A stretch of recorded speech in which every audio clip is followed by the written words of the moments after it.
Okay. Wow. My goodness. We were listening to TrueEmpiricism's Hangout just going on right now. They've got some new guy in there named Shawn that I haven't seen before. He claims to be a reactor operator, which is an ET, electronics technician in the Navy. He says he went to naval. I think he said he went to Naval Nuclear Power School. Right. One sec. Okay. I'm pretty sure that he said that. I was barely listening at that point. But if he's a nuke, then I would really like to know a few things that he had said. I'd like to clarify. Hang on one sec. I got TrueEmpiricism in the side chat. I'm going to ask TrueEmpiricism right now. So, and he is a nuke.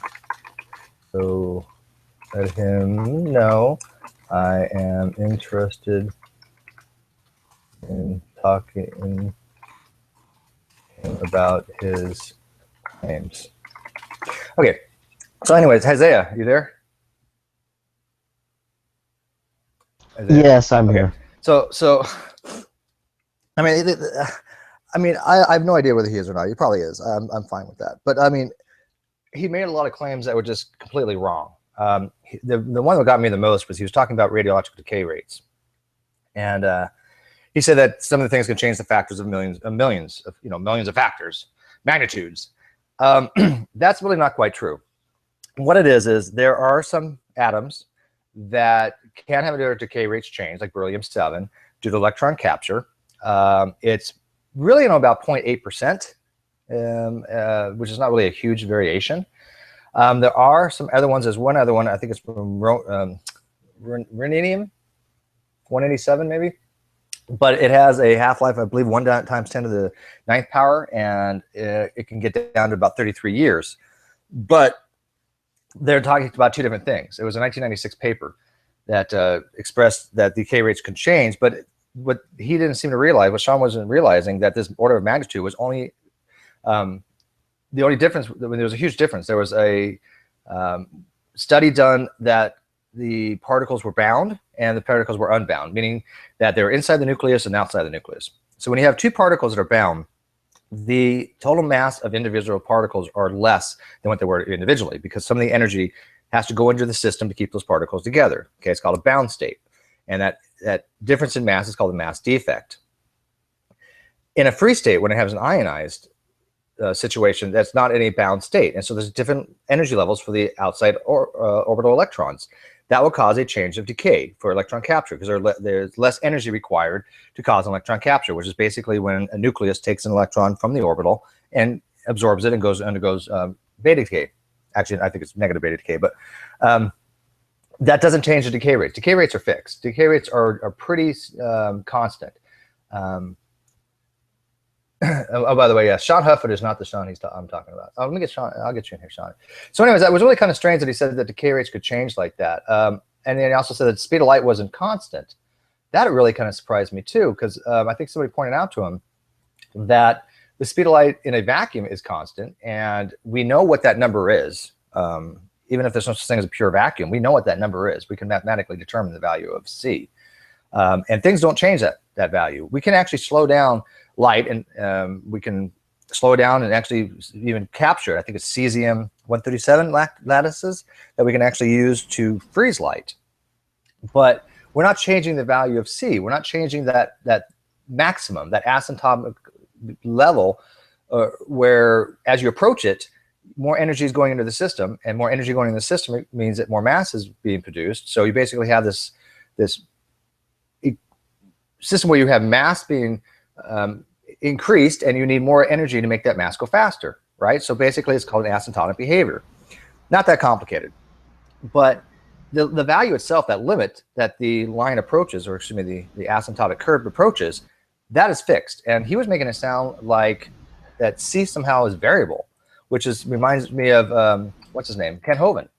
Remember Kent Hovind was trying to put some kind of variable speed of light model out there? Some weird one? Yes. But I think it was different. It was, yeah. Because variable speed of light model is not even viable anymore. Yeah. Shawn's argument was that because it varies depending on the medium, it's not constant. But I'm not seeing how that follows. Hang on, let me get Shawn Hufford in here real quick. Yeah, basically, because light in a diamond and light in water, the speed of light would differ in those. It's not constant, but I'm not seeing how that follows at all. Right. Well, it's okay, but the speed of light itself is the constant. The c is the limit, right? It's the limit of the asymptotic behavior. Now, when you slow down light, you're not changing that value of c, right? That's still the theoretical maximum. That's the difference. Okay, because even though we're lowering it's like saying this: you got a car that tops out at 120 miles an hour. Okay, so let's say you got a Mazda. That car, fastest it can go is 120 miles an hour. You can drive it at 60 miles an hour, right? But the top end speed is going to be 120. You cannot get past that limit. So the C value of the car is 120 miles. So the same thing applies here. The speed of light, the maximum is 186,000 miles per second. Okay, that will not change. Now, theoretically, early on in the beginning parts of the universe, there might have been some variance of this. That's some question about that. But it would be nominal, and it sure doesn't apply to today. Okay, because today, the way the state of the universe is heavily dependent upon the fine structure constant and other metrics like the gravitational constant and what's called Planck's constant. But by the way, I think it was Rational, or one of these guys had asked him what H stood for. Well, H is Planck's constant, okay, and H bar is reduced Planck's constant. And he said something about frequency, and I didn't know what he was talking about that. You know, what he meant by frequency. Frequency is V. I'm gonna get the Mathematicos in here too. Let me get some people in here real quick. And yeah, I'm sure to be a nuke if this true. If this guy's promoting information such as that decay rates are somehow highly variable, he got some mistakes going on with dark energy and dark matter too, and the cosmological constant, which is to balance a formula, right? The metric tensor. You have energy on one side, you have mass on the other side. So we use the gravitational constant to balance that. That was Einstein's blunder. But then we found out that the amount of dark energy is exactly the amount of the cosmological constant, only with a different sign. So it wasn't a blunder. Anyway, Shawn, hey, how are you, my friend? Oh, I can't hear you, dude. Oh, still can't hear you. You hear Shawn? How about now? Oh, there you go. Oh, Jesus. Shawn he's asking, oh my God. He's talking about punctuated equilibrium right now, but his understanding is it's so bad. It's so bad. It's so bad. It's now, I had to stop the feed when you were talking about the speed of light being constant when I was trying to join this. But does he not realize the speed of light is only constant in a vacuum? And it does. He said that, actually. He said that. And by the way, no, he and I did not have the exact same job. Shawn, according to what I was listening, he was an electronics technician, which is called an ET nuke. I was a machinist nuke. There's three different types of nuke. There's mechanic, there's electrician, and then electronics tech. They all have to cross-qualify. Obviously, you have to know everything about every other rate. But the main difference is that I worked specifically on the turbines and the generators and things of that nature, and the pumps, the valves, and he worked. He basically sat in a control room where he got to actually move the rods in and out to control, the temperature of the primary water coolant. And no, rod height does not determine reactor power, by the way, which a lot of people have a misconception. They think you raise rods to raise reactor power and lower rods to reactor power. No, it has nothing to do with that, actually. That just affects cooling rate, doesn't it? Yeah, it only affects the temperature of the coolant, right. The only way you can change reactor power is actually by steam demand. Yeah, exactly. How'd you know that? Well, I've studied a lot of different topics. I know you're smart, but that's. Well, I'll be 45 years old next year, and I've lived inside of books all of my life. Yeah, you're exactly right, and that's rare because, like I said, a lot of people don't know that. But anyways, so we didn't have exactly the same jobs. We had to go through the same schooling. I want to know what class he is. Yeah, he's a physicist. Great. So is Rumpus. So is General Han Solo. I think a lot of them would disagree with everything he just said. So if we want to play this appeal of authority game, he still has to back up what he claimed. And he claimed very specifically that decay rates can change by orders of magnitudes. I would like to know what he's referring to, because the only paper that even talks about that is the 1996 paper. And again, the material they were using was two different materials. It was in a bound state, and it was in an ionized state. You got to compare apples and oranges. I mean, apples to apples and not apples to oranges. And again, so what? We know beryllium can change by 0.8%. Big deal. That's nominal. So I'd like to know what he meant by orders of magnitude of decay rates, that they're not constant. That's completely absurd. And as a person who graduated from Naval Nuclear Power School as well, that is not what's taught. And that's completely wrong. Well, if you want my spin on it, I think he's just misunderstanding what order of magnitude means. Well, it is an order. I mean, if you look at the paper, there is an order of magnitude. It's 10 to the 9th to 33 years. It's a huge difference. But again, it's two different things. One's talking about a bound state, and one's talking about an ionized state. Completely different things, you know. So, anyways, people want links to come in. Let me know. Message me either in the internal or the live feed. I'm trying to get the Mathematicus in here, but I don't. He's actually a PhD in mathematics, but I don't seem to be able to find him in here for some reason. Nope. Hannah has joined us. It sounds like.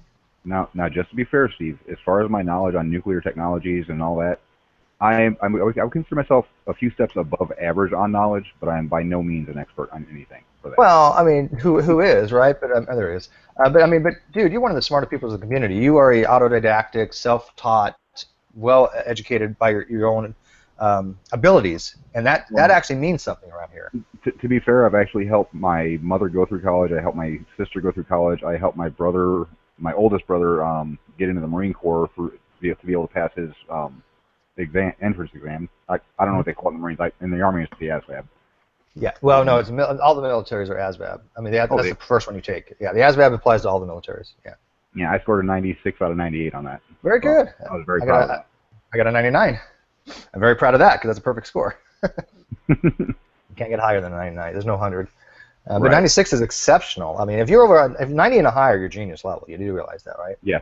Oh, yeah. I've got kind of an ego at that. That's why I don't talk about my IQ very much. Yeah. Well, we normally don't. I mean, no, none of us really give a shit. We all know we're smart. Yeah. I mean, if you the threshold for nuke and cryptotech is 85. And in the CIA paper, they did equivalency, and I read one time, and anything over 190 is considered to be 145 IQ or higher, which is genius level. So, I mean, but you can't be an idiot and work in these types of occupations. So this guy, Shawn, obviously is intelligent. If he's a nuke, obviously he's brilliant. He's a genius. But that doesn't mean he's infallible and he doesn't make mistakes. See, and that doesn't mean that he didn't put out misinformation, which he did. Did you hear what he just said? No, I'm not listening to the feed. We should never find two of the same fossil. What? That is a direct quote. I don't know how to interpret that. Okay, first of all, every fossil is unique, but I mean, two of the same species? Two of the same fossil. Like if you find one Tyrannosaurus, yes, if you find one Tyrannosaurus, you should never find another. Shawn, how does that even make sense? I don't know. I thought about it. So what he's implying is every creature in the universe is unique. I don't even know, but he said we always find things we already know about. Like we always find Triceratops, but there's actually very few of those, but that's irrelevant. But I don't get what he's saying. Like we should never find two of the same fossil. Like if you find could even venture a guess. If you find one Australopithecus, you should never find another. Well, unless he's talking about a complete skeletal structure, because we have yet to find anything complete. We've always got missing pieces. We can guess what they are supposed to be, but we have never found an actual 100% complete fossil anywhere. One fossil collection. An entire skeletal structure. We've had I agree that there's always going to be something minor, probably. That just we won't find with it. But I mean, we found enough to extrapolate, and because we find, like for example, with like Lucy, we found so many of them. We know what the whole structure is supposed to look like. Right, but we've never found. I think what he's talking about is finding a complete one. We'll never find one because just geology prevents it. Yeah, I couldn't imagine what he could guess. I mean, to guess what he meant by we'd only find one thing of each species. That's the only. I'm just trying to play devil's advocate. That's the only thing I can think of that he could possibly mean out of it. Other than that, I have no clue what he could. I don't know. Like I said, he was saying a lot of weird things. The context in which he said it makes me think, like, if you find one T-Rex, you should never find another. Like he said, we're always finding fossils we already know about. So from him saying that, it makes me think, like, if you find one fossil of this species, you would never find another. No. Don't trilobites just like blow that out of the water because you find them in the thousands if you go down to Dorset. Yeah, and we found nautiloids too. Thousands of nautiloids at the Grand Canyon. Starfish, that's another one you've got quite a lot of in fossils. What do you think? Because from the context, this is what I'm getting.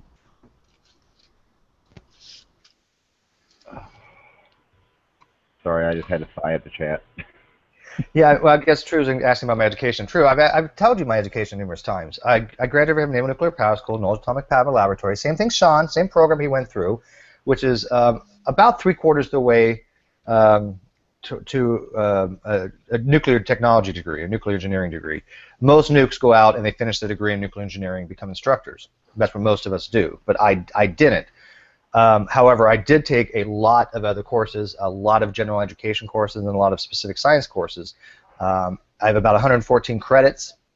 120 is a degree, so I'm not that far off, like 1 or 2 classes. But I took courses in biology, astronomy, physics. I took accounting. I dropped out of accounting too. Yes, I've admitted that before. I hated it. I took macroeconomics, microeconomics, college algebra, college calculus. Let's see, what else did I take? I took a couple music classes. I mean, he wants to know. I'll tell him everything I took. I took a couple computer courses.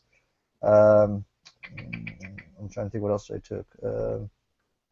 Drugs? Yeah, lots of drugs in my college days. Yeah, no, I didn't never do drugs.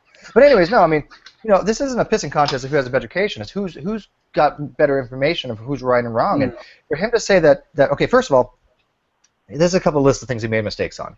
Decay rates are constant. Okay. There are occasionally some things that can be changed. We've already agreed upon that, and they're nominal. Like I said, beryllium-7 has a change from about 0.2 to 0.8%, very nominal for electron capture. There's nothing of orders of magnitude because of the only paper, the 1996 paper that showed this, it was a different state of the system. Okay, and there's a couple things that affect electron capture. There's the amount of energy that is in the inner orbital, I believe it is, because I'm trying to remember this in my head. This is going back a long time. I've not looked at this crap in a long time. Electron capture is basically when you have an electron in the inner orbital that can be absorbed by the nucleus. And there's different energy levels that are required to knock it loose. Okay? And so it can actually resist this kind of change either by electromagnetic radiation or by chemical actually can do it as well. And some types of elements have very low internal energies that are required for this. I mean, in the order of like 1 or 2 kilo electron volts. It's very low. So there's no study out there that says electron decay rates change that much. Okay, nothing of orders of magnitude to nullify radiometric dating, especially carbon dating or argon dating. Nothing nullifies that. There's no evidence whatsoever to suggest that radiocarbon dating of any kind is wrong or that decay rates can change. That's just very misleading from what he's saying, because what he's talking about is only applicable to certain types of elements because of their internal energy levels, such as beryllium-7 in the sun. The big paper on that we looked at it before when we had Jay Hall on. He was trying to use something similar to that argument. If you guys remember, what's the decay rate of that? What's that?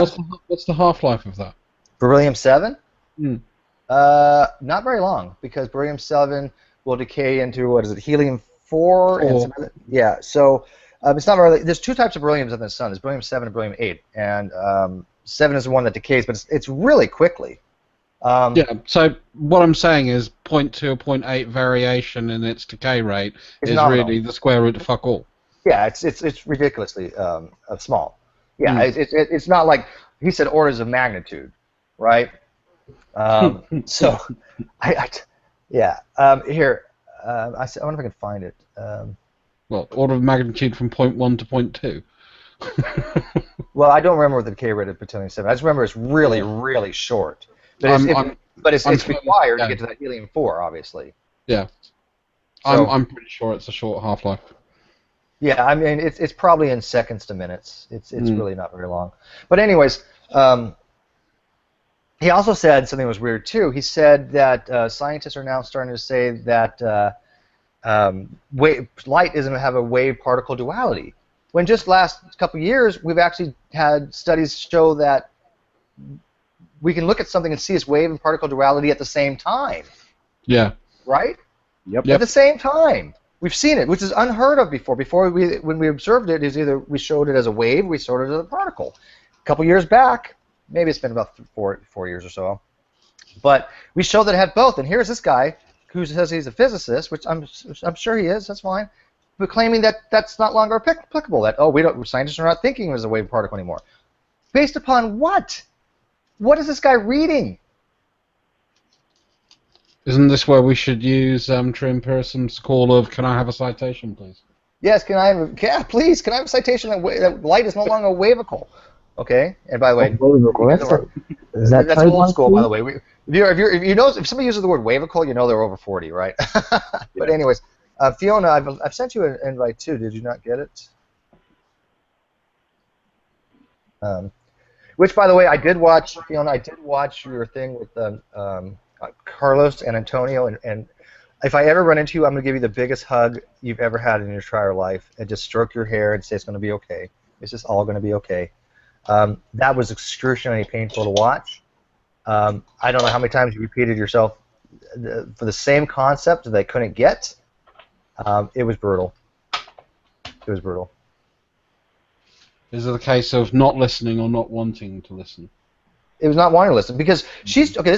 We're going to change topics real quick. But what Fiona was explaining to these guys was the fallacy of division, and trying to explain that True's argument for television design is flawed because he's trying to use we've only seen intelligent motors produced by an intelligence, when in reality is we've only seen motors and turbines produced by a human intelligence. Okay, so what we observed is a human intelligence. There's two things to that, right? And he wants to divide it down, a fallacy division, and say we've only seen these things come from intelligence, but neglect the human part of it. Okay, which is this is fallacious as saying, well, we've only seen motors and turbines come from humans, but they have to be intelligent humans, right? We've never seen completely dumb people make this stuff. Okay.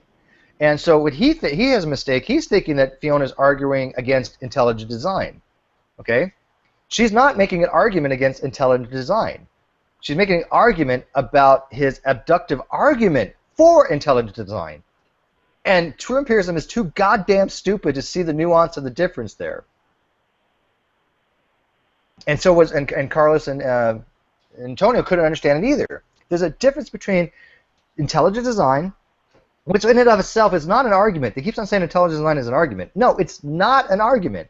Just like saying evolution is an argument is fallacious. You can't say that. Evolution is not an argument.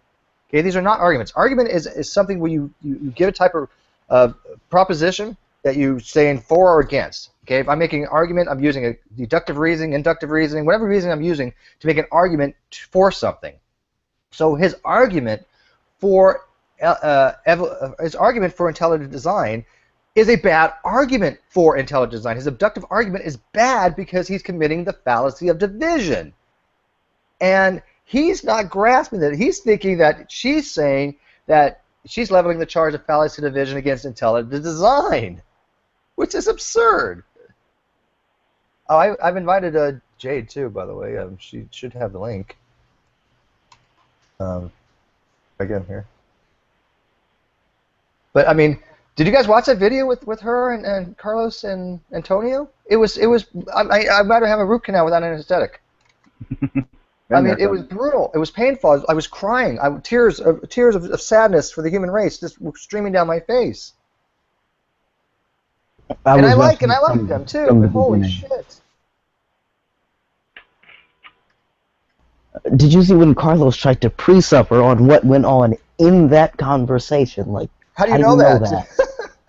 Because it just happened in this conversation. How do you know? Because I've been here for the last hour talking about this. Shouldn't say that, but I'm like, holy crap. Yeah, this is all they got. Well, I mean, I hate to say this because I do like Carlos. I've never really talked to him that much. I don't think he's really that sharp. I think Antonio can be if he wanted to be. I think he kind of just maybe purposely limits himself. I don't know because I like our Antonio a lot, but he's two different people sometimes.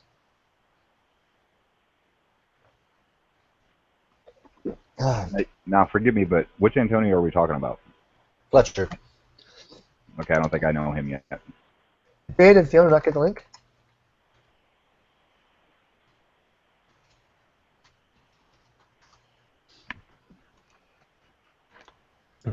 Jade needs to keep. Jade still has not.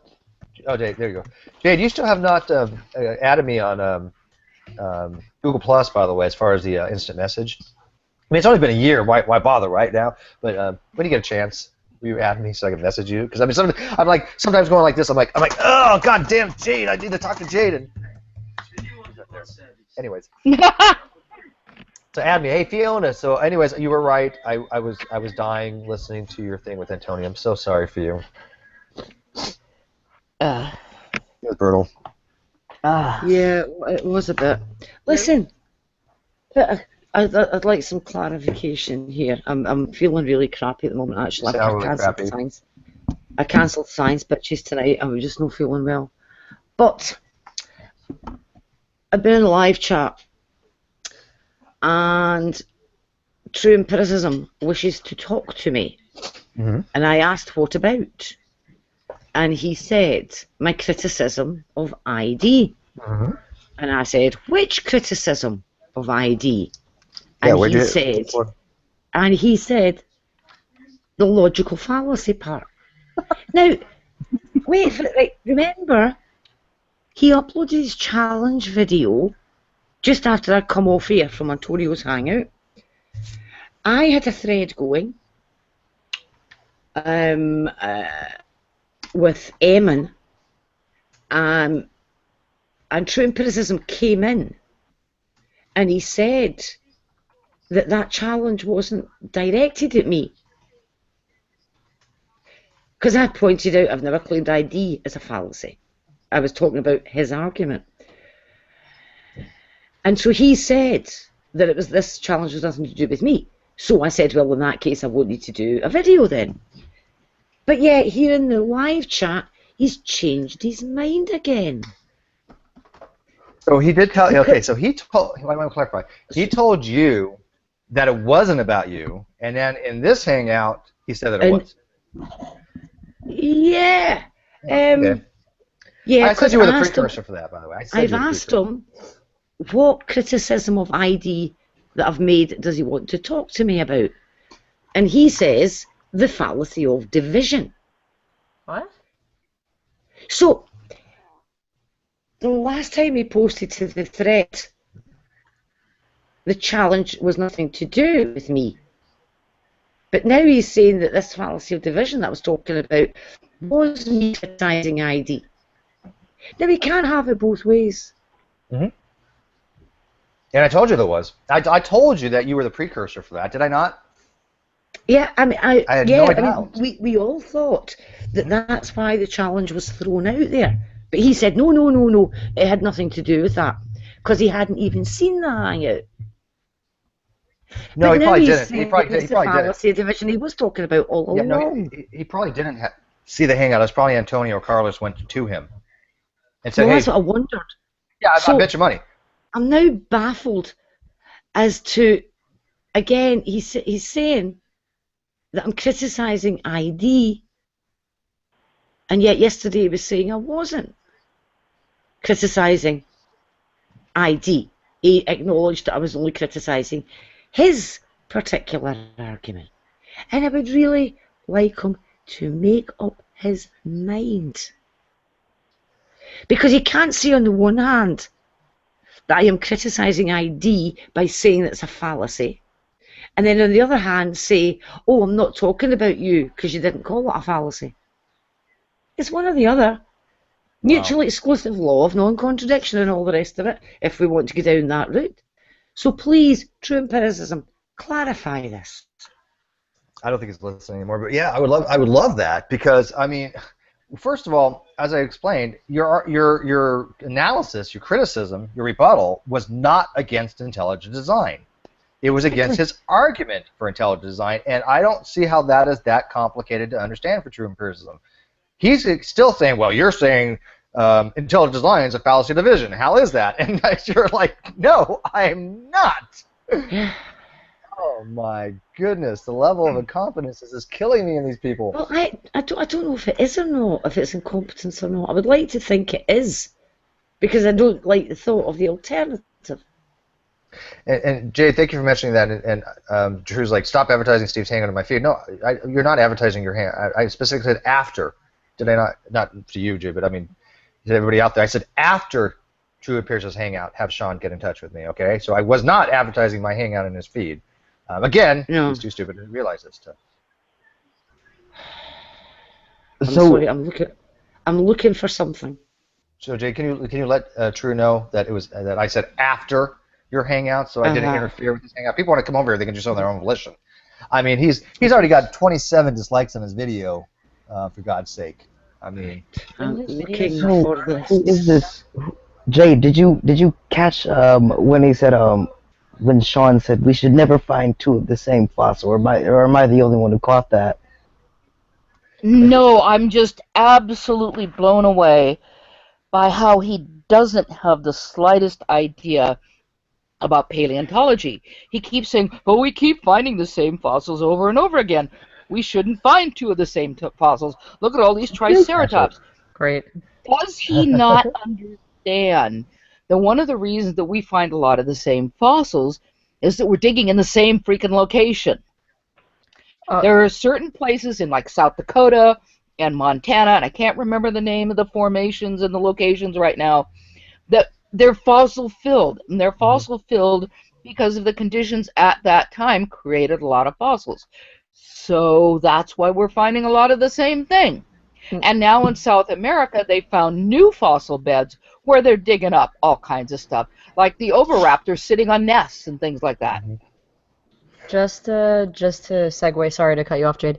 Okay. True Empiricism in his own hangout is asking Steve to come on the neutral channel to debate. Okay, here again. This is what he always does. I've explained to him, not gonna happen, True, and I am not afraid of you. Get this through your fucking head. And I know you have people like your little cheerleader like Atheist. Oh, Steve just wants to sit in his room where he can have mods. No. I will only mod people that need to be modded. And matter of fact, this specifically the other day when G-Man came in, I had to hide him because he was interrupting people consistently, okay?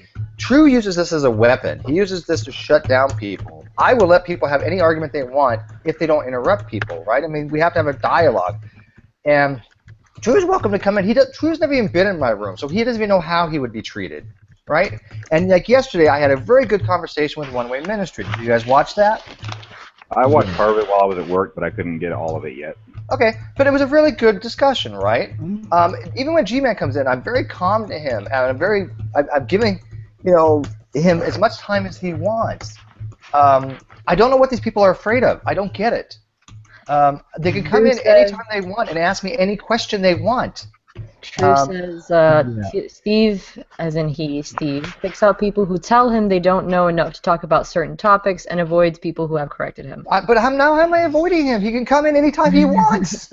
He can come in mass. He can come in with rational theists. He can come in with Nephilim free. He can come in with Darwins. All they got to do is to be smart enough to get their shit together and go, oh, hey, let's all go into Steve's room all at the same time. Now, you can't do that now, obviously, because I can't give out the link. But before, that's all they had to do. Right? Because I have open hands. Matter of fact, I was kind of hoping they would one day, Hannah. I would be like, oh, this is kind of cool. I got all 5, 6, 7 people of the Clown Car Posse in here. What the fuck? Let's go for it, right? I think it would have been kind of interesting. But I like the panel discussions only because I think there's more diversification. Because, we all have something we bring to the table, and I like having my experts. I really do. I'm not going to lie about that. I like being surrounded by fucking smart people like Fiona and Jade and Isaiah and General. I like that, okay? Forgive me. I'd rather have that than be sitting in a fucking echo chamber like he is now, talking about some bullshit stuff that they have no idea what the hell they're talking about. And thank God the General's here. General, did you listen to any of this conversation a few minutes ago? Because you are a physicist, since you like to appeal to physicists, or he likes to appeal to authority. Can I ask you a quick question?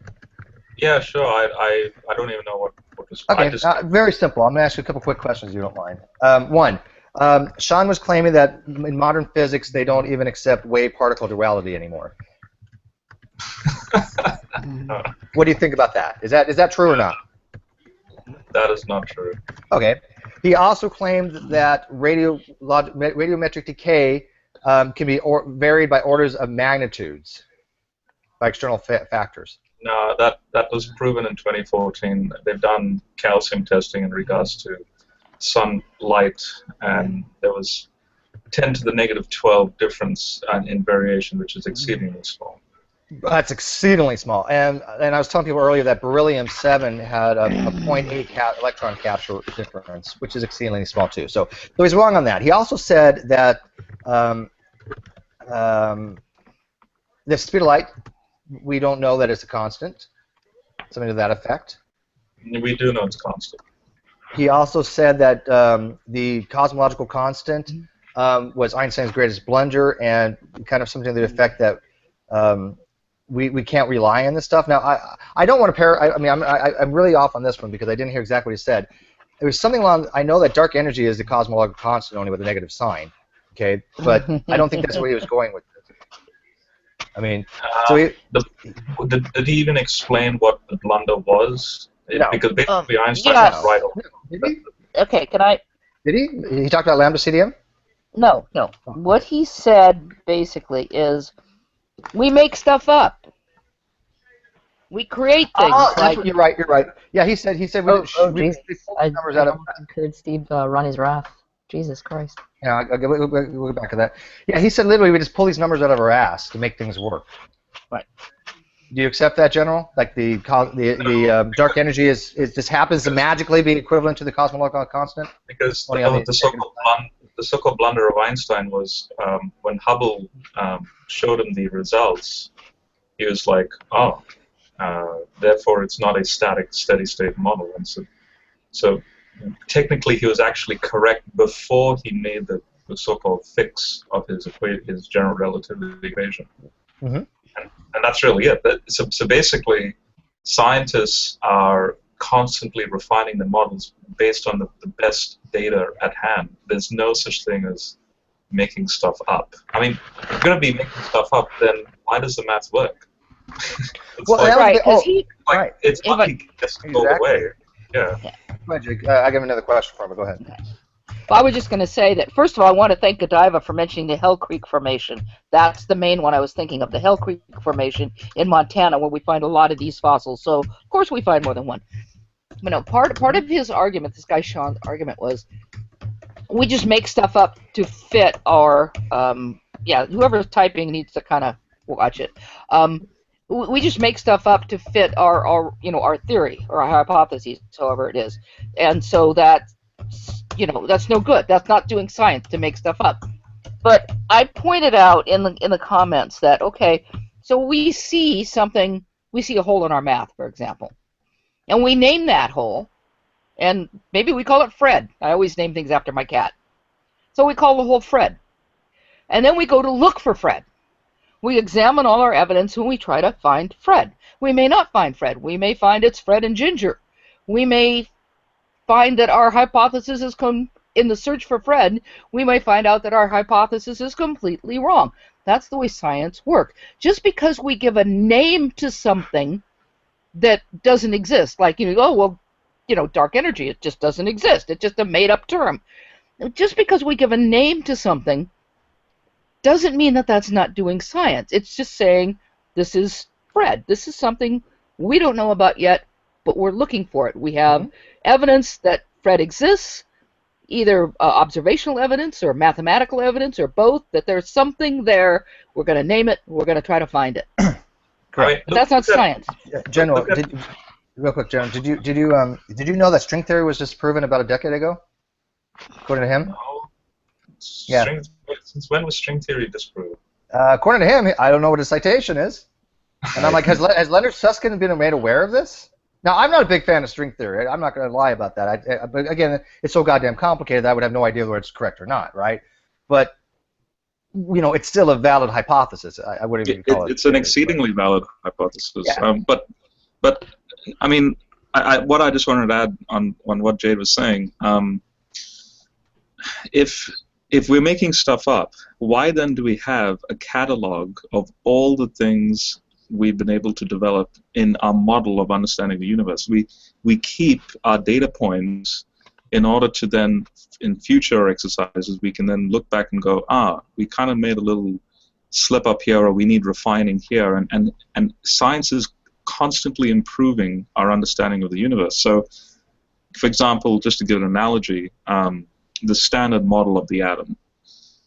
First, you're starting with very primitive ideas of there's a nucleus, an electron, but then you start including subatomic things, and then that leads into, for example, Peter Higgs, purely from a mathematical context, arguing for a Higgs boson, which, you know, ta-da! We found. Large Hadron Collider goes, yep, the math was right, and the predictions were right, so yes, there is indeed this elementary particle, and now we can now use that now, so we've stored it into our database, and now we can ask new questions. Well, why does this happen, and why does this?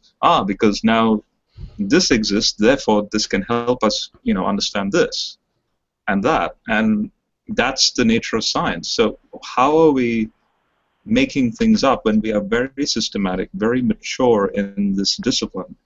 It makes no sense. This is why I doubt that he's actually a scientist. He doesn't really seem to understand how science works. Now, he mentioned that his job was as running a nuclear plant, as a nuclear technician. Yeah, but he also says he's a physicist. He said, yeah. So, yeah, he said he went to nuclear power school. Yeah, no, I will tell you, like I said, that's why I want to talk to him, because I could tell I am I will claim authority of, only because I'm the only other person in the community that I know graduated from the school. I could tell if you graduated Nuke school by asking him some very simple questions. Okay, I mean, so I'm not saying whether he did or didn't. I have no idea, but it sounds like I mean, if he knows what an ET is, I mean, electronic technician is a type of nuke, so he probably did. But I mean, it wouldn't be that hard to determine in a matter of a few minutes whether, you know, where he went to school, what class he graduated from. Some very simple questions from the dark side, which are, you know, where you actually learn some of the more advanced physics. Yeah, I would very easily be able to ask him some questions to determine whether he actually did do that. But I don't think he would have a reason to lie about that, because most people wouldn't. But then again, who knows? But he may have failed out. I don't know, right? I can ask him. But anyways, hey, General, real quick, do you remember what Wolfgang Pauli predicted? Something called a neutrino, and that was based upon the missing, you know, mass in these atomic decays, like beta decay. Right. So he's like, oh, we have to know there's a neutrino. We have to have something to account for the missing amount of energy here. Yeah. Not mass, but the energy being carried away. Plus, there was some like spin things that they had to account for as well. But anyways, you know, we knew the conservation of angular momentum, and so we knew that particle had to exist, right? Pauli he knew that something was there in this equation. Because if not, you just have a neutrino go into a proton and an electron, but there's still a ton of missing energy and momentum. So what did he do? He said there's got to be another particle that carries us away. And what did we discover? Another particle that carries us away. That's how science is freaking done. And I don't think Shawn was getting this. And the amazing thing about the varying scientific disciplines, so like physics, chemistry, biology, so it's interesting that theoretical physics will then inform not only physical chemistry, but in some sense biochemical chemistry as well. Like, it's just amazing how two extreme ends of science, focused on totally different things, can then implement each other. Which again, if this is all guesswork, how do you have such a complex, you know, recipe that can blend together? You're talking about coincidences beyond. I mean, the probability of people making this stuff up and then out comes a computer out of that guesswork is just ridiculous. It's exactly the same argument when I discuss archaeology with people. You know, you've got all these different strains of evidence, and that's what's building up your picture. It's not this one thing or that one thing. And I think the other thing you see is a problem between people understanding how the theoretics of science works to the practicality of science works and the bits that go in between it. It's like, you know, creating a model, which is a mathematical model, which you're then refining the abstractions, you're testing it against reality, and then seeing where you're going right or where you're going wrong. And for some reason, they just don't get that. I wanted to make a comment. I might as well make it here. We often hear about the creationists arguing about, well, the probability of this or that happening, or the odds of this or that happening. And they don't understand probability or odds or anything to begin with. But something happened recently that shows that whatever the odds are of something happen, it can happen. Recently in Colorado, a man pulled a gun on a police officer and started shooting at him. The police officer pulled his gun, started shooting back at the man. When they did an analysis, they discovered that in the 4 shots or so that the police officer shot at the man, one of his shots actually went down the barrel of this guy's gun. I saw that. That was amazing. It. Yeah. And I posted this. Mm-hmm. And the papers, the news said this was 1,000,000,000 to 1 odds. I have no idea what the odds are. Trillion. But I would to say me, it's 1 in a billion. Yeah. This is a prime example of how you've got to be careful with this crazy, oh, what are the odds of this happening? What are the odds of that happening? Guess what? It can happen. No matter what the odds are. And the amazing thing about this is, this guy wasn't even like, it wasn't like a duel where the guy carefully pulls his gun and shoots at the guy. The police officer is frantically shooting back at this guy, and just by chance, one of his bullets goes right down the barrel of the other guy's gun and actually blocks the other bullet. There's a picture, a drawing of how it happened. Actually blocks the other guy's bullet. It actually does more than that, which is why I got the 1 in a billion odds, because when it went into the barrel, it actually unseated the cartridge below the one that was just fired. Oh, really? I didn't catch that part. So it actually took the chamber place of a Wow. It took the chamber place where the bullet was supposed to go there, but it was. That's like your life being saved by, you know, those people that have like one of those like flask or something, and they get shot or something, and it hits that instead. You know, one of those 1 in a million type things. Yeah, I saw that picture. That was just incredible. Right. That does happen. It can happen, right? No, General, the Shawn that we're talking about is not me. Just want to clarify that. Yeah. Different shot. Yeah. I wanted to point out, because in the live feed to Ronnie's Hangout, because somebody keeps bringing up odds, and twice I've asked them to answer this question. What do you think the odds are that a bullet shot was going to go down the barrel of somebody else's gun? So, you know, just stop bringing up this odds business, especially since you don't understand probability. You also don't seem to understand that something isn't created all at once. There's stepwise creation to this sort of thing, and various other problems involved, including the fact that if something exists, the probability is 1 that it exists because it exists. Yeah, and they love their post-hoc analysis. And by the way, yeah, is Shawn in here right now? No, he's a smart guy. We're not. Yeah. He's not the other Shawn in there. And I'm not saying the other guy's not smart. He probably is a physicist, and I'm not trying to dog on the guy. But I think when we have this kind of weird religious beliefs or theological positions, or whatever it is that's in his brain, he's somehow throwing out this really nonsensical shit. I mean, for a physicist to sit there and deny particle wave duality, I am just shocked. Or say he thinks somebody was saying, colliding members were saying that he said string theory has disproven would disprove relativity. Now, I actually saw that comment, and my statement to that is string theory is actually proposed to connect general relativity with the quantum physics aspect. Is my understanding of it. It's one of the ways to reconcile quantum gravity with relativity, if I'm not mistaken. I mean, there's basically like 13 different dimensions in string theory, and all mass and everything is basically this little coiled up strings of this whatever material. I don't even know what the hell it is. I don't know. I know very little about string theory. I honestly don't. It's because it's so complicated that only a handful of people really do understand it. And to pretend otherwise, it's way more complicated than quantum mechanics. At least quantum mechanics, we can learn things like you can learn Brockett notation. You know what a complex conjugate is. You understand matrix, right? You can learn a little bit about quantum, a little bit. String theory, yeah, it's you have to really be at a very high level to even understand the basics of string theory. I would definitely agree with that. I mean, you guys. I mean, how many people here besides General has ever had advanced matrix Steve, theory? I'll give you an interesting paper that was written in '95 by Gary Taubes. The title is "How Black Holes May Get String Theory Out of a Bind." Okay. So I'll give you the link on that. Now, are you required to have string theory for M theory? String theory is M theory. Well, it's a type of M theory. Oh, okay. Yeah, I think there's different types of M theory. I mean, there's variations even in string theory. I don't remember the one Susskind promotes the most. Susskind I think he advocates M theory along with the holographic principle.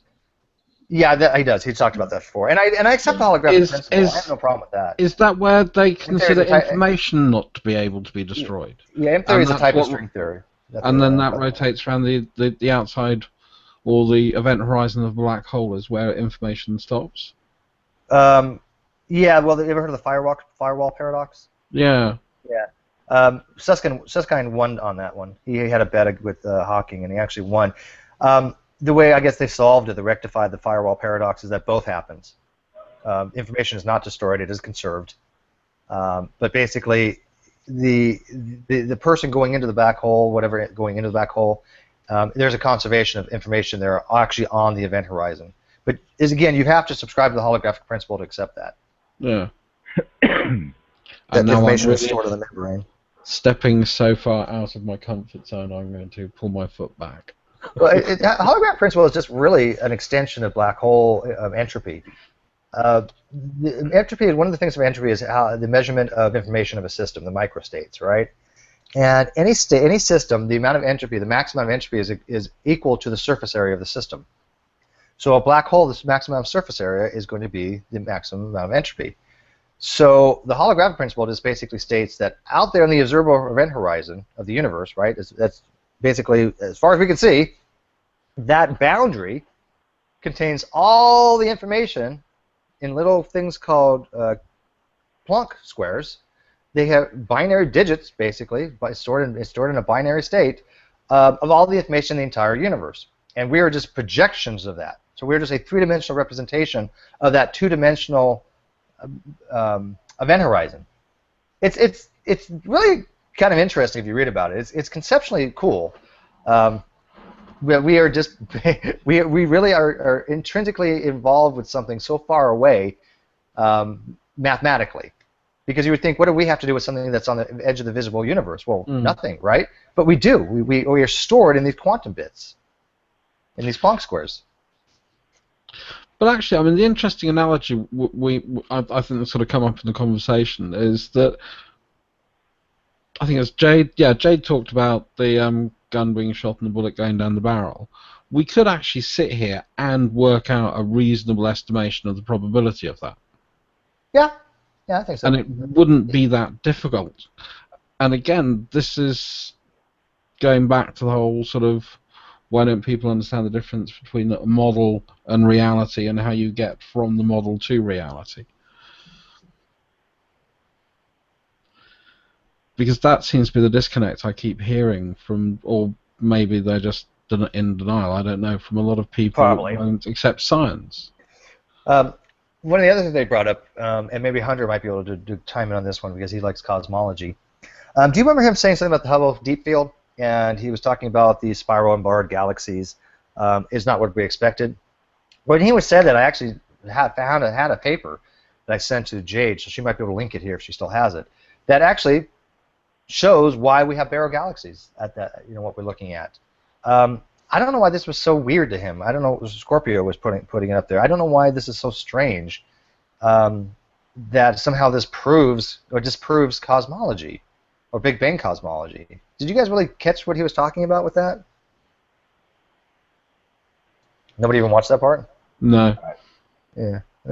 Yeah, he was saying something about the wide field deep space. I caught it. Hubble. And I don't know what his argument was. He was using some kind of weird, just regular minute representation, and saying, "Hey, look at these galaxies way back here, and they shouldn't be barreled." And yet, I have a paper that I sent showed why we have barrel galaxies at that point. Yeah, I didn't know where he was going with that. Yeah, because technically, if you think about it, if there wasn't a Big Bang and everything formed, everything would be globular and not spiral or barred, or it wouldn't be as if thrown out by the by the expansion of the universe. Well, we know there's a rapid inflation. We have evidence of a rapid inflation because of the cosmic background radiation. We know that occurred at the point of reionization of the Big Bang. Okay, that was the whole point of predicting it and said, hey, according to this model, when the first atomic nuclei started forming and there was a reionization period where the photons could actually leave and get out of that opaque initial state of the universe, that hot soupy dead state. That flash, that's the afterglow.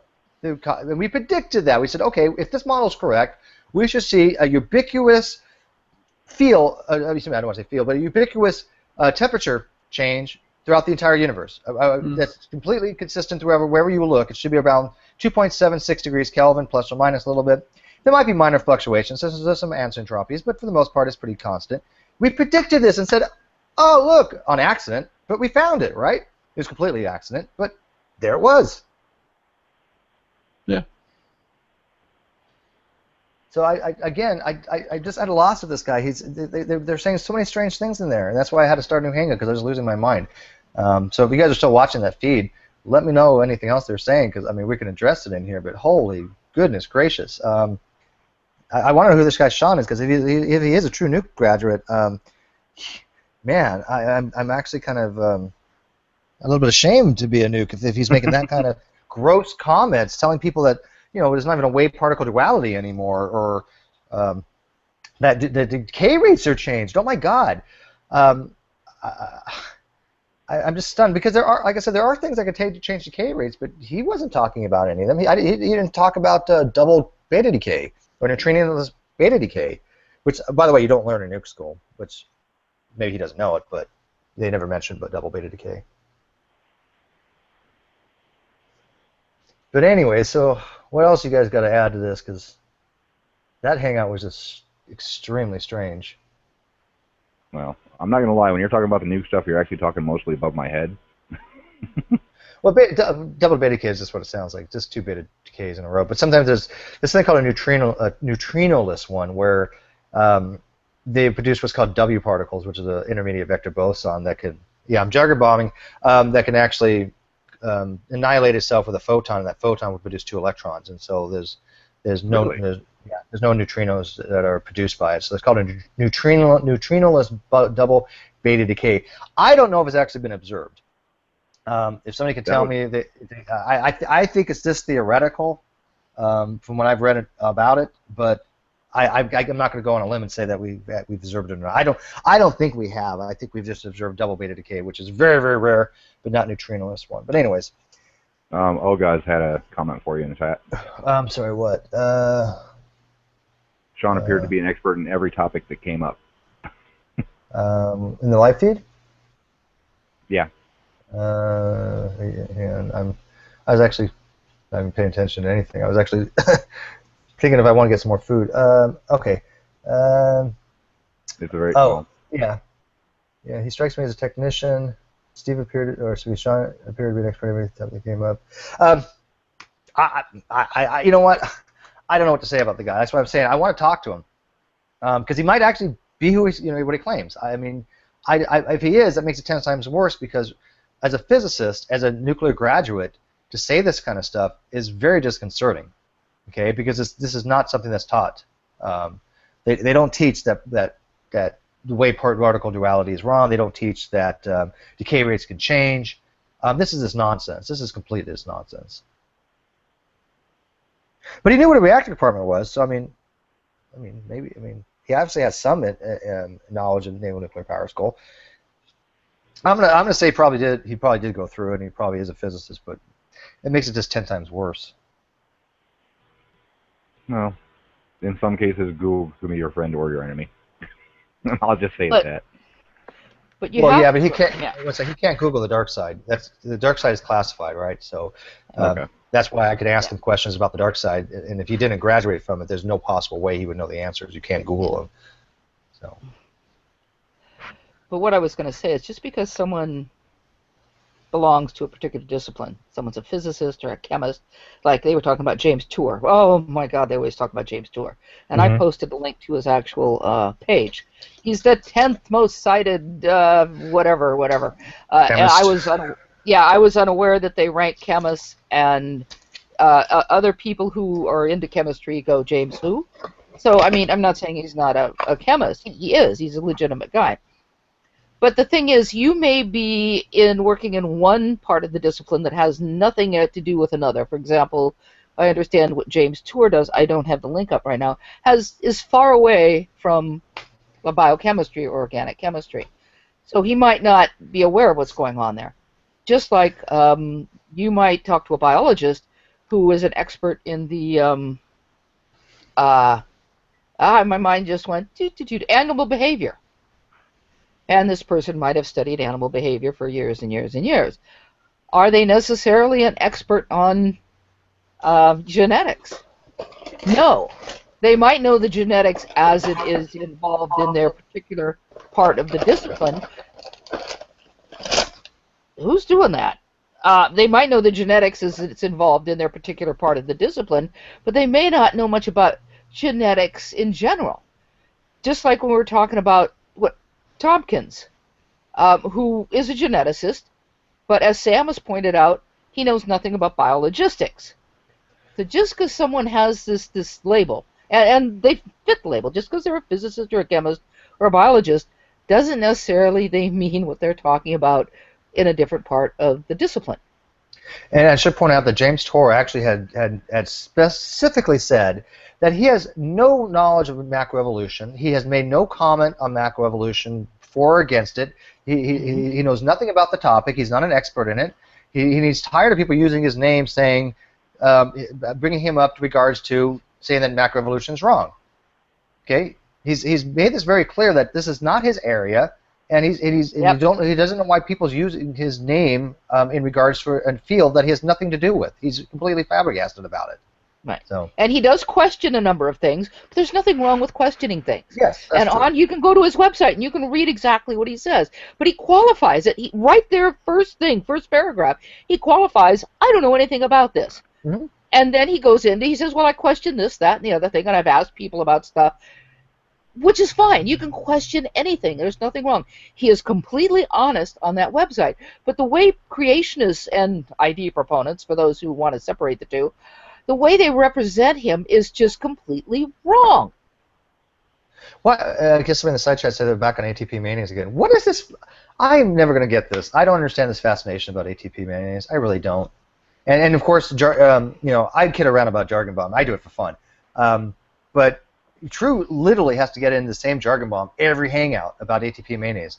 If I literally hear catalytic core one more fucking time, I'm going to shoot myself, which may be what he wants. I mean, seriously, I mean, how many times can you say the same fucking thing verbatim, right? I mean, it's not even any variation to it. It's like, here's my script, this is what I memorized. Yep. It's the F1 catalytic converter that goes from the cytochrome BC1 complex, that goes from the, it's like, who the fuck cares, True?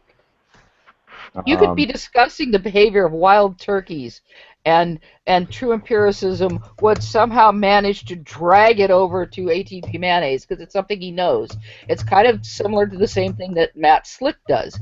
You go in there to talk about something and he drags it over to the moral argument because he knows how to argue that. I don't think he really does. People do. I think he just knows some of the names. Yeah, I think he knows the names. I mean, we all have a cursory understanding of this shit, right? Yeah. But I mean, we're not going around going, oh yeah, we're molecular biologists now because we know about electron chain transport. What the fuck? Yeah, I mean, I read a lot, but there's so much of what I read that I don't know or understand. I do my best, but geez. If Fiona wants to address Matt Bell's failed social experiment, and it was classic. Okay. Matt Bell was he backfired on him epically. Oh yeah. Right. It was an absolute epic failure, this was. I howled with laughter.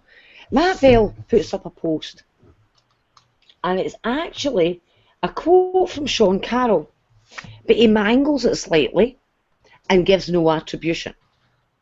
So he makes it look like that it's yet another Matt Bell brain fart, and he posts it to about 8 or 9 different groups.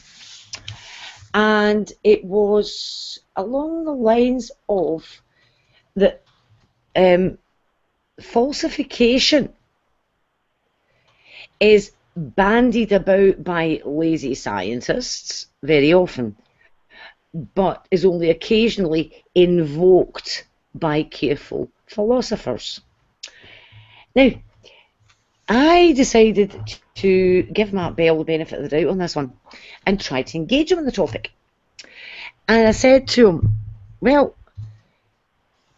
being able to falsify something is actually essential in science, because how else are you going to test things?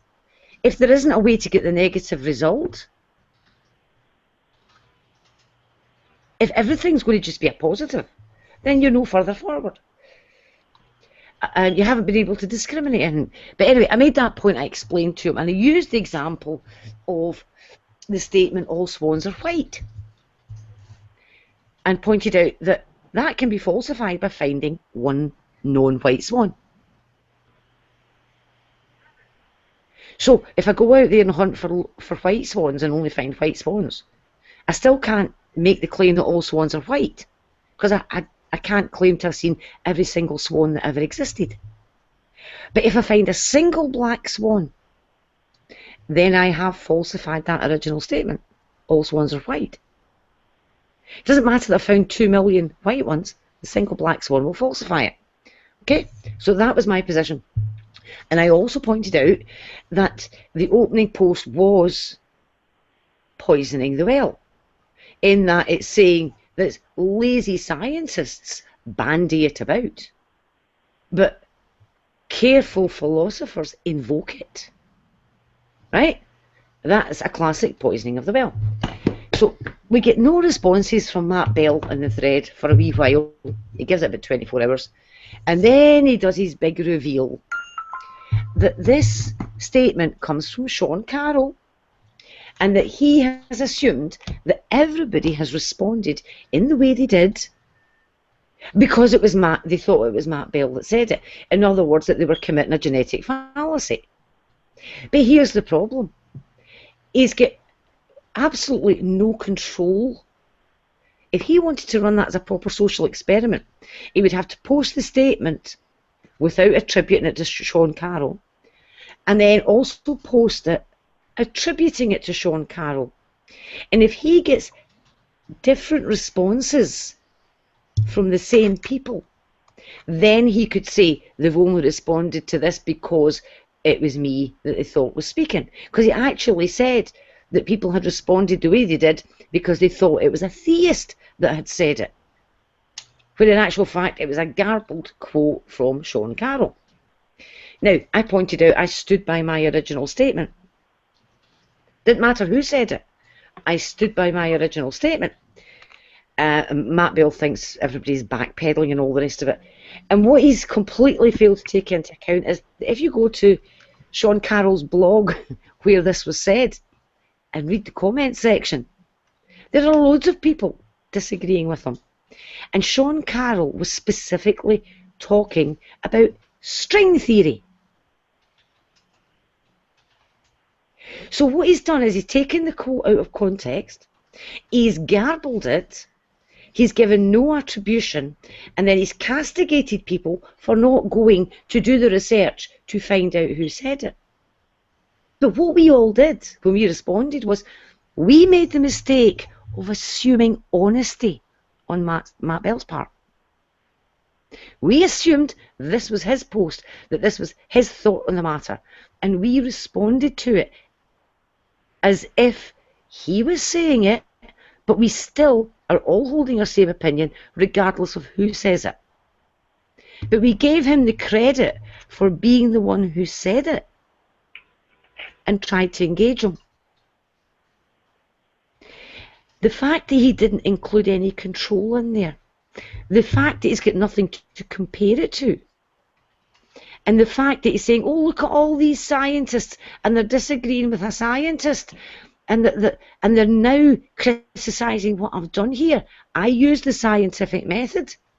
Form your hypothesis, test your hypothesis, and collate the data, publish the results. He published his results on a G+ post. He collated the data by subjectively scoring why he thought people had responded the way they did.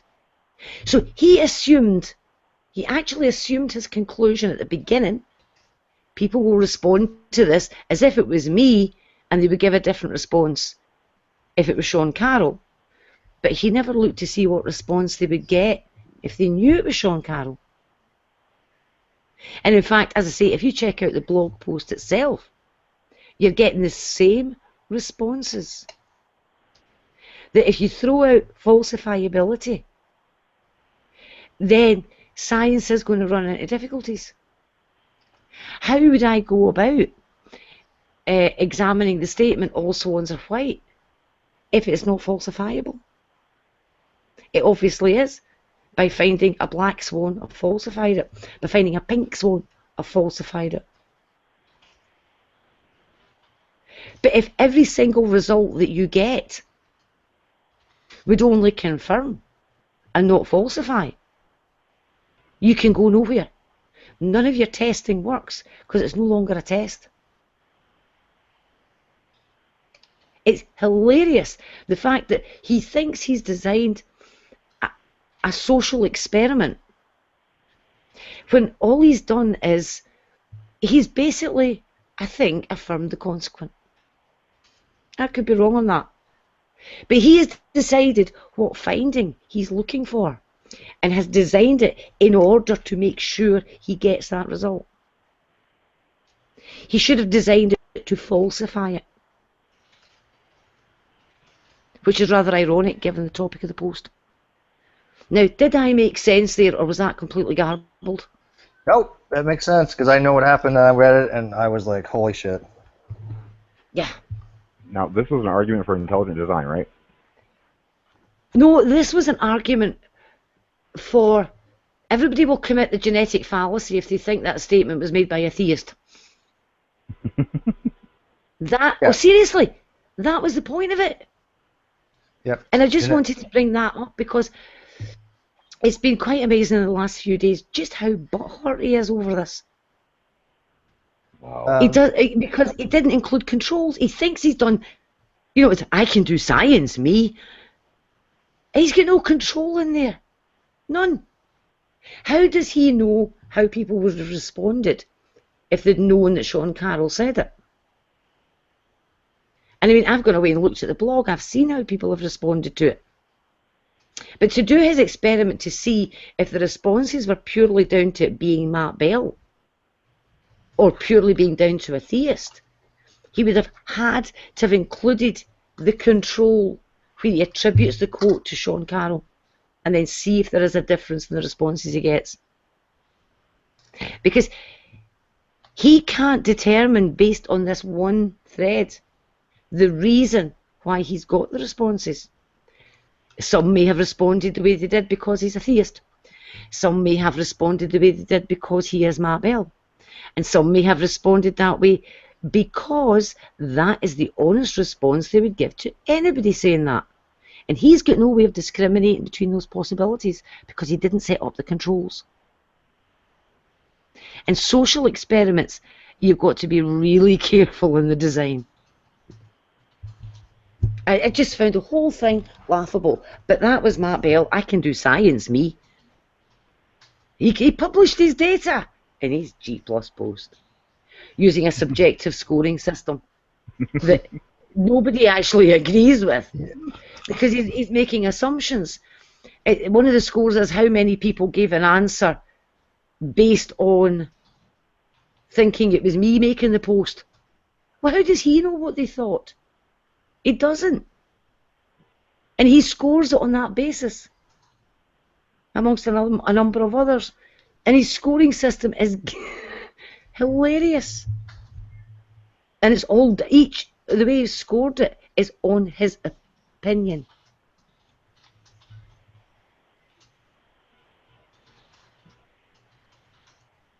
So one of the best failures at an attempt to do an experiment scientifically that I've seen in a long time. And he's then deriding the people who've pointed this out to them as saying they're rejecting the scientific method. Brilliant. Yeah, and the funniest thing is that, you know, Matt Bell always thinks that he's like being slick with all this shit, right? Yeah. Now, when did the scientific method involve a scoring system, first of all? And two, when do you attribute your own scale of scores to whether it's successful or not? Say that again? When did the scientific method start involving a scoring system? Well, I suppose, I mean, some of the population studies, you will do that sort of thing. you may set up discrete groups, and you have to put, as you maybe sample the population, you will determine which group something fits into. So it's like a scoring system. Okay, It's like a tally chart. Yeah, so that sort of thing, because that's how you would get normal distributions of a population. But it's like, as you say, scoring system. It's like if you measure the height of all the humans and plot them out, and they are going to, you can make discrete groups if you want, or you can have it as continuous. But it is a sort of scoring system. But yes, you can use a scoring system, but you've got to make sure that that scoring system isn't based just on your opinion. Right. And that's what his scoring system was completely based on. And he scored it based on the conclusion that he wished to draw. Wow. Hang on a sec. So anyway, just thought I'd get that out there because nobody talked about it in Hangouts. Okay, a couple things. Anybody who's in Truth Hangout would know, can look to see what Shawn's handle is. So if anybody could find out who his handle is, they're going to add him. So I have to extend him the courtesy of rebutting any of this stuff, right? I mean, I'm not just going to talk about somebody without giving them an opportunity to. I don't have his information, so the only people that would have that would be somebody who's actually in the Hangout. Shawn, if you look at the inside chat, Shawn Hufford pointed out he's Shawn Swander. Now, if you look at his G+, there's like nothing there. However, I found him on Facebook, and there's no information about him, but the picture is clearly the guy in the Hangout. Right, so do we have a Shawn link? Swander. Shawn Swander. He does have a G+ channel with like 2 followers and nothing else there. And his Facebook has no information about him, but it does have his picture, and that is him. Well, Hitchhiker found that on one of his pages on the photography page, Swander Photography, that he's class 2000. Well, he was 2006, 2007. Yeah, so Swander. Okay. All right, so I have a Shawn Swander, but there's no picture.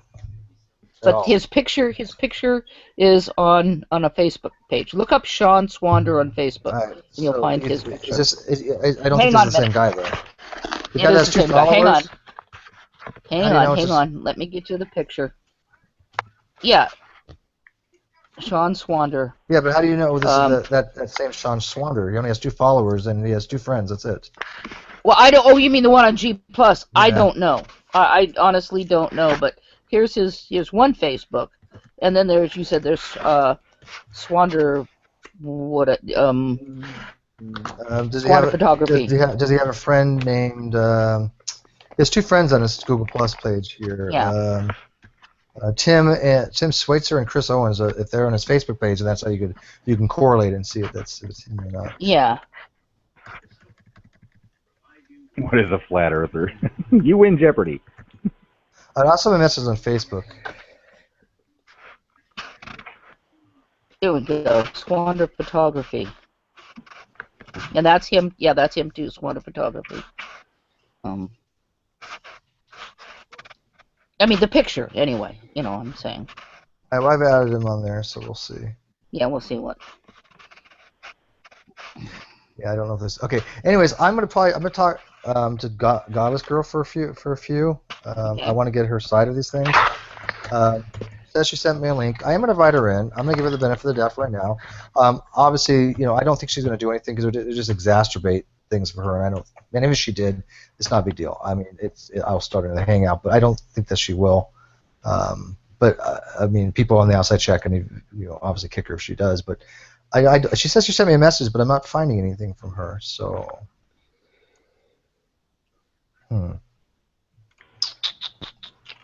Did she set it on your channel private messages? Oh, maybe she sent it on my YouTube? Yeah, maybe. No.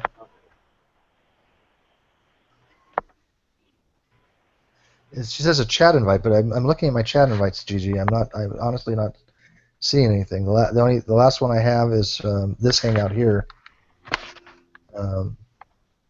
which Drew and Hunter are the last 2 messages I have on here.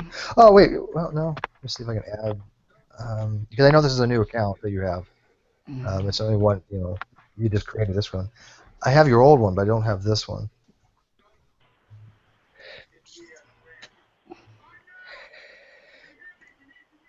Yeah, I don't have any chat invite from her. Off topic, Fiona. Have you been playing in the rain again? Sorry? Have you been playing in the rain again? I can't hear you. I said, have you been playing in the rain again? No. I'm just not feeling very well tonight. I hope you get to feeling better. So do I. Yeah, you don't sound too good. I had quite a nasty little asthma attack earlier on in the evening and felt really, really sick before it. And it's not like me because I only have problems with tree pollen, and the tree pollen is finished. I'm just wondering if it's to do with the excessive temperatures and humidity we've had in the last couple of days. And then this morning was thunderstorms. There was a tornado as well. We had a tornado in Lauder. Wow. Type in the side chat, you can look up pictures on the internet. Yeah, Lauder. It's not far from me. A really nice funnel cloud. Intense storms. I'm not. Oh wait. Steve, did you find that Google Plus for this water photography? That's definitely him. Yes, I did. Okay, you did get that one. Yeah, that's definitely him. Hitchhiker pointed out the photography. Oh, okay. Yeah. So, I didn't. Okay, yeah, that is him. So let me add him there. That is definitely him on Swander Photography. Yeah. All right. It just says private. Right It doesn't have anything. Yeah, well, okay. you know the way Google is. When Google bought YouTube, we all ended up with like 2 different names and things like that. So that's maybe why he has the one that doesn't have anything on it. Yeah, that whole merger split, whatever the hell it was, that was just completely confusing. Because you can't even leave. Like, you can't. It used to be on a YouTube video, you could hit plus and put a person's name on there. Remember that? And it was easy to actually have a conversation with someone on a YouTube video. Now it's damn near impossible. Mm-hmm.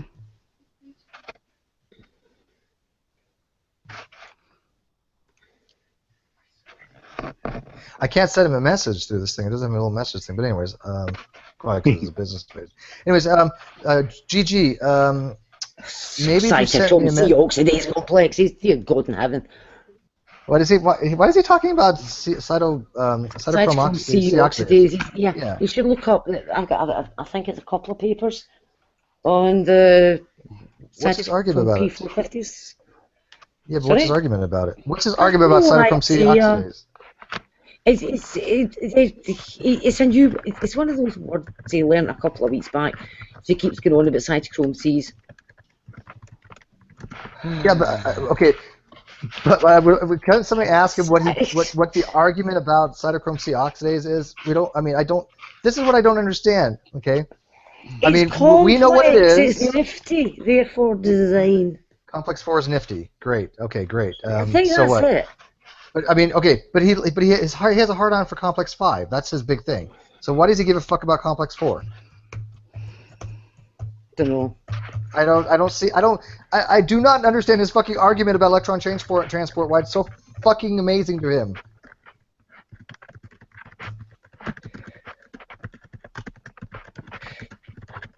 She said she left a message. Let's see. What video was it, Gigi? Because I'm not getting anything from her. If she doesn't have a G+, I don't think it's going to message anything to me. What was the name of the video, Gigi?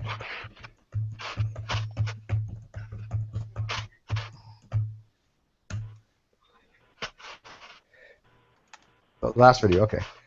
And yeah, somebody had said something like 90% was taken right out of the creation's handbook. Yeah, this guy does sound like a creation. Is he a young earther? Shawn, is he a young earther? What was the claim you made?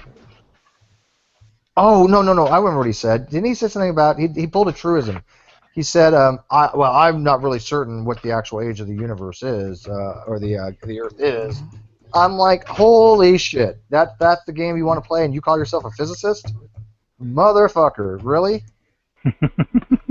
You don't know the age of the universe, you're a goddamn pretty shitty physicist, I'm sorry. I actually understand why you're getting upset, Steve. It's just funny to actually hear it. Well, it's just so disconcerting that these people fucking have a. Oh my God, I'm dying here. When you have somebody who claims an expertise of something or claims to have a position that they have, and this says the most dumbest fucking things, it angers me. It really does.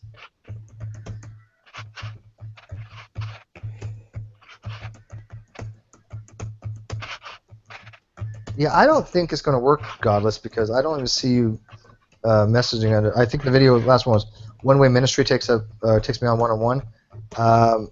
I don't see a post from you.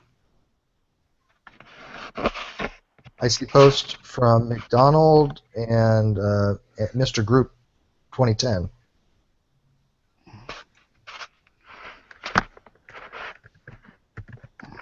And I really don't want to put the link in the live chat, obviously.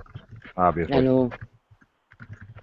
So G God said, Steve, he used his nuclear engineering background to establish himself as an expert. After that, while the creationists came all over themselves, he went to town to the creationist reservation. It seems to be that way.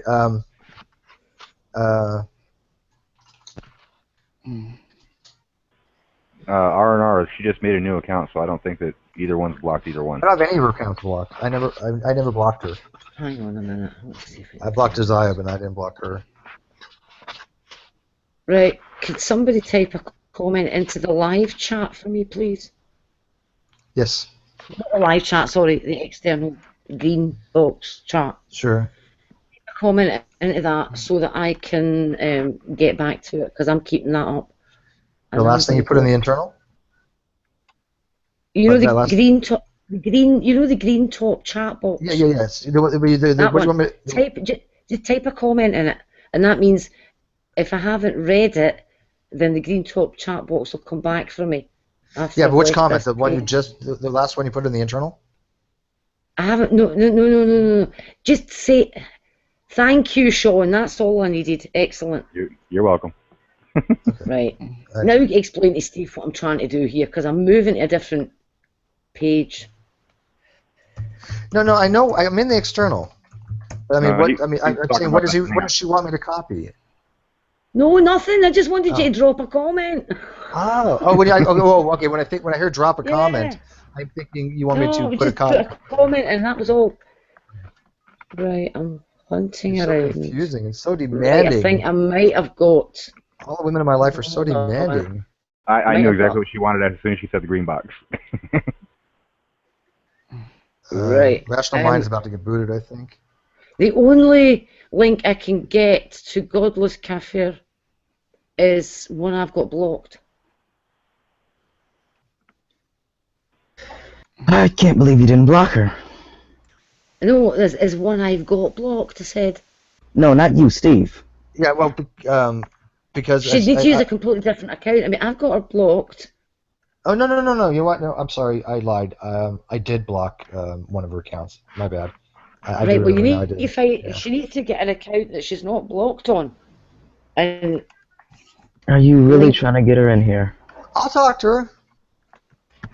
You know what? This is why I say you're too soft. I know. Sam says the same thing. In fact, the other day somebody had asked Sam about my moderation. And Sam's like, well, he's going to improve on some things, but, overall he's good and way better than True. And I'm like, okay, constructive criticism, I'll take that. And I was like, okay, so what's the thing about moderation? His thing was that I'm too lenient. I'm like, holy shit, people want me to moderate more. Yeah, you can take criticism. True can't. You'll be booted if you criticize anything. Just for information, G+ say it's going to monitor the situation over a couple of weeks. Oh, that's huge, actually. What? That they're going to monitor it? That means they're not going to take action. No, they're going to monitor it before they do anything. Well, I understand that. They want to check that this is not what was intended. Well, yeah, but that means they're looking into it. I know they're idiots, but they have to. So we have to sit and wait for 2 to 3 weeks before they do anything. Yeah, I mean, I disagree with that, obviously, but problem. That's what I'm disagreeing with. I can see them being meticulous, but I mean, the fact they acknowledged it, that's well, they huge. had to. They got numerous reports of it. Yeah. So they had to acknowledge it, but the fact of the matter is that they installed an update which caused this. And they have to go and find out if they really intended to allow anybody to hijack a hangout and in effect hijack somebody's YouTube channel. Seriously? Yeah, really? Yeah, they need to go and check it, and it's going to take them 2 to 3 weeks. I will tell you what, Godless Kafir, I will temporarily unblock you on your Godless Kafir main account, but I can't ask Fiona to if she doesn't want to, obviously. The thing is, an unblock can take a while to take effect. Sometimes it can take about 2-3 hours. Does it? Okay, I've unblocked people before and they were able to come in again. I'm going to unblock you right now, Godless, on your other account, Godless Kafir, the one you have 191 followers, 12,699 views. If Fiona does as well, come on in. I will hear you out. I'm a fair person. Right. I mean, I don't want anybody to think that I'm not a fair person, because I mean, sure the hell I want more than. I have temporarily unblocked Godless Kafir. I'll bite my tongue. Post the link. Well, she says she can't use that one anymore. Oh, that's unfortunate. Why can't you use that one, Godless? Why wouldn't you be able to use it?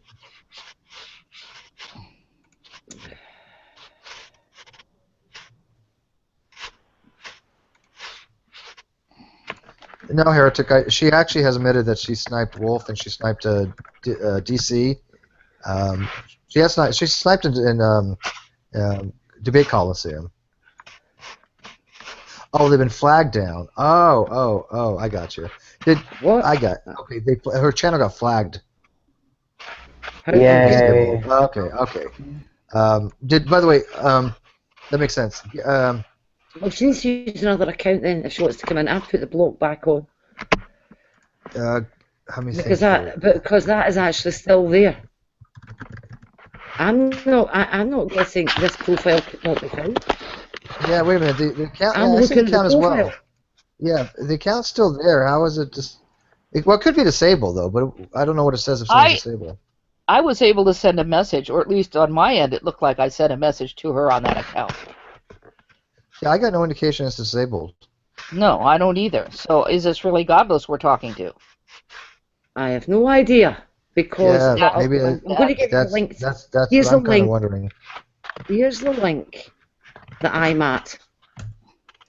Yeah. That's the link I'm at, and that is not a disabled profile. Right. I don't know if this is the actual Godless. Well, then. Oh wait! I get a big red bar at the top. That might be true. Yeah, that's the person I sent the message to, Fiona. Yeah. Right. She says she gets a great red bar at the top that says it's disabled. That might be true. I don't know. Well, I'm looking at the profile right now. I'll tell you. I will. Oh shit! I tell you what. How about we do this? Just think outside the box here. What do I have available here? Will somebody start a separate external offline hangout? Hold on a minute. Just check something else. Give the link to her in the live feed. I will give you mods, and then verify that it is her to begin with. But that's a little bit of effort, but somebody would have to do that. Steve, I don't know who you think you're talking to here. Well, that's what I'm. This is thinking outside the box. Because it isn't the profile I'm looking at. That's what I'm going to be careful here. And I picked this up from a tag to her in a comment, so I've picked up the right one. Godless girl in the outside live feed. Christopher Hitslap said that he'll start a conversation with you, and he has a spanner, so he will start an off-air hangout with you to determine that it is actually you. Is that cool, Godless? Yeah, it is entirely possible that someone is taking advantage of Godless's sniping to create a new Godless channel just to make her look bad all over the internet. And this is something we need to determine. Because this new Godless, if you click on the Godless that's in your live chat, it goes to a page that there's like nobody at. You know, it's a I'm gonna find out. I'm gonna give the benefit of the doubt. If she goes into Chris's thing and it's her, then we're good to go, and that's good. So I mean, she's willing to, so it probably is her. So Christopher, go ahead and just validate that it is her, and then I will send send Christopher the link to the internal chat, and then he can get it to her that way. Okay, does that work? Well, Christopher's already got the link. Oh yeah, he's already got the link. So. Yeah, and if whoever this is doesn't go into Christopher's hangout, we've got a pretty good idea then that this isn't godless. Yeah, that would be kind of. I mean, it's definitely evidence that I would use that it's not. But she says it's sure. So you know. But, well, let's see what happens. So Christopher, go ahead and do that for me, please. And then if it is her, go ahead and give her the link to this hangout. Yeah. Because we need to get this figured out. Because if someone and that's why I want to talk to her. Yeah. That's what I don't get. I've never had an issue with godless. I mean, she's trolls. Don't get me wrong. But one-on-one, I really never had a problem with her, and which is really surprising why she would, snipe my hangout. I know she did wolves, but I think it was more, she was just found something new. It was a new toy, you know. Yeah. And but I want to hear her side of the story, and I'm willing to listen to her. But I'll tell you what. I mean, obviously, if she snipes my hangout now, we all know, that she's irredeemable. So I just don't think that she would. I really want to give her the benefit of the doubt. I don't know why. I mean, if she wanted to be in this community, she wouldn't have acted like such a child and did that. Yeah, but people do stuff all the time because it's like Steve said, it's a shiny new toy. I'm going to play with it, and I'm not going to think about the consequences as it cuts my head off. Right. I mean, we used to when I was a kid, we used to have these rockets that you pumped like water into, and they shot up in the air. I don't know if you guys have ever heard about this. They were really great. You could pump them up, and then you just let them loose, and they flew up in the air. And of course, being kids, we shot them at each other. Listen, guys, I've got the live chat, the external chat up. Okay. So if anything does go wrong here, okay, thank you. If there does seem to be something happening, I need everybody to shut up, and for Steve to tell me to act. Okay. Okay. Christopher Hissef says she keeps joining and leaving, but that might just be a problem. Right. But at least she's trying to join. So maybe that's the excuse, because we have the evidence that someone named Godless Gafir sniped Ronnie's hangout and then was getting ready to do it again. You know what's funny? I'm having this inception in my mind here. And if Godless Girl was a brilliant individual, which no offense to Godless, I don't put her in that category, but she's intelligent, obviously. But if she was exceptionally genius level, what she would do is make a fake account pretending to be her, and then do just this, right? I will go in, and then not really go in, and everybody's like, oh, maybe that's really not Godless. Maybe she's actually right. That's fucking brilliant, right?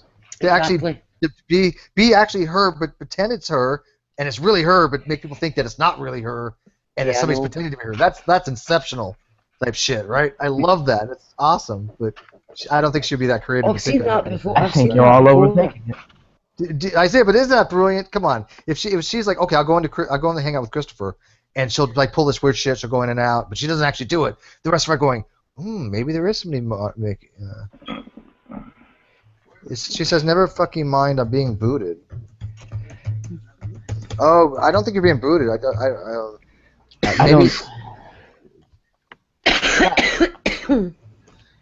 I mean, with me, she's essentially the girl who cried wolf. You don't know what coming out of her mouth is a load of shit. Well, I'm not denying that. And she's not being booted. This is Christopher Hitslap. He's not going to boot her. Yeah.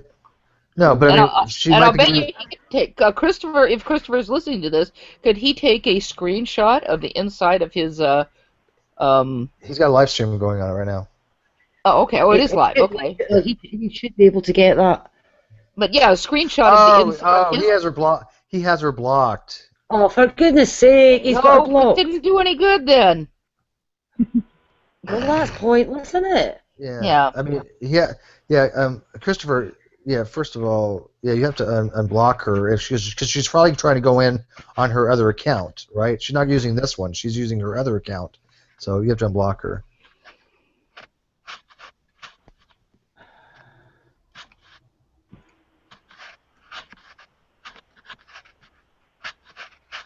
Boy, this is a challenge, ain't it?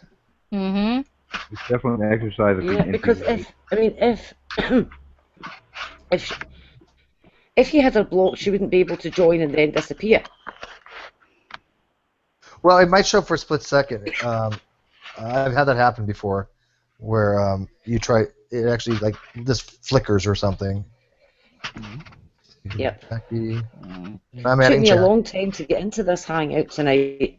I had the wee green thing wibbling about on the screen for quite some time Christopher before we even got in.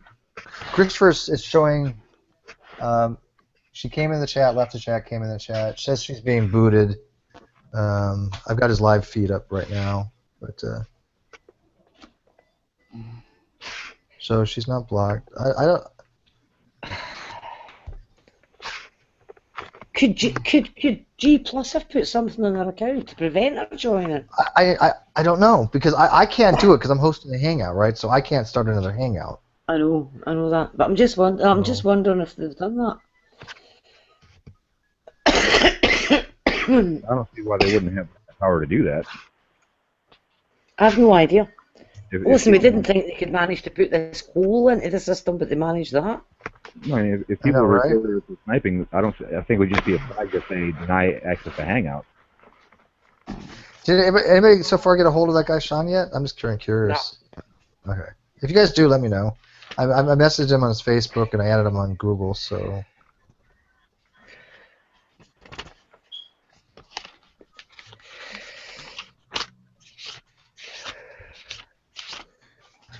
So I don't know if some of you already know or not, but Kevin did get a reply from the Google security team.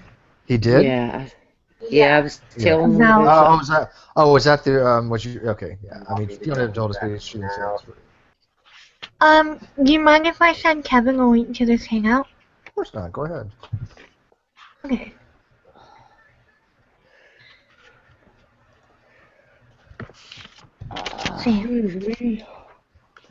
Yeah, just for saying, we know Goddess Kafir is on a different account. We know that, but we don't know if it's actually her or not. But we know that the site's different. But I don't know why she's not able to get into a. I don't know either. Okay. Well, Christopher says, "Hold on, we may have something." So. Oh, this call was ended because of authentication issues. Did you get sniped, Christopher? No, that happens sometimes. That happens sometimes. I was like, what the fuck? Did Christopher just get sniped in his off-air hangout? No.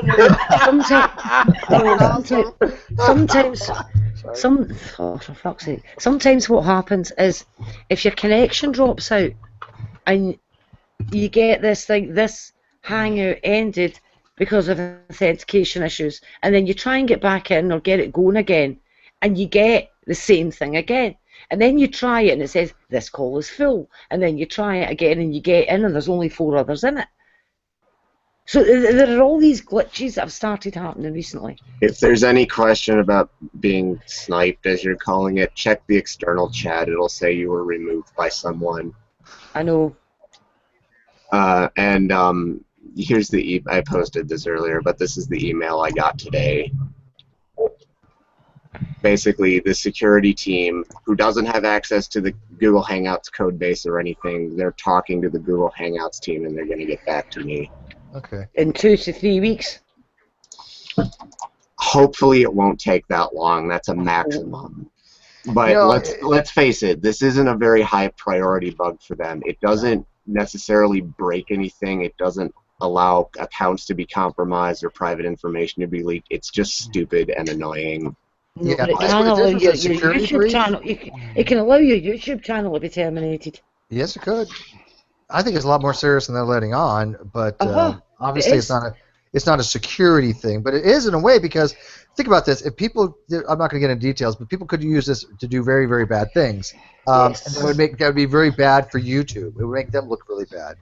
Yes. So I don't think they're looking at the but picture. it hasn't become widespread yet. And hopefully they fix it before it does. All right, so Christopher's got a new room. Go ahead and try that one, Godless. He's in there with no gods.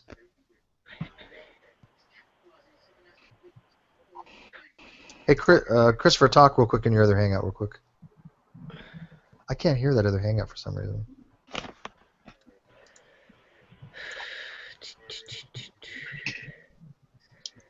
I can see no gods talking, but I can't hear anything.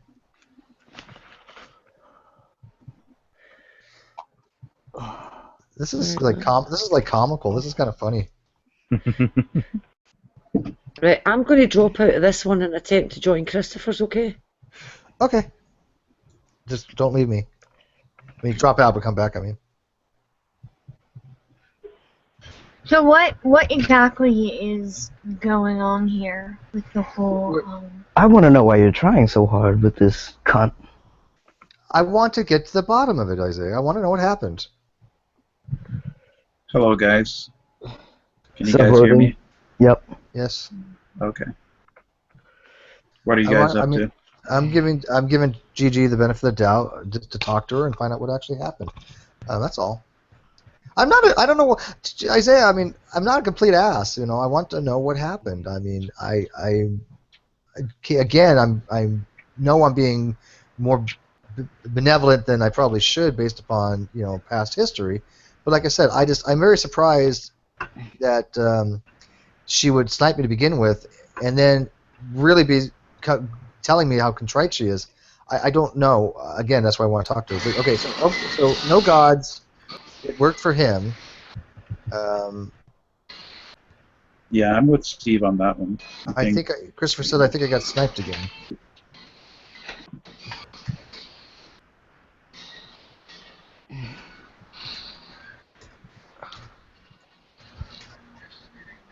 Christopher, do you think this is the real godless? He did get sniped. Christopher said he got kicked.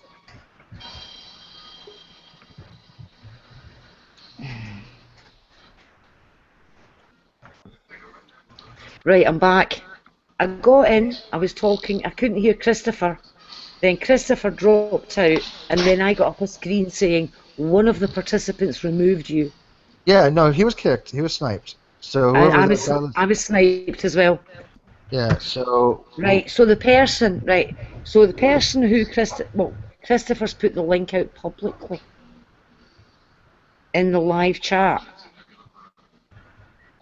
He needs to do it sending the link only to her. No, she could be the one sniping, though. Yes, but if he sends you have to eliminate the variable, right? If he sends it only to her. Right, you have to eliminate the possibility. Right. But it's been put out in the live chat. It's been put out in public. Not even to a limited number. Let me ask you this. So Christopher, he's been sniped. So whoever it is, it's gone in and left again.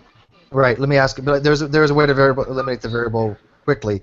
Christopher, in the last hangout you just had, did Goddess Kafir was able to get in that hangout or not? Did she ever join?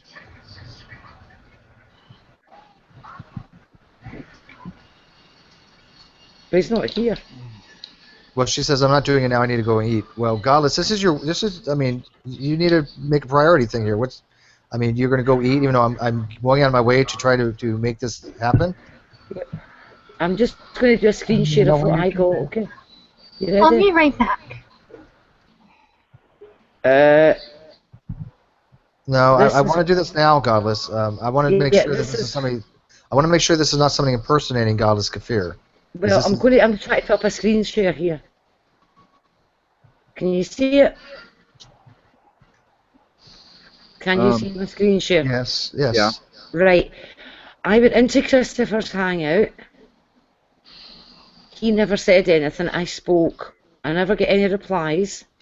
Then Christopher's little icon at the bottom disappeared, and then I got that screen up. Can you go to the Hangout history, see if it shows if it was kicked or removed or whatever? Sorry, say that again? Can you go to the Hangout history and see how people were removed from the thing? Because it'll say who Well, it says one of the participants removed you. That's what I'm screen sharing right now.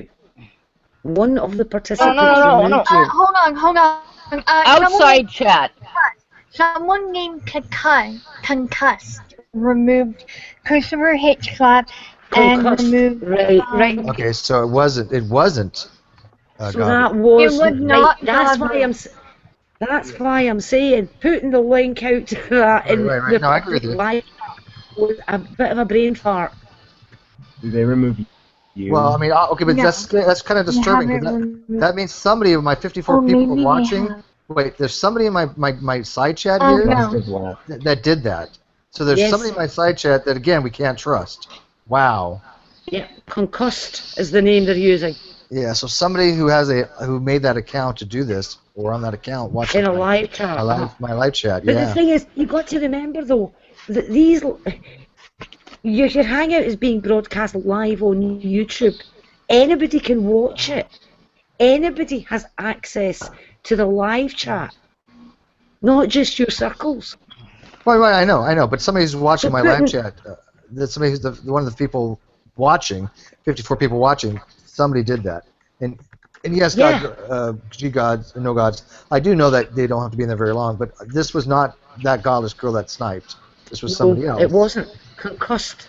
But, I mean, I really want to get this straightened out, so I hope she didn't go eat, because... Sorry. So she might have got booted too. Yes, exactly. Right, exactly. The link has got to go out to her and her alone. Yeah, I think there's he has a new hang. I have the link, but she might be eating. So I'm screen sharing the chat for that empty hangout while I still have it. Good. We have some people who joined the hangout, and then unknown. Now it says unknown. Unknown removed Christopher Hitchcock live and Fiona Robertson. Right? Did it used to say concussed? Yes, it used to say. So they've deleted the concussed account then. They must have deleted the account now. He made the account type and then he deleted it. So they've made an account purely to do that. And now they've deleted the account. So can Christopher try again, and this time don't put the fucking link in the live chat. What a waste of time. Oh. Just to create an account just for that's a waste of time. Well, he needs to send the link to her directly, but that's the problem. How do you get the link to her directly? And goddamn, I can't believe there's somebody's in my live feed that did this shit. I mean, thank you for making this very difficult for us. Whoever you motherfucker is, I swear to God. That was just, I mean, he made it very, very difficult now for us because we can't even put the link in the live feed now. Because I went in to make sure, because Godless was saying that she just got booted. So I went in to see if there was a hangout glitch. But no, it seems that she has been booted by whoever concussed was.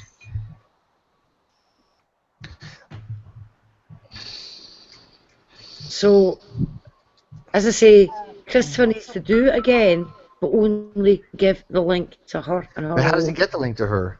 Well, I sent her a message on her old one, and maybe it isn't. Yeah.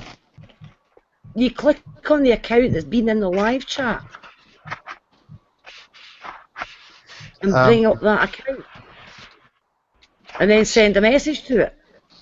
The live chat only comes up with a video, a YouTube account. It doesn't come up with a G+ account. Yeah, but you can track it back using the icon.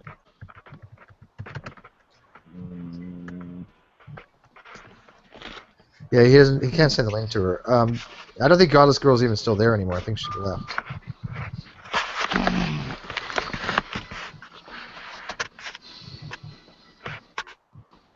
Does she have the link to join yours? No, but I'm not giving this link out now. No, because there's a sniper sitting waiting. Yeah. I can find her and message her the link directly. Not to this hangout, no. Not you dare. Give her the link to Chris. Oh, Christopher's hangout. Oh, yeah, I can do that. I will post on the internal. Okay, this is the link to Christopher's new hangout. And you need to get that to her directly. I don't know how you're going to do that, though. Godless, if you are listening, I will post the link to Christopher's new hangout on Godless Kafir's page the main one, the 191 followers. Under the post, Godless Kafir, Strongest Theist on G+, Rational Theist Matt, Weakest Atheist on G+, Gus Bellinger. Wait a minute, if you post it to her public, if you post it to her This is the profile Christopher's. page, then all Yeah, her but- circles get it. Oh, that's true. Shit. Yeah, exactly. God damn You've it. got why I to said send it. That's why I said You've got you to send message it to her. her and her alone. You send it. You open up your G+, what's new with you thing, right? And you Oh, wait. click on where you. For fuck's sake. He was having a lot of brain farts today. Right. You open up that. What's new with you? You paste the link into that. You then go down to where you're going to send it to. And you clear that box of anything that's in it. And then you type in the single name. And then you send it. And Steve, it'll I go just only to that one person that's specified in the I box. tried that. It Yeah. doesn't work. Steve, It doesn't come up with anything. Go ahead. I just sent you and the other godless, the one that shows up in the live chat, a message. Okay, from G+.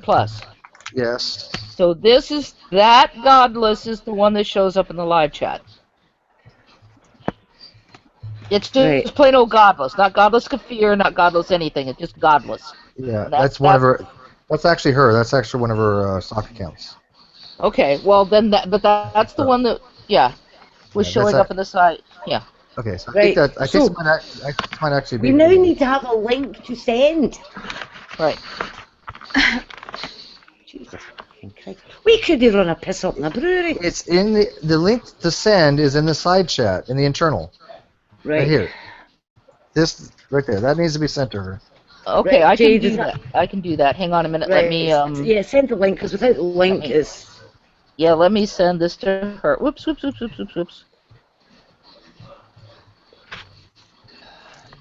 That is, of course, if she hasn't gone to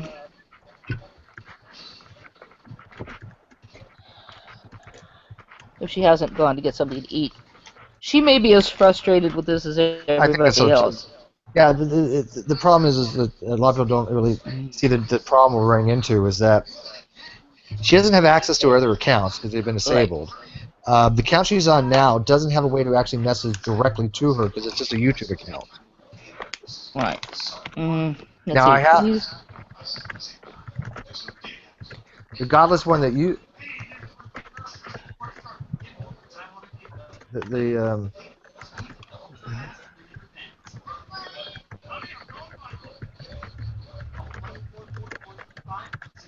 Okay.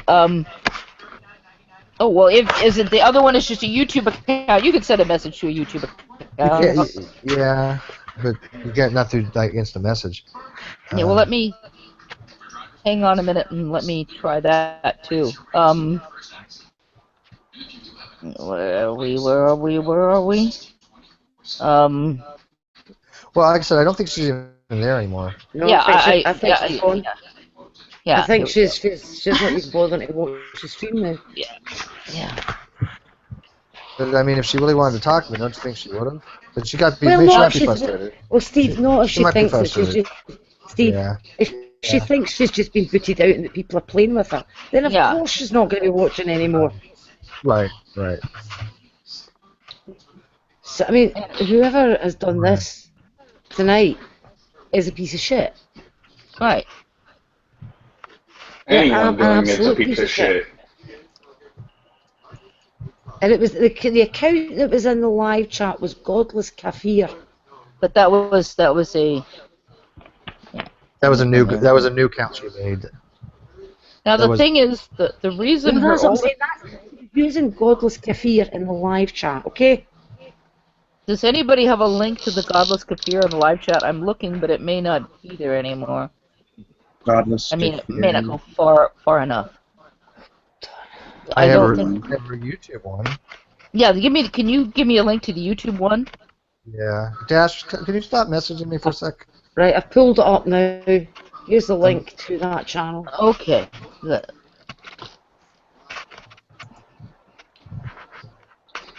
See, I posted the Godless. that So that is to the YouTube channel that I obtained by clicking on the name Godless Kafir in the live chat. The one that's got 0 subscribers. That's the one I need. Yes. Okay. Good, got it. Now the thing is, you mentioned she can't access her accounts. She may have gotten flagged and has a timeout on her accounts for a while. So the account will still be there, but she can't access it. So we are seeing the account is still there, it's still active, but she's been blocked out of it by Google. Let me see if I can. Yeah, the problem with this is you can't send. There's absolutely nothing here. You can't even send a message. Yeah, that's what I was saying. I was trying to send a message on her. She doesn't have her discussion tab up. No, there's nothing. Right. That's what I was trying to get to. This. Yeah, you're right. There's nothing here. Let me play around for a bit. Yeah, because if she's locked everything up, you can't get in. Well, she might. Yeah, I don't see. But here's the thing: the discussion tab is open by default, isn't it? Oh, unless you have no content. Unless you have no content. Right. Yeah. Yeah. And then you can block a lot of the rest of it. So if she has no content, and she's you can block all kinds of stuff so that nothing shows on your channel. I've known people who do that because they were getting attacked. So. Yeah. So I mean, I do think that was probably her in the live feed, but yeah. There's only one Godless Kafir on Google Plus. Right. With 191 followers. That's the only one there is. Right. Right, but I'm looking at it. I'm looking at it now. Yeah, that one she can't get on. She said it's blocked. It's disabled. So basically, G Plus is disabled for accessing their own account then. Right, might be true. Right. And so the account's still there. She just can't get into it for however long she's been given a timeout. All right. Well, there's nothing I can do about it now because she's not available anymore. Does anyone have her Skype information? No. I'm pretty sure she's on Skype. Oh, hang on a minute. I've got an idea. Oopsie. I am giving out the link to other people. If you want the link and I trust you, message me. I got 1, 2, 3, 4, 5, 6, 7, 8. I got room for 1. If you do get a hold of her, let me know. I've just reblocked that account. Just out of curiosity, Jeremy, how did you get the link? You posted the link into one of your other Google Hangouts. No, how did you get the link to this Hangout? You posted the link in one of your other Google Hangouts in the chat. Google Hangouts in the chat. Yeah, that's how I got it. In an old Hangout that you had before. Oh. One of the Hangouts that I was in before. Oh, I didn't mean to do that. I don't think I posted the wrong information. That's okay. That's okay. At least it's. I mean, I obviously I don't care that you're in here. I was like, wait a minute. I was thinking, how do you guys get in here? I can't believe you've wasted so much time on this. Seriously. What? I want to talk to Godless. What's wrong with that? Well, it's not going to happen, is it? Well, that's what I said. I just said we're moving on because I can't do anything about it now. So that's why I'm trying to get different people in here now. So I need to get one more to complement it. So. Yeah, well, it looks like her Facebook has been dissolved or something. I knew she had a Facebook. All right, Christopher's taking off. Thanks, Chris, for your help. I appreciate it, my friend. Yeah. Hey, Bert, you want to come in, Bert? Bert never joins my Hangout. He's like too snotty or something to join my Hangout or something. I'm even reading a message from Michael Ann McAllister. You know her. To Godless Kafir on Facebook, but her Facebook has apparently been disabled, so you can't click on it anymore. The Godless Kafir. Bert's poll's working. Yeah, he always says that. He's really like, he's this guy. I'm just too good to join your hangout. Your channel's not as popular as mine yet. We've been about the community about the same time, and I think we pretty much hit our 500. Let me try He something. hit us before I did, but you know. Well, isn't that really an argument ad populum? It is. Just Who's saying. more popular? No, Bert's definitely known for his good argumentation style and his philosophy. Although, hey, Bert Poe, just remember, rational thinks that you're, an idiot. So whatever. There's no basic philosophy and shit. I have double your subs for it? Really? Oh shit! I'm more popular than you are. No, I'm just kidding. I would kill to have the knowledge that Bert has. I mean, I'm so impressed by. I listen to him quite often, especially when he talks with Jadlow, and I'm like, fuck, dude, this guy's just spot on. Oh, by the way, Steve, Bert's the one that said the comment that I posted in the side chat. Oh, okay, that was funny. Let's check out the Galaxy. I'm not going to debate anybody. I'm not going to debate Shawn Swander, but I do want to talk to him about why he was putting out this misinformation. And I do want to know if he was a nuke. I don't know anybody. I don't know any of the nukes in this community, so it would be cool to find somebody who actually, was. Oh, the guy from True's Hangout? Yeah. Mm-hmm. Yeah. He claimed to be a electronics tech nuke. Nuke T. Yeah. No, and he probably was there, by the way, because, he talked about reactor compartment, something or other. So he knew the terms, if he knows what a reactor compartment is. And he definitely knew what an electronics technician was. So he probably is an ex-Navy nuke, class of 2006, 2007, I think somebody looked up. So he's a young nuke. Yeah, I'm way over than him. Yeah. Yeah. Yeah, he was a nuclear engineer in the Navy. Same with me. We both were. But different. Just like I said, there's 3 different types of nukes you can be in the Navy. His specialty was actually controlling the reactor startup and shutdown. This is, how I shut down the reactor? I'm lying here. When the electronics technician shuts down a reactor, it's a very complicated. Or starts up a reactor shutdown. It's very complicated to do it slow and methodically. Or you can do what's called a scram. Okay. And they have a button they could do it too, but I only have access to one way to scram the reactor. There's something called the ship service turbo generator, where there's a little switch on it. It's basically like a lever. And when you push that lever, it dumps the lube oil pressure. And when the lube oil pressure drops, there's a sensor on it that sends a signal to the control rod drive mechanisms to open up and drop the rods back into the core. That shuts down the reactor. It happens like that in a split second, right? And that's how I would have to shut down the reactor in an emergency. And I've had to do it in training. I never had to do it in It's only used for an emergency because it's really dangerous. Yeah, well, we do it. We have to do it for practice, right? I mean, we'll do it with testing purposes too. So I've had to do it 5 or 6 times.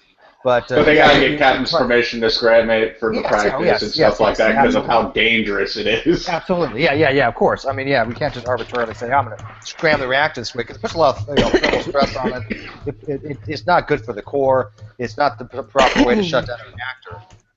But it is fun to think that you shut down a nuclear reactor in a just like that. It's awesome. Hey, if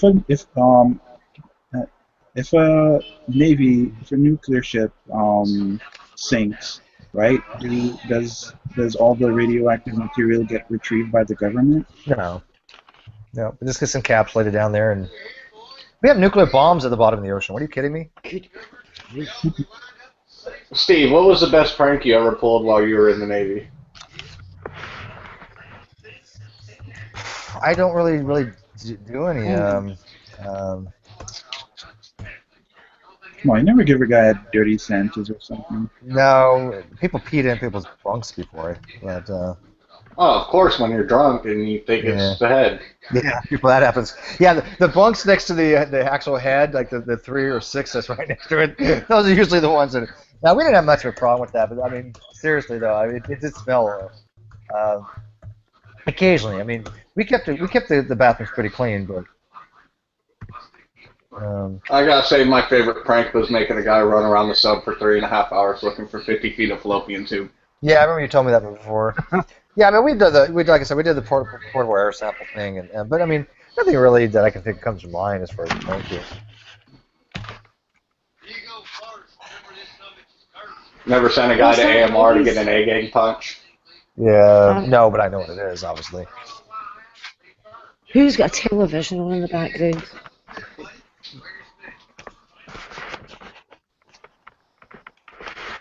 Jade, you're making funny noises. So Fiona, Bell N thinks there's no scientific evidence for natural selection. Is this kind of a Fodor misunderstanding of his argument?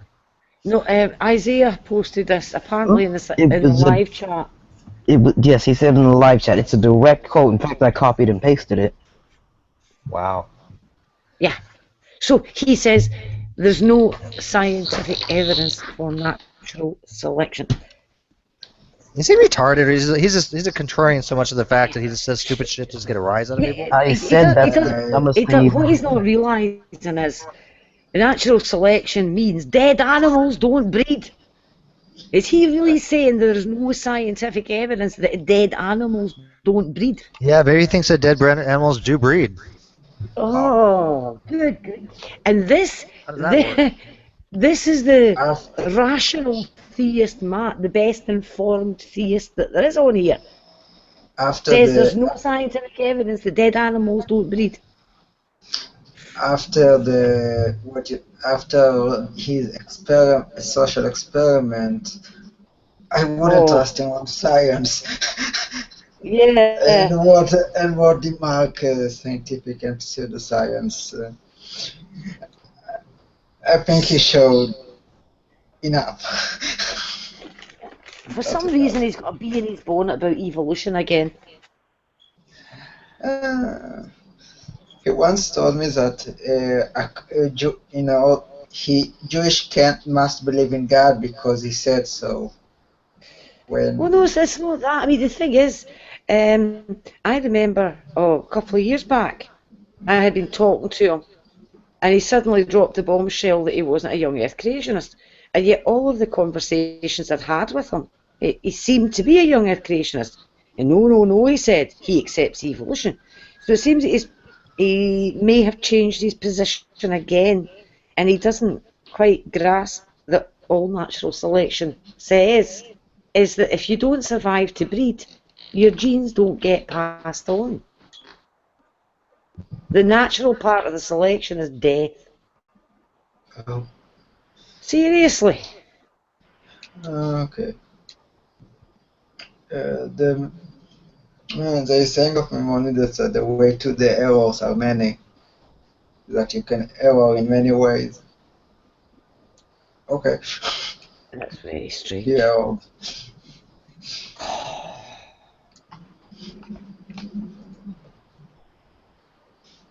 I just don't get what he's actually trying to say.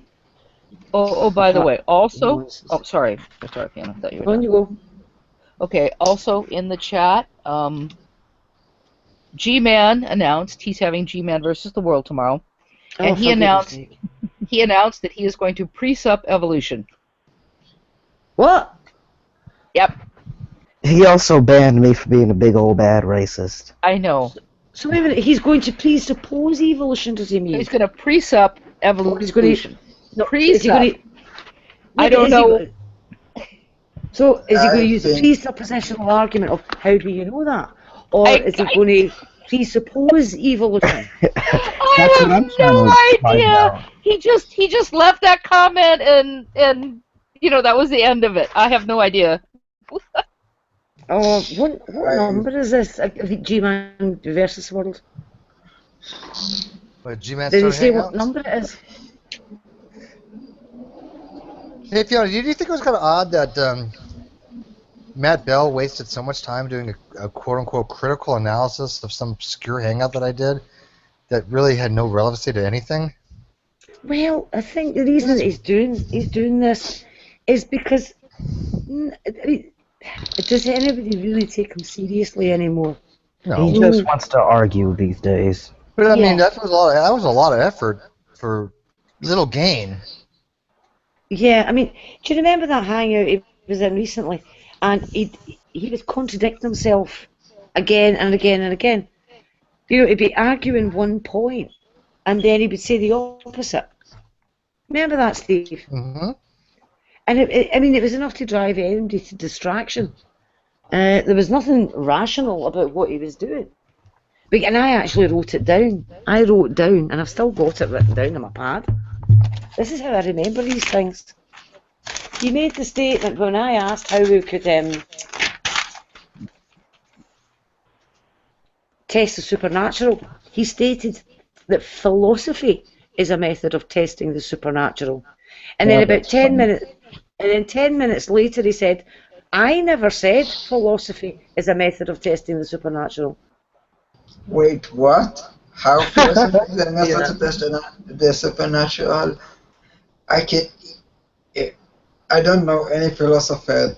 I'm more dealing with classical, but I don't know any point in philosophy that said we now examine the supernatural in itself. No, that's not the point I'm making. So hang on. The point is that he said philosophy is a method of testing the supernatural. And then 10 minutes later, he said, I didn't say that philosophy is a method of testing the supernatural.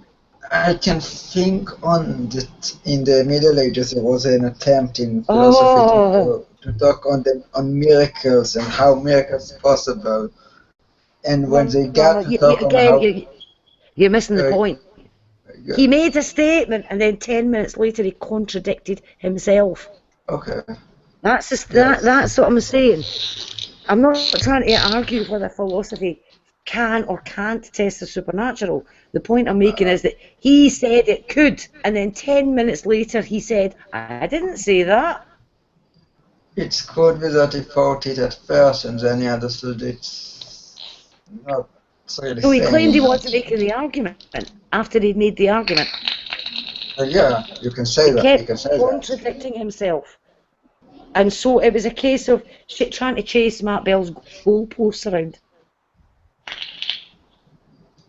Because he had them all over the place. Real quick. It was actually quite funny. Okay. Nadia's in his live feeds has said that there was a godless kafir that just was sniping in Brick Keen's room. That isn't the real godless kafir. So she now thinks that there is somebody impersonating her, although she's not certain if the person that was in my live feed was the real one or not.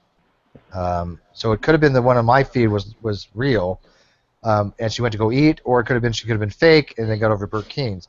Here's the thing: the easiest way to figure it out, Nadia, the person that was in our hangout only had one subscriber, or zero subscribers. Zero subscribers. Zero subscribers.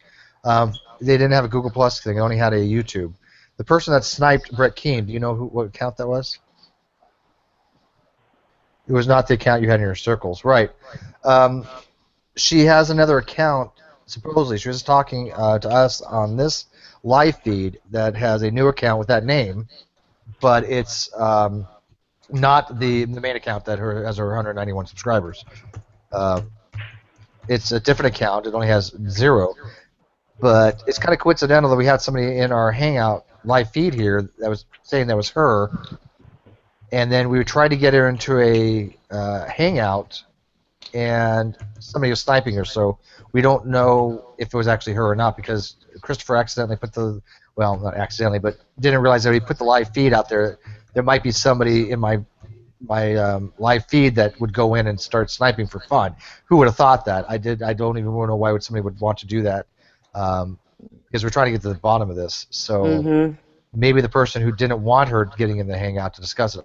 I don't know. Yeah. This is getting really kind of intricate. There's much more than that's going on to this than meets the eye, I think. Yeah, that's why she needs to just, get in someone's, I don't know whether it's private or not, get in someone's Hangout and just explain herself. Mm-hmm. That's what I've been trying to do. And I know this, and the only reason I know this is real Nadia is because she's got a spanner. So I know it's the real Nadia.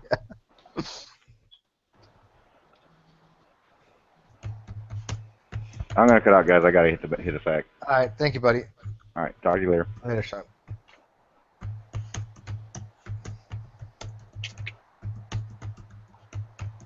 So even Nadia might be questioning it a little bit of if it was her that was doing a lot of the stuff.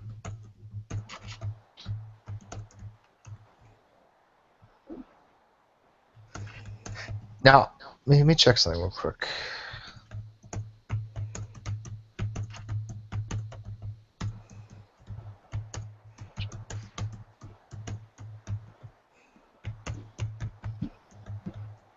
What's up, Dash? How are you doing? Okay. A bit tired. Yes. Hmm. Hmm.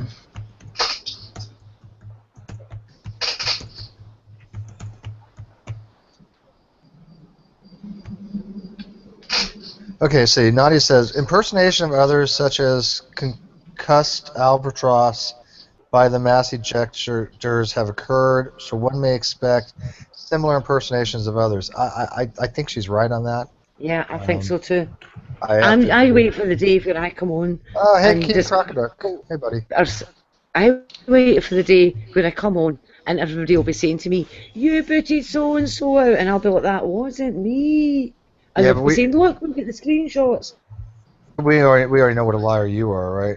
Yeah. Well, the thing is, we do know that it was Godless that did Wolves Hangout because she did it live on air, and we could hear her talking. Well, we So did. We know we she know she copped to Wolves. Okay, she did. yeah. Say, yeah. I want to know if she sniped my hangout. And King Crocodile, please join us because you got to hear some of this stuff. This guy who claims to be a physicist was saying on TrueEmpiricism's thing. It was just, yeah, it was King Crocodile, this physicist, and he was ex-Navy Nuke like myself, which is really kind of disturbing because he had so many things that were fundamentally strangely wrong. He had actually said, he asserted that in physics that string theory had been disproven, that light is not a wave or particle anymore. They got rid of that model. He asserted that radiological decay rates can change, and he didn't mention electron capture, and he didn't mention anything like beryllium. He didn't even get into detail about it, and he said it by a change of orders of magnitude.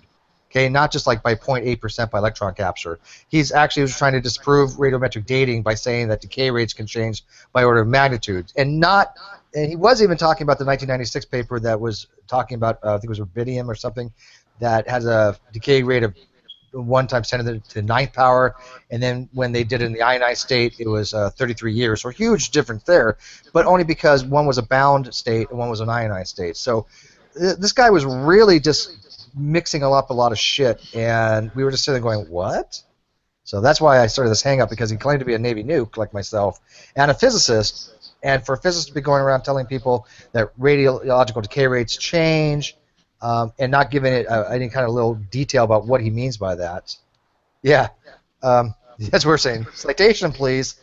Well, I know he probably doesn't even know what he's talking about, but there is a citation for the 1996 study on the element that they did notice a change in decay rate, only because, again, one was a ionized state, one was a bound state, so the ability to do electron capture was much lower energy requirements. So, yeah, he was really just putting up a bunch of shit. Then he said, what was it he said about fossils there, Isaiah? He said we should only find like one type of fossil from any given species?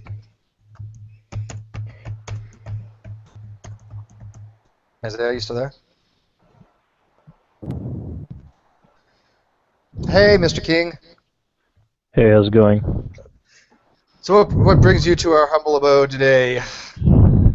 Well, nothing much, just, yeah, that sounds a little bit wacky. And then he said he was definitely getting dark matter and dark energy confused. What else, Jade? What else was this guy saying? I mean, there's so many things. There's like rapid fire secession. What the fuck? It made me fucking come back, Steve. I was eating a taco. But what he said was you should never find two of the same fossil. That was the claim. King, your breathing is really loud. I know. What are you doing, man? Wait, whose? I think it was, no, Your it's gone breathing now. was really loud. Well, he gets excited when he comes in here, as well as he should. Right, okay. Do you blame him? Come on, it's my room. I mean, come on. we have the best in my room. We have actual scientists that come in here. Yeah.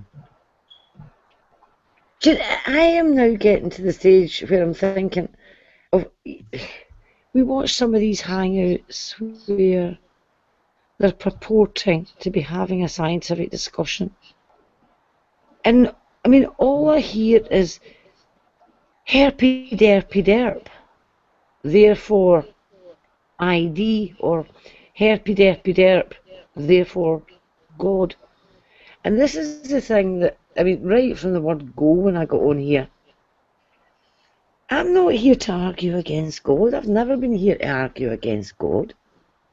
But what I hate to see are really bad arguments for God, or really bad arguments for intelligent design.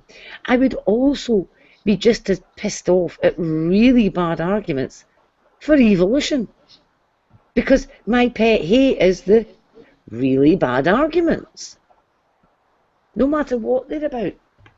Yeah, that argument is a bad argument, and that's kind of what the Great Debate community is about. I mean, that's what we do, is we analyze people's arguments for validities and soundness, and if it just makes sense, right? Mm-hmm. And when you have somebody like True Empiricism who doesn't understand the difference between an argument for intelligent design and intelligent design itself, where do you go with somebody like that?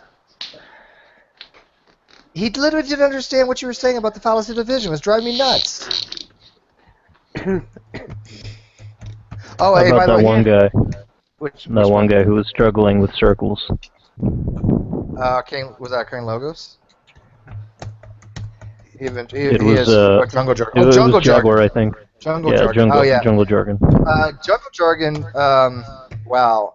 Yeah, he doesn't have. Okay, first of all, I don't know if Jungle really has a mental problem or not. He says he had encephalitis and rabies years ago. And I tend to maybe believe them in some ways because rabies. Yeah, he said he had rabies. Yeah. Yeah, I don't care what he said. Right. Yes, I know he said it, but some form of encephalitis maybe, but I would say rabies no, because there are only either 2 or 3 known survivors. I'm Facebook friends with one of them. I have no idea what they did. That's Gina. The girl from Milwaukee. Yeah, and that wasn't and that wasn't that long ago. So if he's saying years ago, does he mean 2 or 3 or?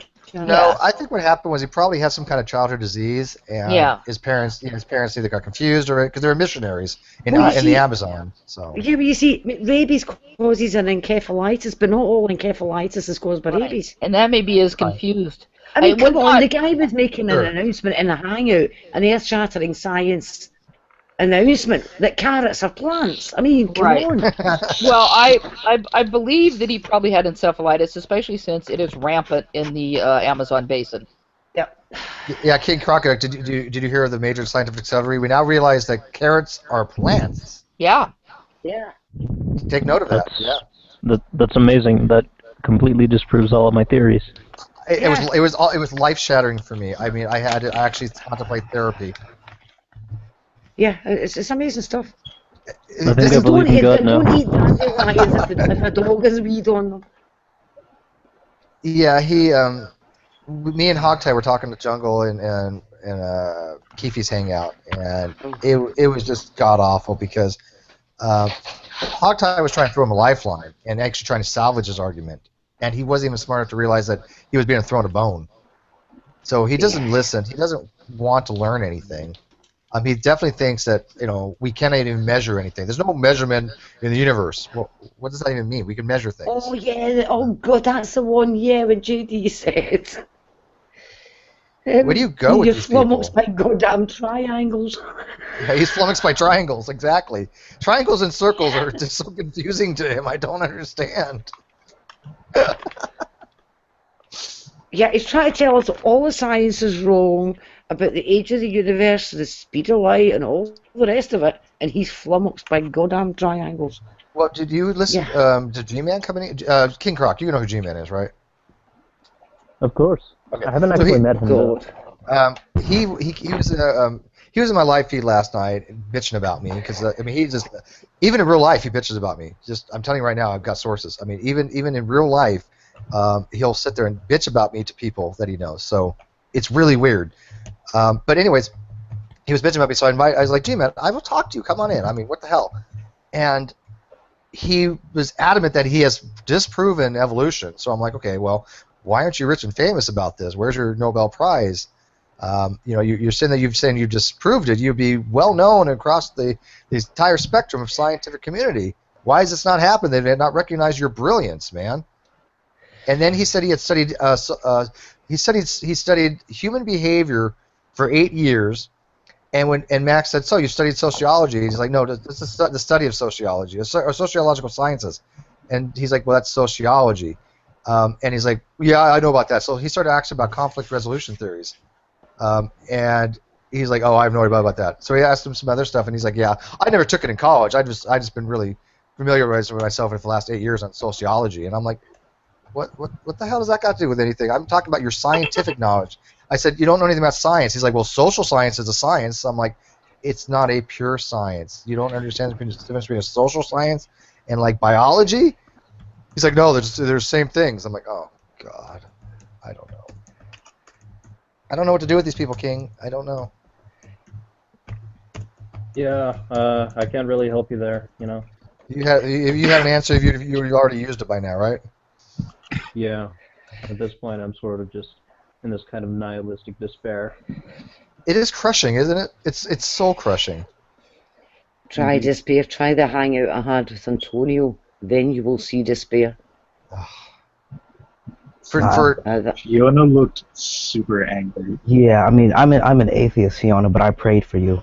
I think it was disappointment for the human race. Because explain to Crockett what you were doing for like 3 hours. Explain to these two people some basic shit. Okay, the first one was Antonio had announced that the big question was, is evolution directed or is evolution not directed?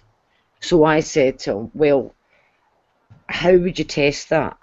As in, how do you propose we come to an answer to that question? And I spent an hour not getting an answer.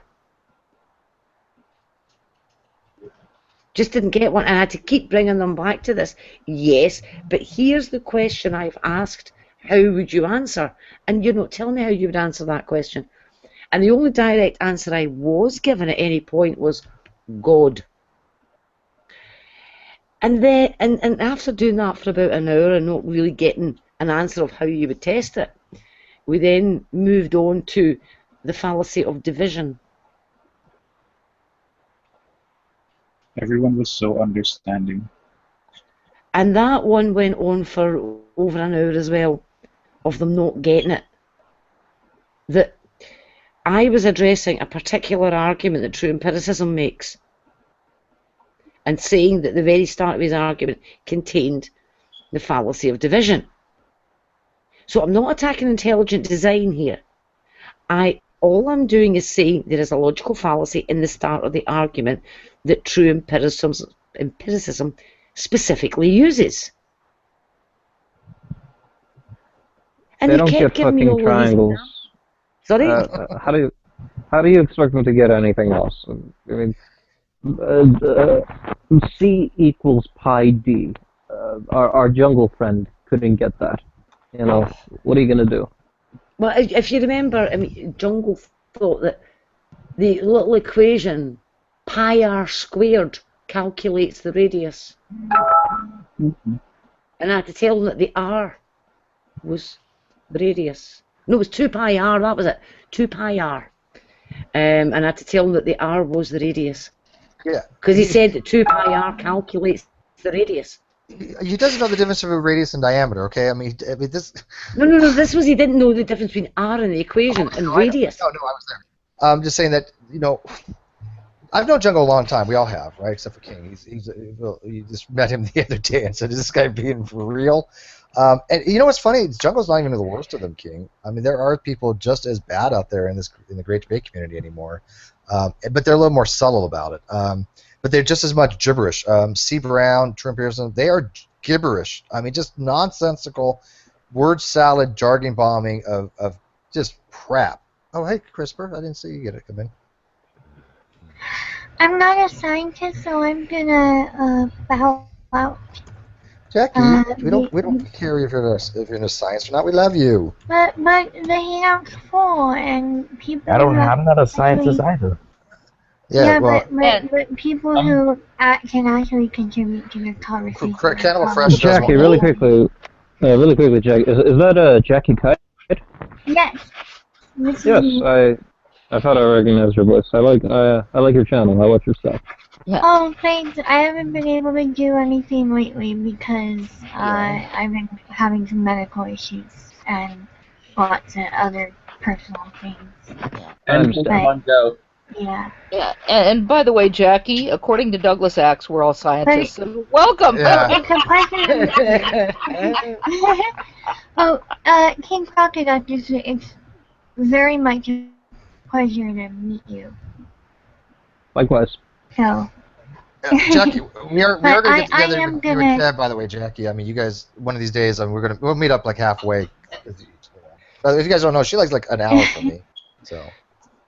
Yeah, we will meet up, but I'm gonna exit the hangout. All right, so. thank you, Jackie. Take care, Jackie. Bye. Cannibal Fresh wants to come in, by the way, so I invited him to hang out. And Malcolm Max. Did you say Malcolm X? No, Max. Oh. Malcolm X wants to come in. Steve Don't get all excited. Steve was mispronouncing my pornographic name, Malcolm Sex. So. Wow, wow. Oh, don't CRISPR, say things like that. I got CRISPR in here right now. CRISPR, So I feel like I missed something today. I was going to say, did you listen to Rational Mind and TrueEmpiricism a little bit today on his hangout? No, I was at work, and I usually don't listen to those things when I. It's another clusterfuck. I needed to keep my brain cells. You know, what a surprise. It's basically potato salad, baked ATP mayonnaise, and that's it. But we're adding cytochrome C now. It's his word of the day. For example, I mean, ever since he learned about cytochrome BC1 complex, he's like always talking about that or BC cytochrome C complex, either one. He just loves these things. It's like, oh my God, I know about electron chain transport. I'm like, okay, fuck, I learned that in 1995. And he's like, also it's like some magical thing now. This disproves evolution because how do we explain, complex 4 of the ETC? I don't know. Maybe because it's just not that complicated. I don't know why it somehow proves intelligent design. So far, the people I met here that have the name Rational in the nickname are the less trustworthy in a lot of cases. Well, Rational Mind knows your shit, though. And anyone I think he's in their name. He's the one exception. Yeah, he's the one exception. Yeah, he definitely is amazing for his knowledge, and I think he's a third-year student, isn't he? Who? Rational, isn't he like a third year? No, isn't he doing his masters in Sweden now? Oh, he's doing his masters? I think he is. He's in Sweden now. Oh. Yep. Wow. He finished. I think it was last summer. But why is it they were talking? Okay, they really didn't talk about any of the human chromosome 2 fusion site that I wanted them to talk about, and the one that I want stuff that CRISPR to brought up. Isaiah had messaged me just prior to this hangout, and he was showing me what Glenn had been showing him. Tried to show. Yeah, tried to show. Highlighted. I actually highlighted the region. Go ahead and show it. Did you show it? I did show it. I actually posted the comment to TrueEmpiricism. No, show it here. Show it in here. All right. If you want, I can. I've got actually the all of those regions from the Muntjac genome loaded right now and at the very end of it the human sequence, and I've got it loaded up in something that'll highlight them all. Yeah. Highlight the telomere sequences. So I can broadcast it. You want to do that? Yeah, just I've showed it right here. Here's the telomere. The telomere sequence to the telomere sat DNA fusion in the Muntjac, and you can see how short it is. I counted 17 if I about or so. Yeah, there's not that many there.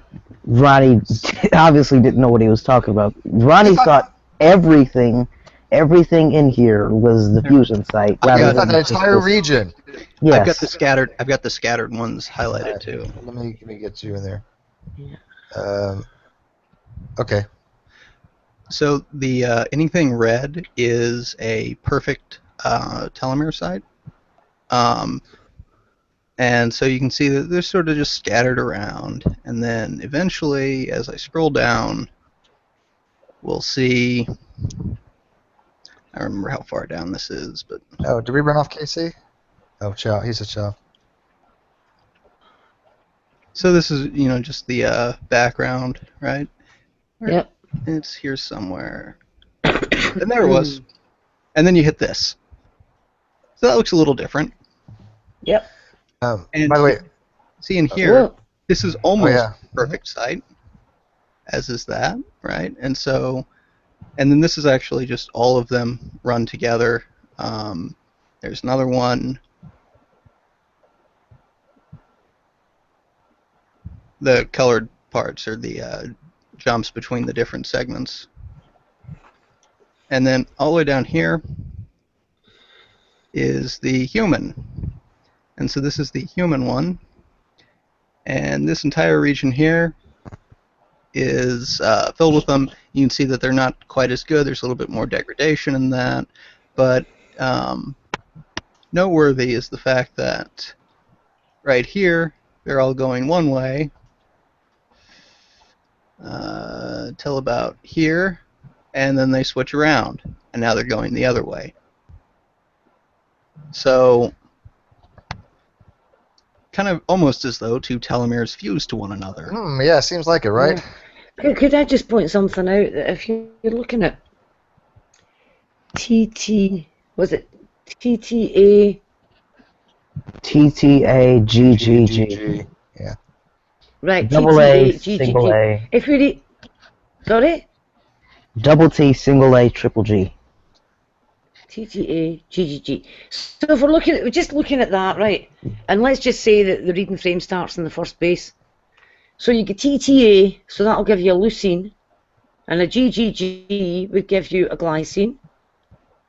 In other words, anywhere you've got a protein that's going to have a leucine followed by a glycine, you will find that hexameric sequence. And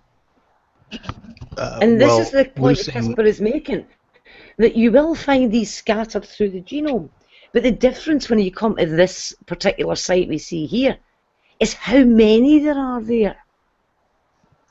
So that's the point about saying how many are scattered through the genome, how many you would expect if there wasn't a fusion. And importantly, most of the area that isn't red in this, those are almost the right sequence. It's just that they're off by, they're off by one base or something. So like here you can see this one is, it should, instead of CCCTAA, it's CCATAA. Now, is that because it's a degraded region? Yeah. Or here's CCCTAC off by one. And didn't Tompkins say that we wouldn't expect to find any telomeric repeat before and after the actual fusion site? Yeah, I mean, you'd expect to see one every 4,096 bases or something like that. Yeah, 4,096. Yeah, and he was saying that we shouldn't see any, and I'm like. But more importantly, here's the real question: what are the odds of you seeing 100 and some of them in a row? I know. But can I point something out here that I think we're missing? Is that on a number of occasions I have heard them saying, well, of course you get repeats. There are only 4 bases. And that's why we find this high level of similarity between humans and chimps. Who told you that? Or who said that? Seriously. Who said that? I've actually heard it from a number of places now. Wow. They're actually making that argument. They're actually saying that. They don't understand that if you do a sequence comparison over 15,000 bases and you're saying these are, say, 99% similar, over the 15,000 bases. Because they're saying, well, of course it'll be similar. They're using the same 4 bases. They don't get it. Yeah. They seriously are not understanding. Hey, welcome, Cannibal, you beautiful human being, you. So CRISPR, when you show them that, and you say about, you're going to find it somewhere, remember the level of not quite grasping this that they are at. They don't realise that when we do sequence similarities, we don't do it over 6 bases or 9 bases or whatever it is. We're doing it over the number of repeats. And all, when we're talking about the telomeric region, we're talking about the number of repeats. But when we're talking about a gene itself, we can be talking about thousands and thousands of bases. But they don't get that. They don't understand what it is you're comparing. Sorry, I just had to get that out. It's been bugging me for ages. No, and like I said, when Isaiah was showing me that earlier, I was like, wow, I can't.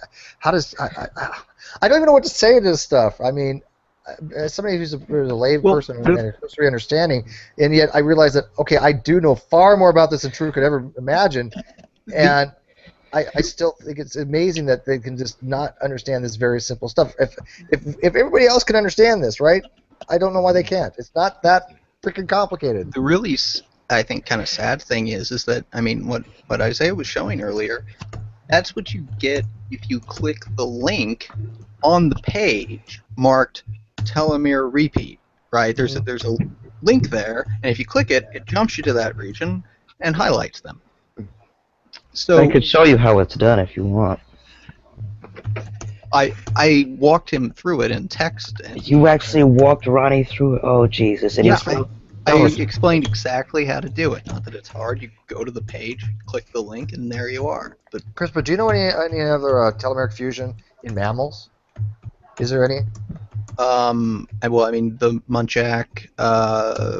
There's several in rats. Other than the muntjac, so there are some in rats.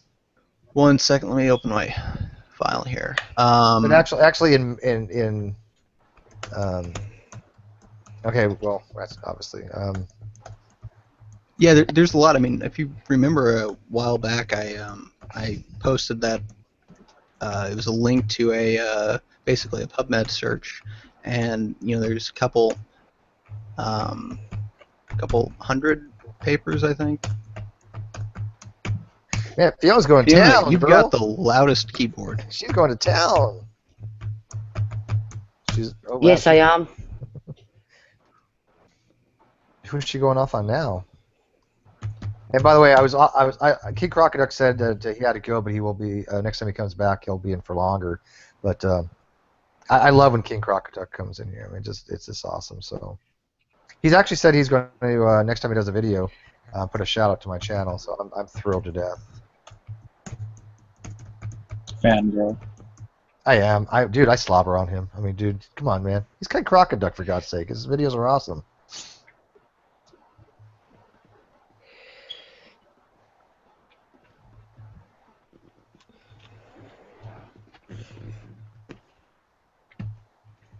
I found the thing I was looking for.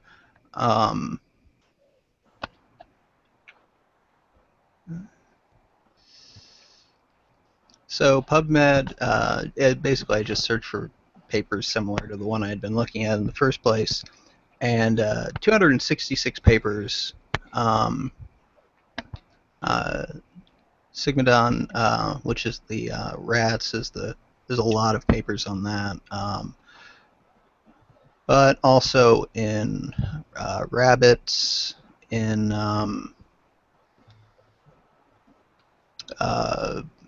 let's see, what does it say? 7 species of Brazilian fauna, different group of rodents, Asian shrews, just pretty much, I think there's just about every group of mammals represented here. And then if I scroll down far enough, we get to the fish, and you just see pretty much everything. So when Steve Brown or one of them says, "Oh, telomere fusions are mythical," and they don't happen, or there's no evidence of them happening. I mean, what do you say to these people when you have demonstrable evidence that they have happened? Well, it's kind of weird because, I mean, really, as far as the telomere to telomere goes,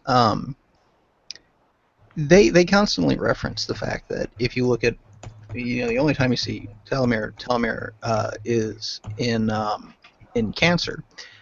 But if you actually look at the cancer papers, it's like the average number of repeats seen in cancer cells is like 12, right? Mm-hmm. So it's really low. That's what causes the fusion.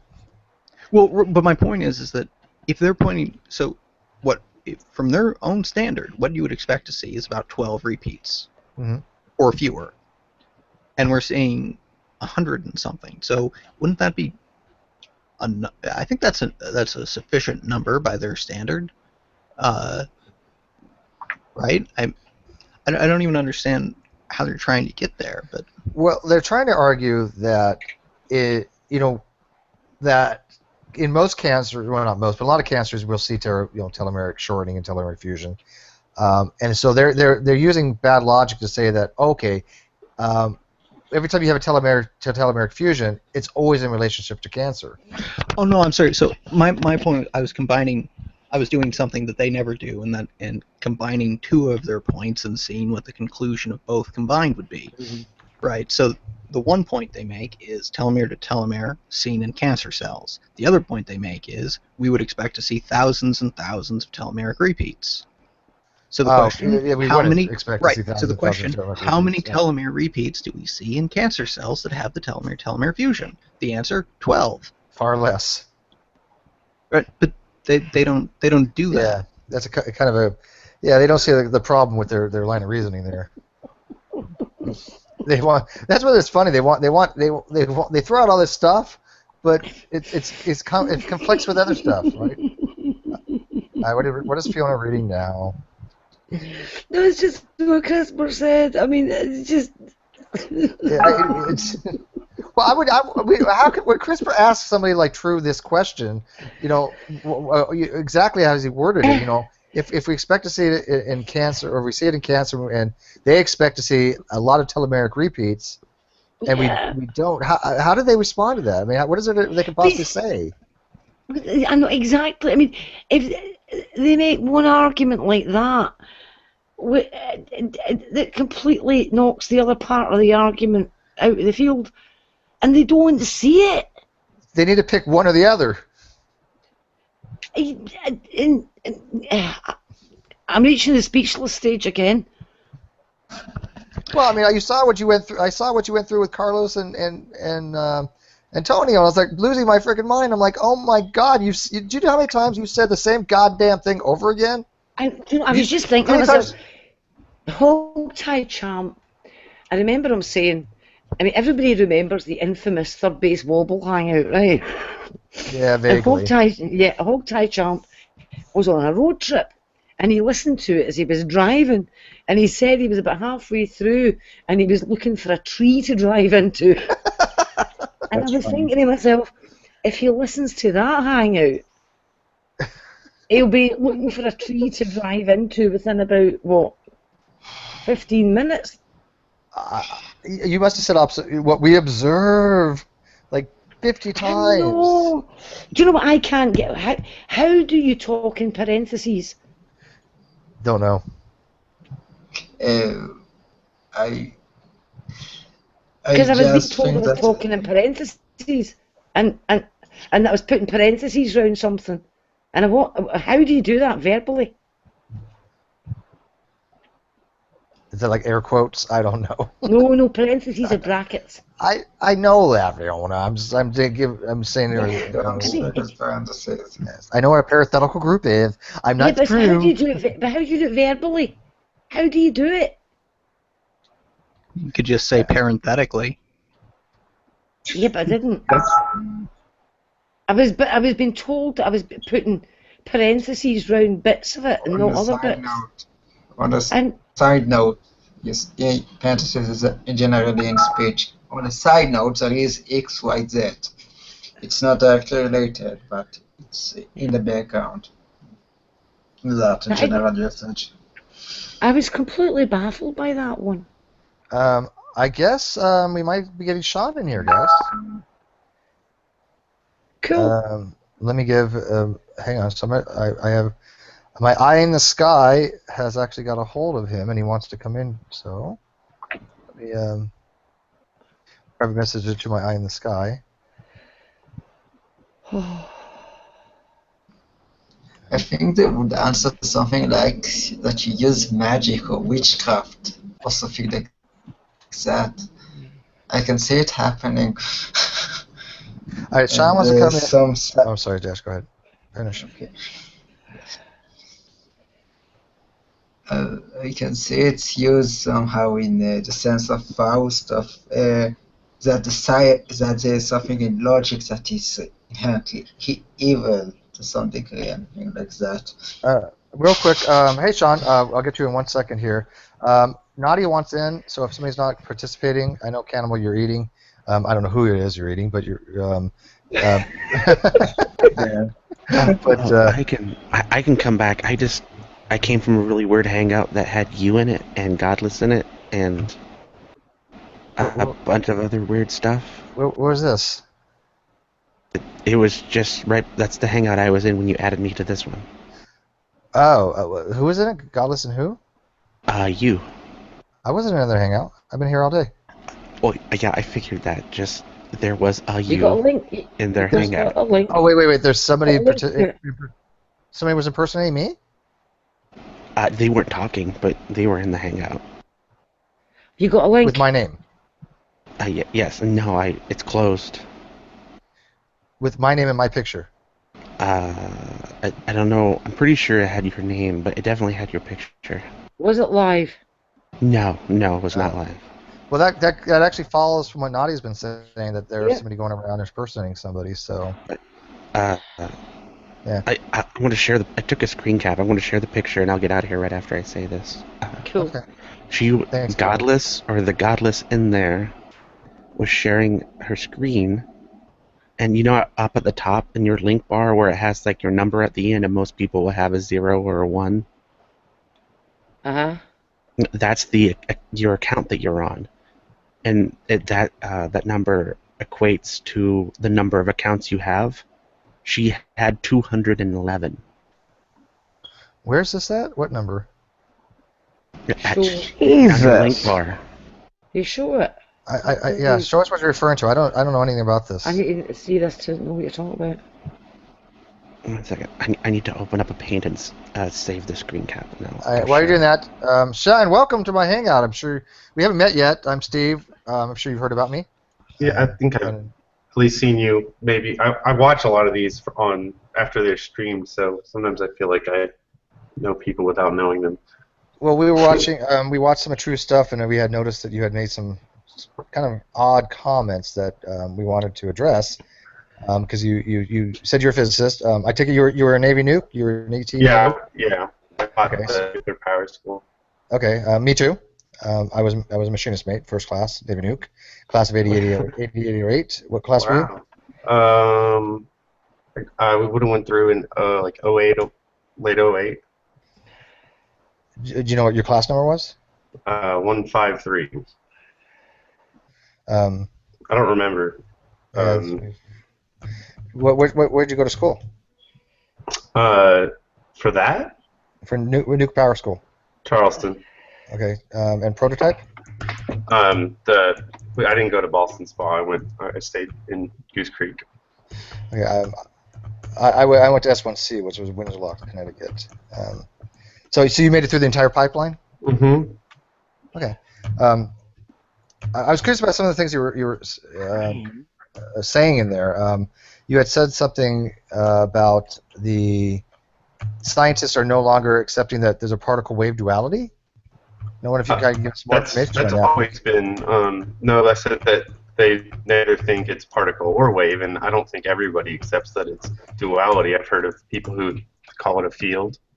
Do you actually know that there has been a paper a couple years back that actually was the first time they've actually witnessed the particle-wave duality at the same time, rather than one or the other? So it is a particle, it is a wave. Well, I've seen the graphic that you're talking about. I think but What do you mean by it's a field? I mean, light Like is that, I would like to know what. I didn't make that statement. I just heard it, and so I'm not sure what they mean. But I would accept that it could be something that's neither. Well, no, it exhibits properties of either a wave or a particle, usually depending on how we observe it, right? So And it obviously can't the be. double slit. So it's possible that it's neither. No, because it's actually both because we've observed it to be both, right? I mean, we've observed. No, we've observed particles, for example, don't interfere with themselves. Right, but waves do. So that means it can't be either. Well, it's both. It's depending on how you observe it. But however, we've observed it exhibiting both properties at the same time, right? Right, but that's a philosophical contradiction. No, it's not. It's physics. Well, to be fair, what, Max? I mean, just to chime in on this, I believe when you say when we test whether or not it's a particle or a wave, what we mean to say is when we do experimentation, where we presume that it's either a wave or a particle, it could work in either experiment. Am I correct on that one? Yeah, because of the double wave. Right. Well, I think the response to that would just be that's only. We're testing only what the effects exhibit, not necessarily how it is in itself. So, for example, there's a fairly interesting image where you take a cylinder and you shine two lights on it. And on one side, the shadow comes out as a circle, and on the other side, it comes out as being far more rectangular. Now, rectangles and circles exhibit two contrary properties, but when you understand the cause of it, as opposed to the effects on the shadow, it itself is, not. There's no contrary being involved between the two. I think perhaps that might be able to explain it. More importantly, there is no contradiction in the thing itself. It's just that what we call a particle or a wave is what we're calling the effect of what we see in the cause that we can't directly observe. More importantly, though, even if there is what seems at the time to be a philosophical contradiction, it doesn't matter because it's what is happening, right? So it may not make any sense. It may not ever make any sense. We may never be able to make it make any sense. But if it's what's true, it doesn't matter. And it's not a contradiction, because the contradiction would be a particle and not a particle at the same time. That's a logical contradiction. But my point is just that, I mean, the way the universe works does not depend on our understanding it. Well, to be fair, though, if you do arrive at a contradiction or something that is hard to wrap your mind around, we don't just throw up our hands and just say, our methods for looking at the universe are wrong. What we do is it's just a sign that we should look at things even further on to determine what exactly is going on to make sense in future. And I don't think there is a contradiction. There isn't. Superposition is not a contradiction either. When something's on and off at the same time, right? Well, we know a light switch could be on and off at the same time. Properties, at the same time in the same way. Something that can't interfere with itself also does. And yeah, it's quantum physics, but we have different models in quantum physics that try to explain things, and they don't all correspond to each other. Exactly, that's true. But what we usually go with tends to be which model explains the phenomenon we're observing at that time, and which is more empirically adequate. Quantum, by definition, is kind of anti-empirical because when you observe it, you interfere with it. Yeah, I mean, it's hard to make empirical observations, but when I'm saying empirical, I mean best explains the phenomenon, best explains what we see and observe in an empirically satisfactory way. That is to say, we can make predictions, we run our lives as if it was true or as if it was the case. It doesn't entail us making up falsehoods or something along the lines. It just means that we can act and behave as if it were true. We don't need it to be true. That part doesn't matter. That's why you're an instrumentalist like I am, right, Max? Yes, I am. Okay. But I do maintain that if something is posited to be true, then this is, at the very least, something it has to satisfy. It's a necessary criteria, just not a sufficient one. Shawn, I'm honestly, I'm not trying to sharpshoot you here. That's really all right, man. I think we can both agree that that's kind of one of those places that we're like currently still looking into because it doesn't make sense. I mean, I just wanted to get your foundations. Again, I'm not trying to sharpshoot. I'm going to ask you two quick questions about Nuke School, and if you answer them very simply, then I will completely believe that you did graduate, because people question, my thing too. I was on CV in '72. I think I can probably find my picture in my career book. What reactor core system did you study? Do you remember? The S5. Okay. So submarine 5th generation Westinghouse. Yeah. And I'm just trying to think of something random. Do you remember anything about the 6-factor formula? The huge equation that for decades per minute. I don't remember. I've forgotten a lot more about Nuke School than. Well, I graduated Nuke School in 1989. And I still have a pretty impressive memory.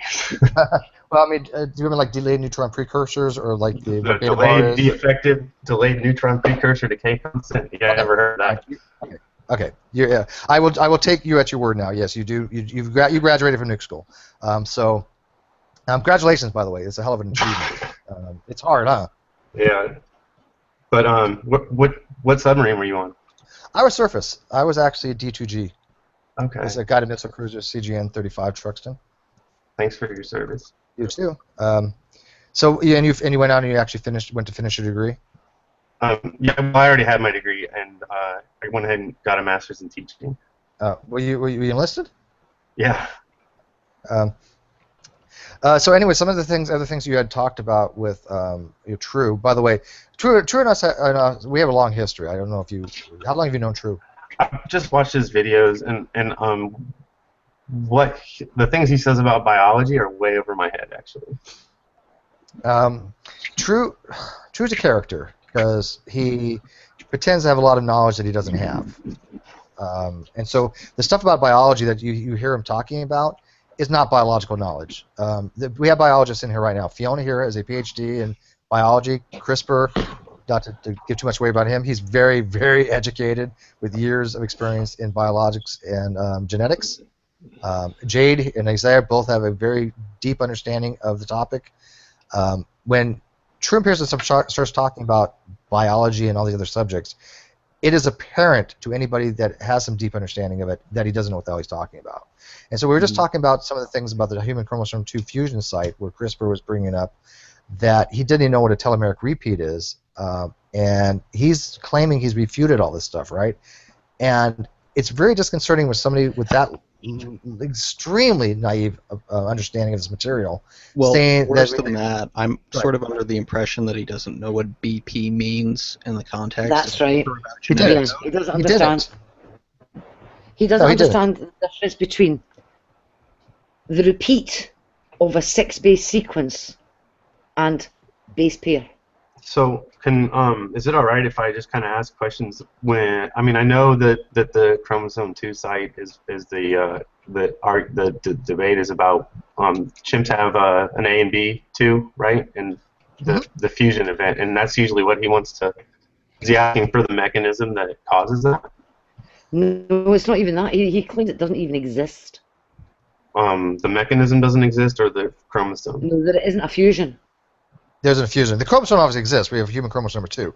He doesn't think there's a fusion there, contrary to overwhelming evidence. There's a fusion there. I mean, it is like anybody that really has 9th grade education really can look at this and go, oh yeah, I could definitely see there's a head-to-head fusion there. I mean, you can look at the telomeric sequence and see it.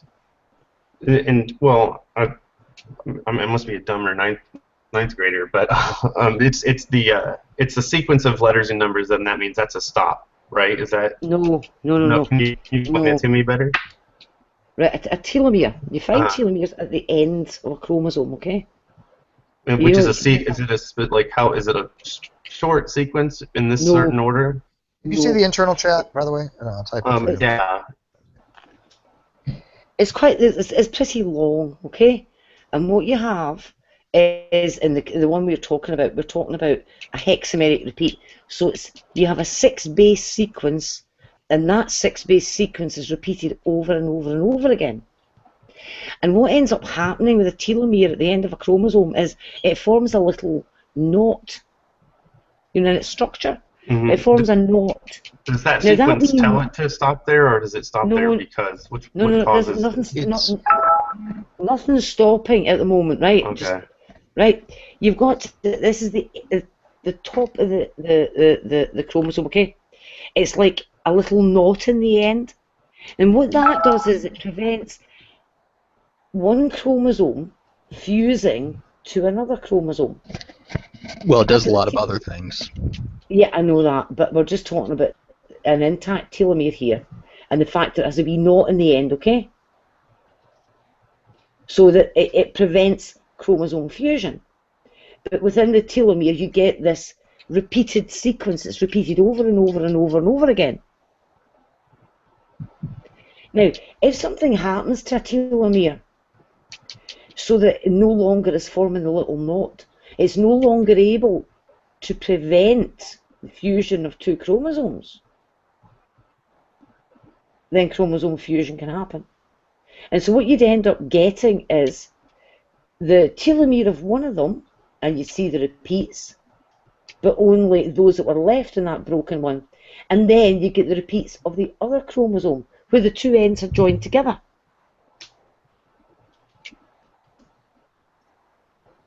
Does that make sense? I barely grasp it, to be honest. Well, but I understand what you're saying. I think I understand what you're saying. It's just, like I said, I think it seems like maybe months ago that this became a really big issue on True's channel, I think, maybe. Mm-hmm. And then I got a lot less interested in his channel. Well, he's just so fundamentally wrong. ID, right? Yeah, he loves the ID, obviously. And I typed in the site, it was something really basic. And by the way, Fiona's a Christian, by the way, and so is Jade and other people that accept all this stuff. So Max is a Christian. So I usually have more Christians in my hangout and more theists than I do atheists. So my channel has nothing to do with atheism at all. Zero. Matter of fact, I have more atheist blocked than any other ideological position. But what we're saying is that True's channel is dedicated to people that don't know anything about science, and he makes him appear like he actually knows something, when everybody in this community knows that he does not. He completely is a bullshitter.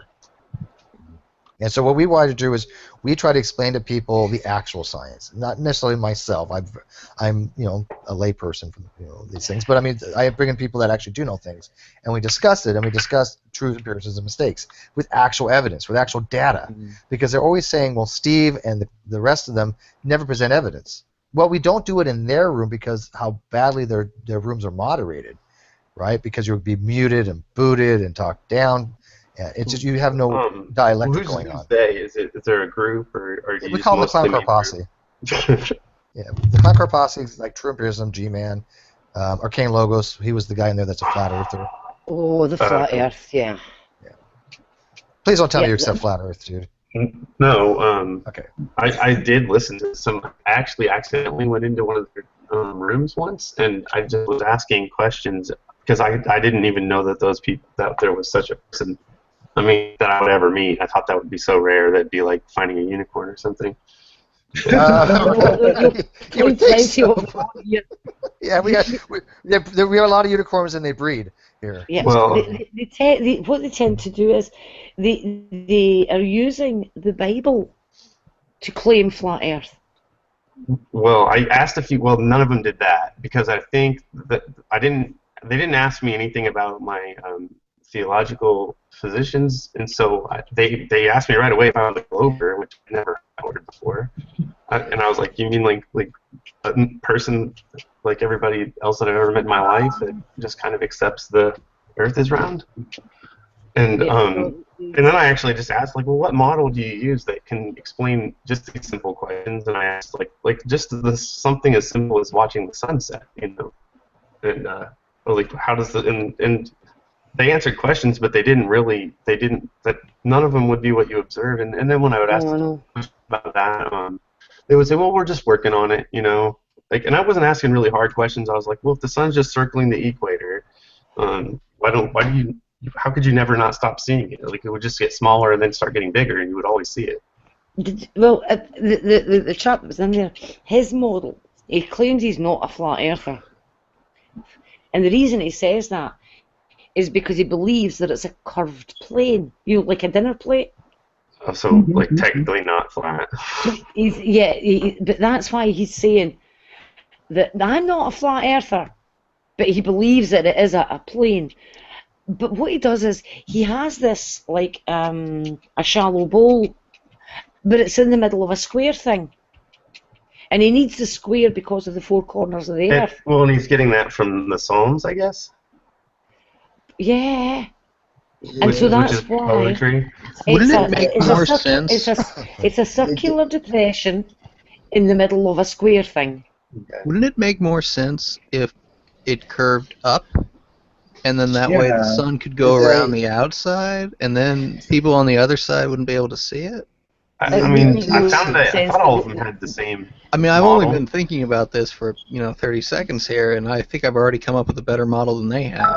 Well, yeah. I think they also found like a really I think Vsauce is a pretty popular YouTube. He doesn't necessarily do science things, but he just entertainment. But he did talk about that once, and just kind of gave an overview. And I think he was pretty fair to them with their view. I like Vsauce. Yeah, Vsauce is really cool. Yeah, I thought he was, if anything, maybe too fair. Here's the thing, Shawn, that's really weird. I mean, True will align with anybody that he thinks will somehow add to his intelligent design argument, regardless of if he agrees with them or not. For example, he'll align with Arcane Logos, who's an adamant flat earther. He's a conspiratorial nut job who thinks like the Orlando shootings were staged, the moon hoax was staged. I mean, he's just not a rational human being. Jupiter is billions of light years away from us. Oh, Steve, I think I saw you in the Rebel Media thing, maybe. The what? You go to there, the F flat, like Rebel flat people. Reg Rhetoric? Might have seen you there. Reg Rhetoric's channel, I'm on a lot. I was in there once a couple weeks ago. He also aligns himself with younger Earthers. Now you said that you're not quite sure of the age of the Earth, which I thought was kind of odd.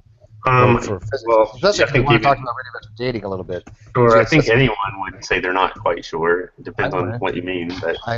Well, I've got some uncertainty when you get down to the second level, but sure. But I mean, I would say, I'm knowledge-wise, as far as we know for certainty with science, it's at least 4.5 billion years old.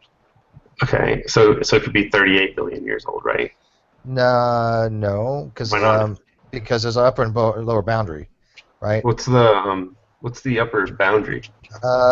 Probably about 4.6, 4.7, because it's 4.54 plus or minus 200 million years, right? You're talking about the Earth? Yeah, the Earth. I mean the universe, but the universe is somewhere between 13.7.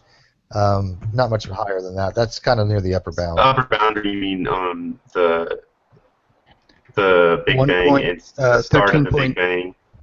13.73 plus or minus 0.12 billion. Yeah, and that changes a little bit based upon our data because we get data from the Planck satellite. No, I know. I just certain that that's the first event in the universe. Well, the Big Bang wasn't the origin of the universe, right? The Big Bang was just the rapid inflationary period. Yeah. Steve, where the origin was created. Yes, sir. Could ask Crispr to pull up his sequence again? Sure. Because Shawn was saying he didn't quite understand what. I mean, I understand what you were saying. I just, I mean, what? Yeah. Go ahead. Go ahead. CRISPR sequence really helps to show why we think these are telomeric fusions. It's a brilliant picture. As I say picture, it's actually the sequence itself. So is the one that starts with 3 C's, is that always a start, or is that just those two together make an end fusion? No, I think it's... let CRISPR do it. Sure, that's what I mean, is I'm not familiar with the codes that make up genetics. Well, if you want to broadcast me again for a bit. Sure. You see the blonde-haired girl, and I still see the Matrix letters. The blonde-haired chick. We just keep Fiona around for eye candy. So, I turned off the highlighting for a second because it's kind of distracting from the full thing. So up here you can see that it's kind of a random sequence, more or less. But I think even without highlighting it, you can tell that like right here there's something interesting, right? Right. You can see it. So here I'll turn the highlighting on, and you can see that these are just the perfect sequences that are now read.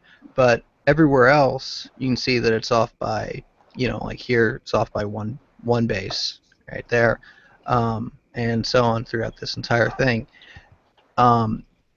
So this is the sequence going in one direction, and that repeats all the way through to here. And then right here, it switches over. No, I'm sorry, I was off by one. It's this one, I think. Yeah. And so it's not about starting or ending or anything like that. It's just that when you have a bunch of these repeats together, right?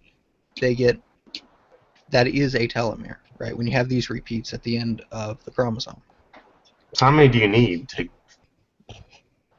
Or just when you see a lot, you're like. I think that like on average for a newborn, it's like 8,000 bases, or something like that, and then down to like 1,500. No, I mean like how do you know the difference between just that sequence coming up inside of a larger sequence or two put together versus?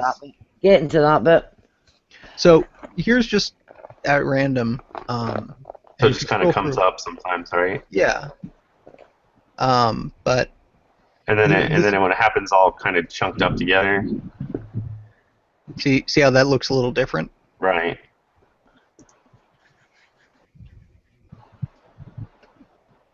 So are you going through the chromosomes? Is that what we're looking at? Actually, this up here is actually the sequence surrounding all of the Munchak fusion sites that you may remember us talking about. I just put the human at the bottom just because it was convenient. So this is actually in the human genome. It's actually pretty much none of them for a really long time. So when we said we mapped the human genome, was this sequence, or have we done it a lot of times, or Well, I mean, the human genome's been sequenced a lot. Right. Didn't it start in the 90s, or was it a long time ago? Yeah, I mean, it used to be that. I mean, the cost was extremely high, but I think right now you can get.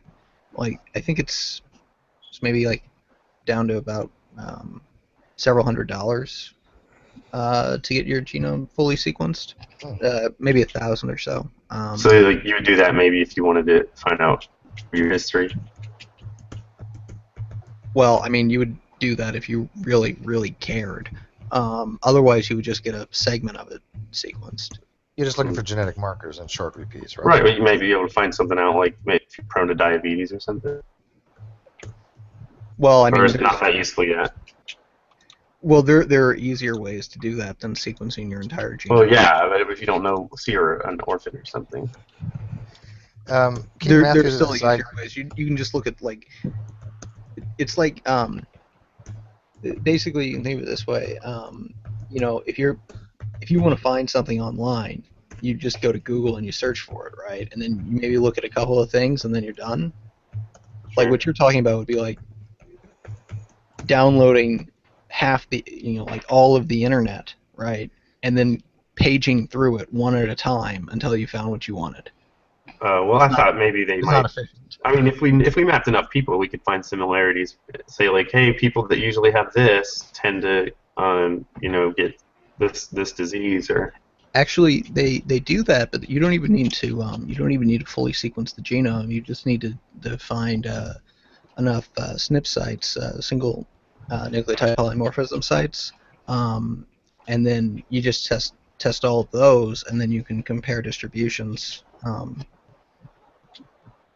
But sure. yeah, you don't. Yeah, I didn't mean to distract and change the subject or anything. No, no problem. We bounce all over science stuff here, and that's just the whole point of this thing is to get this information across. Because CRISPR and the rest of us, we can't get anything out in his channel. His channel is dedicated to shutting people down and not looking at the actual evidence.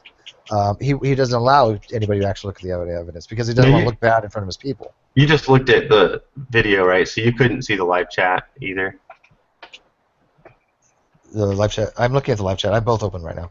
No, in the last thing with Oh, I did. I was looking at it occasionally. I had it open for I didn't listen to the video after a certain point. Yeah, I was listening.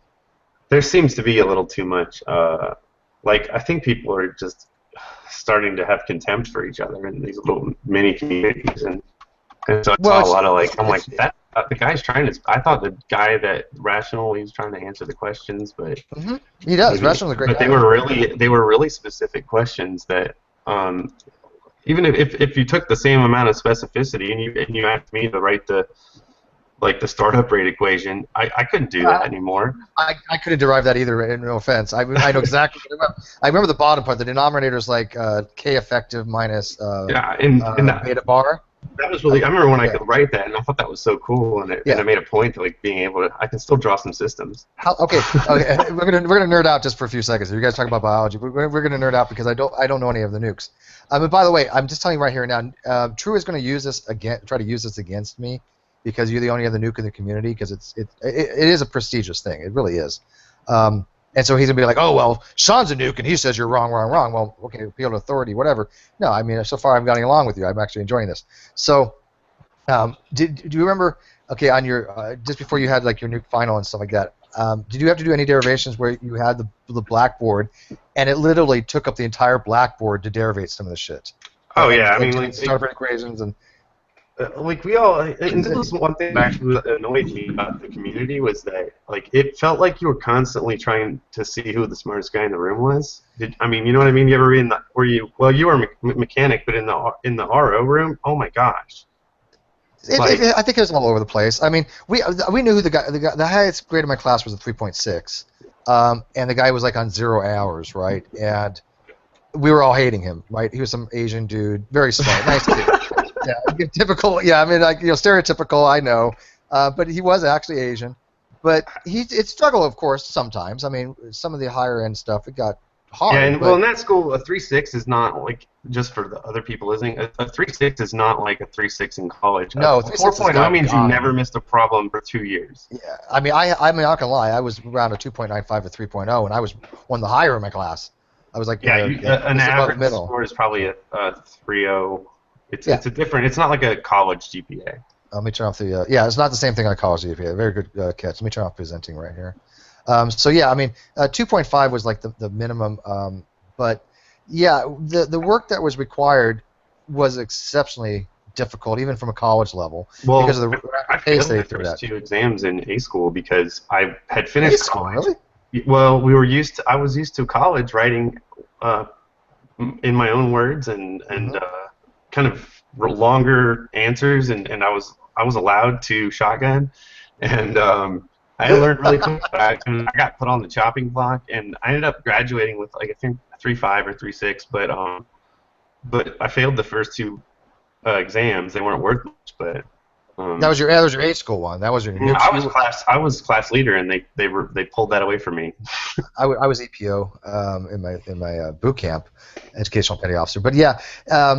A school, I didn't think A school was I didn't know nowhere near as difficult as Power. It wasn't hard, but they would ask like what was in basic electronics they might ask what the order of the wires was by voltage, and I wrote in my own words or something, and they wanted the acronym that he taught in class that time. You you have to learn it their way. Yeah, you have to learn it their way. I learned really quick that you can't BS stuff. They just want you to memorize it and crap it out.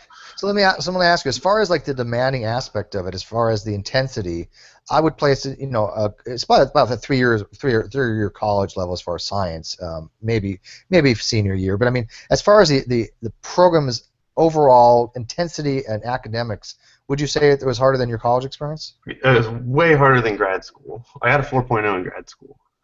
I keep telling people that, and I keep telling them that unless you've been through this program, you can't even imagine how difficult nuclear power school is. It's absurd. When you went through in the 80s, I don't know what they did with their free time, but now we got a generation where they're addicted to video games, and so they would free time. What the hell's free time? I had mandatory 35 for a while. Yeah, well, they would go to class and then and they would finish their work, whatever. Maybe they started on 15 hours a week, and they would go home and play World of Warcraft and stay up till 3 in the morning, and then try to get up at 6 in the morning, go back to school, and learn nuclear power all day on 3 hours of sleep. And those guys were failing out like they're dropping like flies. And so I figured out really quick that the trick with at least one thing that would help was get as much sleep as possible. So I would go home and I would sleep like 10 hours a day, come back in and work, and that was my life. I had 15 initially, but all I did was eat, sleep, crap, and study nuclear power. Your life is just nuclear power for 2 years. And I don't think what is funny is I actually got to say that prototype was more physically challenging because of the 12-hour shifts. Yeah. I mean, just getting up at weird times of the day, and that's hard on relationships too. Well, I'm thrilled. I mean, everybody else is letting us nerd out, so thank you guys. Again, you're the first nuke that I've ran across in this community, and it's such a rarity because it is like it's the academic version of the SEALs. SEALs is a very, very tight thing for physical. It's the elite. It's top of the line, and then for academic, the Naval Nuclear School is the top. There's nothing higher than that. So. I'm just thrilled that somebody actually was graduated. I never learned more in 2 years than that. You learn so much, and you learn how to learn. You know what I mean? Yeah. Like it changed my life in the way I think and in the way I do research and like how well I can grasp concepts that should be over my head, I think. Well, see, that's why they have such a great filtration program, because the people that accept for the nuclear program, obviously you have to have a score higher in your ASVAB. I'm going to brag. Yes, I got a 99. I got a perfect score. And I'm guessing you were 96 to 99 as well. 96. Okay, so that's top of the top. I mean, that's 96 is genius. So I'm very impressed. So they have a filtration system for that because they know people that when they start getting into these programs, they have the A school first, right? And if you can't make it through A school, you're not going to make it through power school. If you're not going to make it through power school, you can't make it through prototype. So people drop through the pipeline at different portions because there's something about it that's too difficult for them or too academically or physically challenging. There's another guy in my class that had a degree in CS, in computer science, and he failed out in like we both failed those first 2 tests, and then he failed the next one, and they got rid of him. Oh yeah, I would say that close to 67% of my class failed out from beginning to end. Oh yeah, I think probably half of our class from like beginning of A school to like the end of power school, it was at least half. So let me ask you, when True Empiricism, is going to be trouting you out now, because he was always asking about my qualifications, and yes, I went on to college courses, a lot of college courses. I love biology. I love sciences. I mean, I took astronomy and physics over again. By the way, I'm not gonna lie. I got a B in college physics only because I was so bored, and I never went until I got dropped out of grade. So you finished nuclear power school and then got a B in physics? Yeah, because I was so bored, right? Right. I mean, this was years later, right? I mean, I was like, this is trivial shit, and I hardly went. I got an A on every test. You could teach college physics after power school. Well, they say that. I don't know. I'm a little self-conscious. I'm like didn't you teach your underclassmen to help them get to? Yes, of course. I had. So you were teaching college level physics. Well, yeah, not officially, but I'm saying you were giving the same content and you were making sure they learned it. But again, I am very modest when it comes to that, and I do underestimate myself quite a bit. It's a bad habit that I have, and everybody tells me that. Especially in this community, when I have people that are so goddamn smart that I admire to no end, like Fiona and CRISPR and all the people that come into my channel and Glenn, and even people that haven't had much college, like Isaiah or even Odian. I mean, I have very smart people that come into my channel, and I'm humbled by it. I'm the science. Yeah, but look how much you've learned because you're so autodidactic, dude.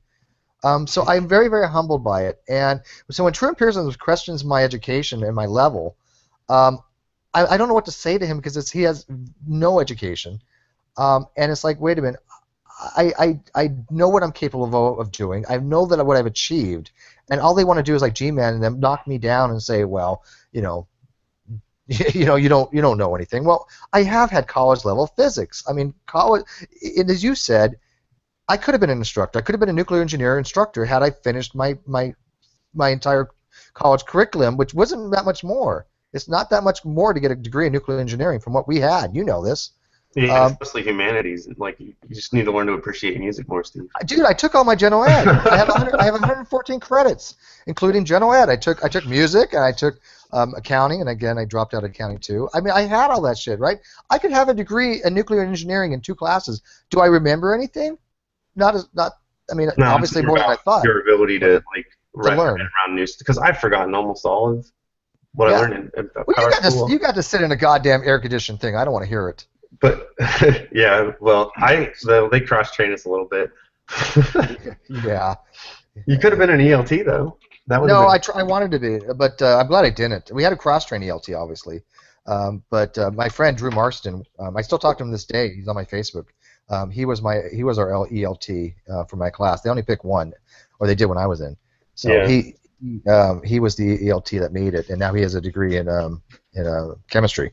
He's working on his master's, I'm not mistaken. So if I was an ELT, I'd work at a brewery. They make bank, dude.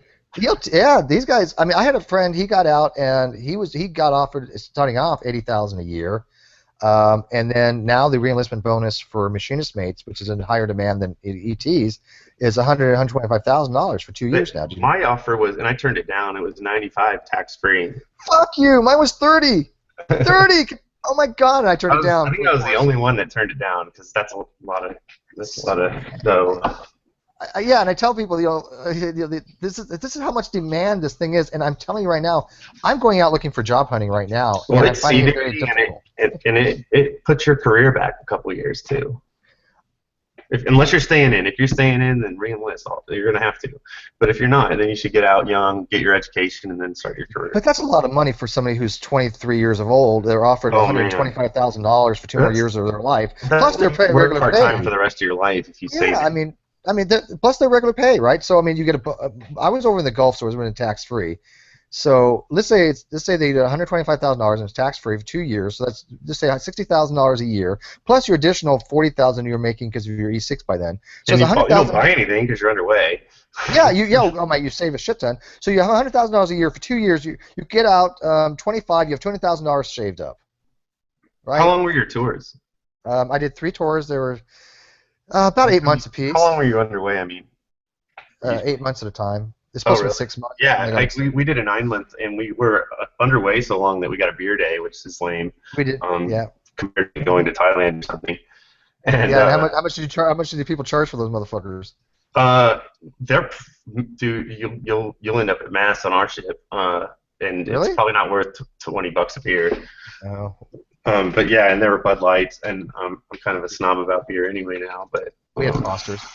Yeah, well, you could pick, but they were all Bud Light. I mean, they were Bud Light in a different can. But well, everybody's like, I don't know if people are paying interest or they're just letting us nerd out. I thank you guys. I feel bad. No, I'm loving this. I'm loving it. Dominating. No, this is great because again, I'm going to change the name of this hangout a little bit because I've actually talked to. I said he has a right to defend himself and come on in and talk about this stuff. So we are going to talk more about science and physics eventually. But I mean, I wanted to qualify what you were saying, and yes, you are a nuke. There's no question in my mind about that. Absolutely. So when TrueEmpiricism will be like, well, yeah, he's going to pitch you against me and try it. Which I don't think it's going to happen because they seem to be getting along with you really well. I mean, it's true what I did, but I don't think I ever said that, therefore I have some extra leg up on. I said I think I've been really humble about. I said I don't know anything about biology compared to the people that I've been listening to in these chats. So I really don't. Anything I talked about was mostly philosophical or. I mean, I would even say quantum physics is borderline philosophical. How's your chemistry though? I mean, I can do chemistry. It's about like the equivalent of someone who took Chem 101 in college. What happens to DNA when it gets wet? DNA when it gets wet? Yeah. What happens when DNA dissolves in water? I took water chemistry. Yeah, I know. We have to qualify water chemistry in the Navy. Actually, it's funny. We actually have credits for water treatment systems. So what happens when you put DNA in water? What do you think happens then? I would imagine it doesn't. Well, I don't know because. Aren't we mostly water? So yes, I wouldn't imagine it would do much. It dissolves. That is That's it. exactly right. Yeah, it doesn't does do not much. It dissolves. He says that DNA water degrades over time anyway, though, with most environments, doesn't it? Yeah, but sure. yeah, but Over again, time. over time, when you put DNA directly in water, though, it's instantly not going to degrade, right? Because there's nothing in there. There's no DNA nucleases. Well, I'm not in telling there. you I know. I'm just guessing because. Yeah, but he thinks that literally when you put it in there, it starts breaking apart. Maybe, and like it depends on the water. If it's Pure water. We're like talking pure water. pure H2O. Like, Yeah, we're talking about denucleased water. So put your hand in water. But I don't know if that's one of his biggest gaffes. I mean, he says he has so many things that he just says are just odd. Well, I've heard him talk about that. Is he talking about like a single strand of DNA probably wouldn't last long if it's separated? He says that it would last quite a while. He says that dissolve and degrade mean the same thing. Do you remember back? I didn't explain it to him this way. Do you remember back? Degrading means that the code is no longer. That's right. Right? Exactly. That's what he says. He says when means that it's distilled into the solution. He says when DNA dissolves in water, it breaks into its component parts, and the sequence is lost. Exactly what he says. That's what he says. The sequence is lost. And I know you've had water temperament, so you remember hydronium and hydroxide. Mm-hmm. Yeah, I was going to say that there's those reactions, so it can only interact with basically OH negative and the other one. That's what it is. It's an acid, right? So one of the H's comes off of the phosphate group and it actually forms hydronium. That's all that happens, but that's way more than he knows. And he thinks so. There's little pockets of acidity, and I mean that's basically water. You say it's pure water. It's on the whole, it's pH 7, but there's little tiny micro pockets of acid and base. Yeah. There's free radicals and stuff. He really thinks that a polar solvent such as water somehow breaks the strong covalent phosphodiester bond. Well, I mean, to be fair, really what he thinks is that it increases the reaction rate, right? So yeah. Compared to what? Compared to whatever the activation energy, right? Right. So basically, I mean, yeah, if you have water and DNA, you'll have hydrolysis eventually, right? But 30 million years for that bond. Yeah, right. Yeah, but the thing is that the reaction rate is so very small, right? That while yes, it does occasionally happen, it's very very rare and very slow. But what he thinks. Go ahead. So he thinks that dissolve means the same thing. Yeah, he literally uses dissolve. He stated that he could use either word; it meant the same thing. Yeah. Well, in a nutshell, Shawn, here are people that have actual PhDs and PhD levels trying to explain to True, who literally has never. I don't think he's ever stepped foot in a college class. I really don't think he has. Why he's wrong, and instead of somebody, going, oh, here's all these smart people. Maybe we should listen to them because they used to teach us shit, right? He surrounds himself by people that don't. You're probably the smartest person to ever go in his hangout. That's not one of our side. You're probably seriously, because I mean we all always have like Glenn and CRISPR going there. But as far as people that seem to be supporting him, because it seemed like you were, you were astronomically way above anybody that's ever supported him.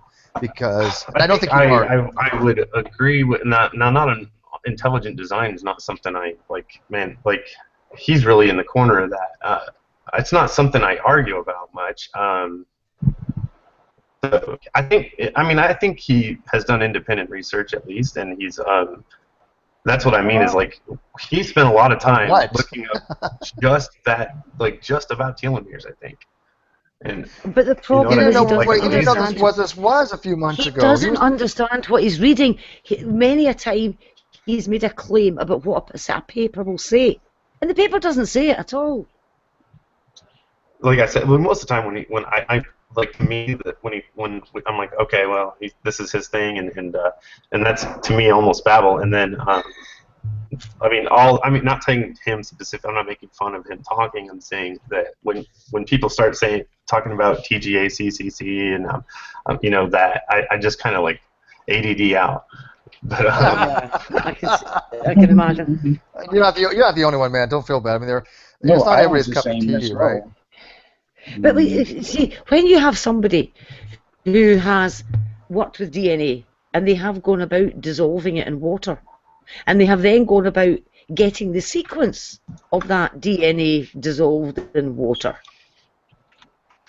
and telling you that you can do this, and they have done it, True puts that down to, wait for it, appeal to accomplishment. Therefore, it's some sort of logical fallacy.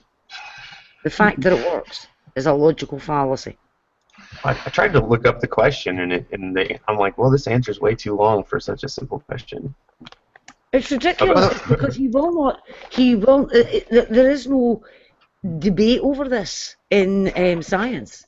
We know He still thinks there is. We can take DNA, we can dissolve it in water, the sequence remains intact, and we can then. And I don't think I was even arguing against every. I mean, I guess the overall he's I mean, you might see his view as anti-evolution then, right?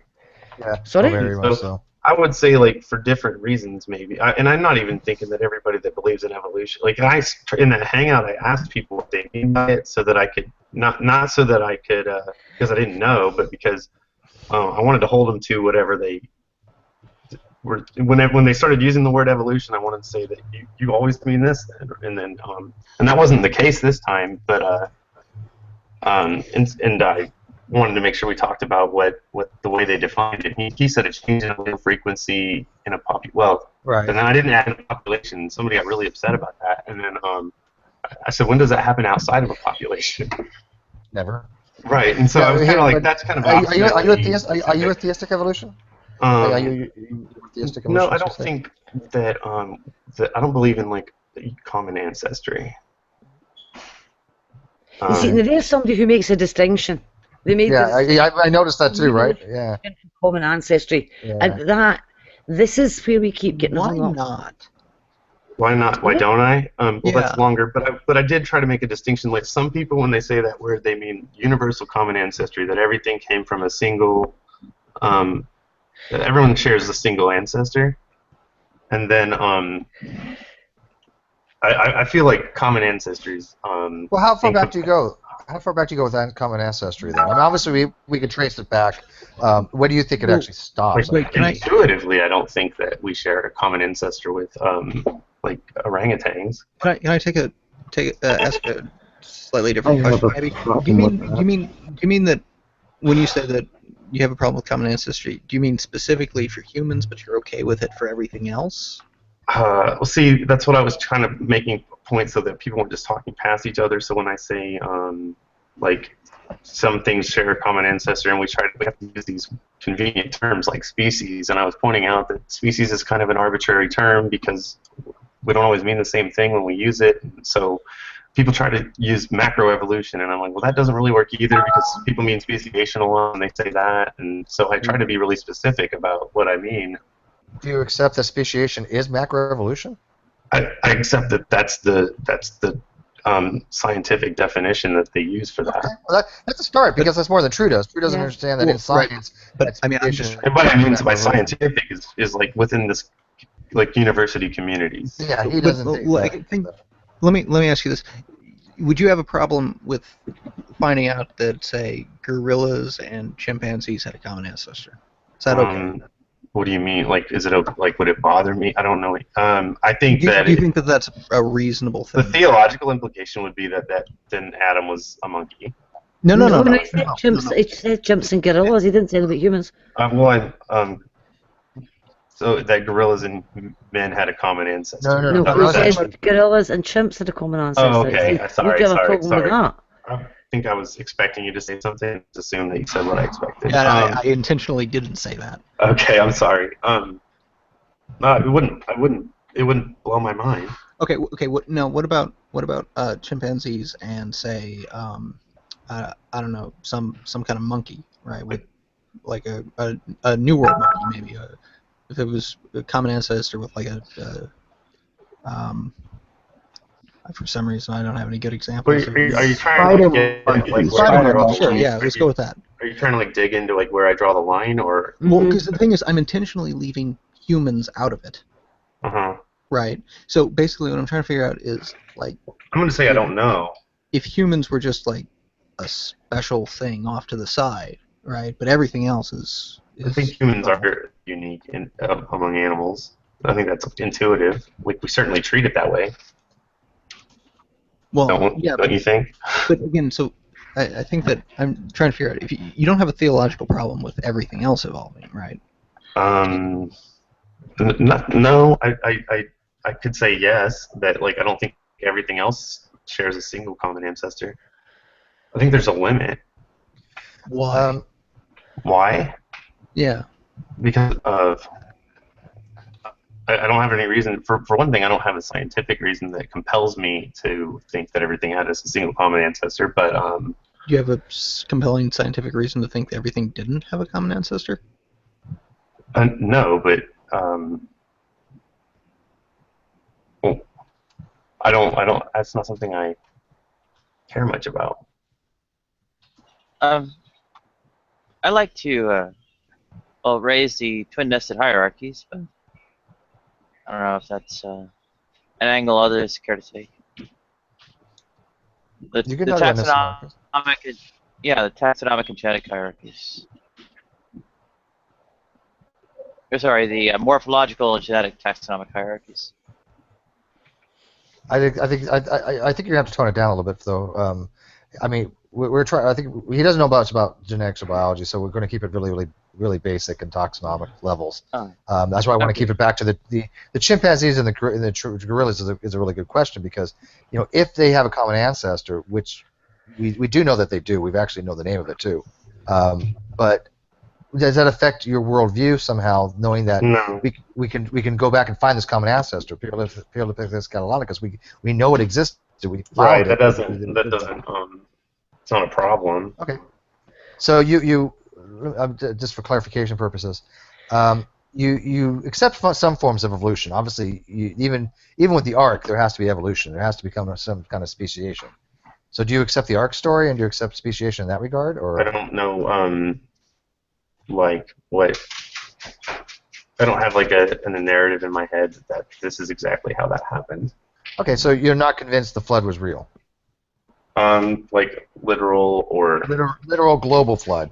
Local flood, fine, but not Noah's Ark with a bunch of animals that for a year floated around. I think that's and then landed on an active volcano. Yeah, they landed on a matter of fact. I mean, it's like it's not really plausible, to say the least.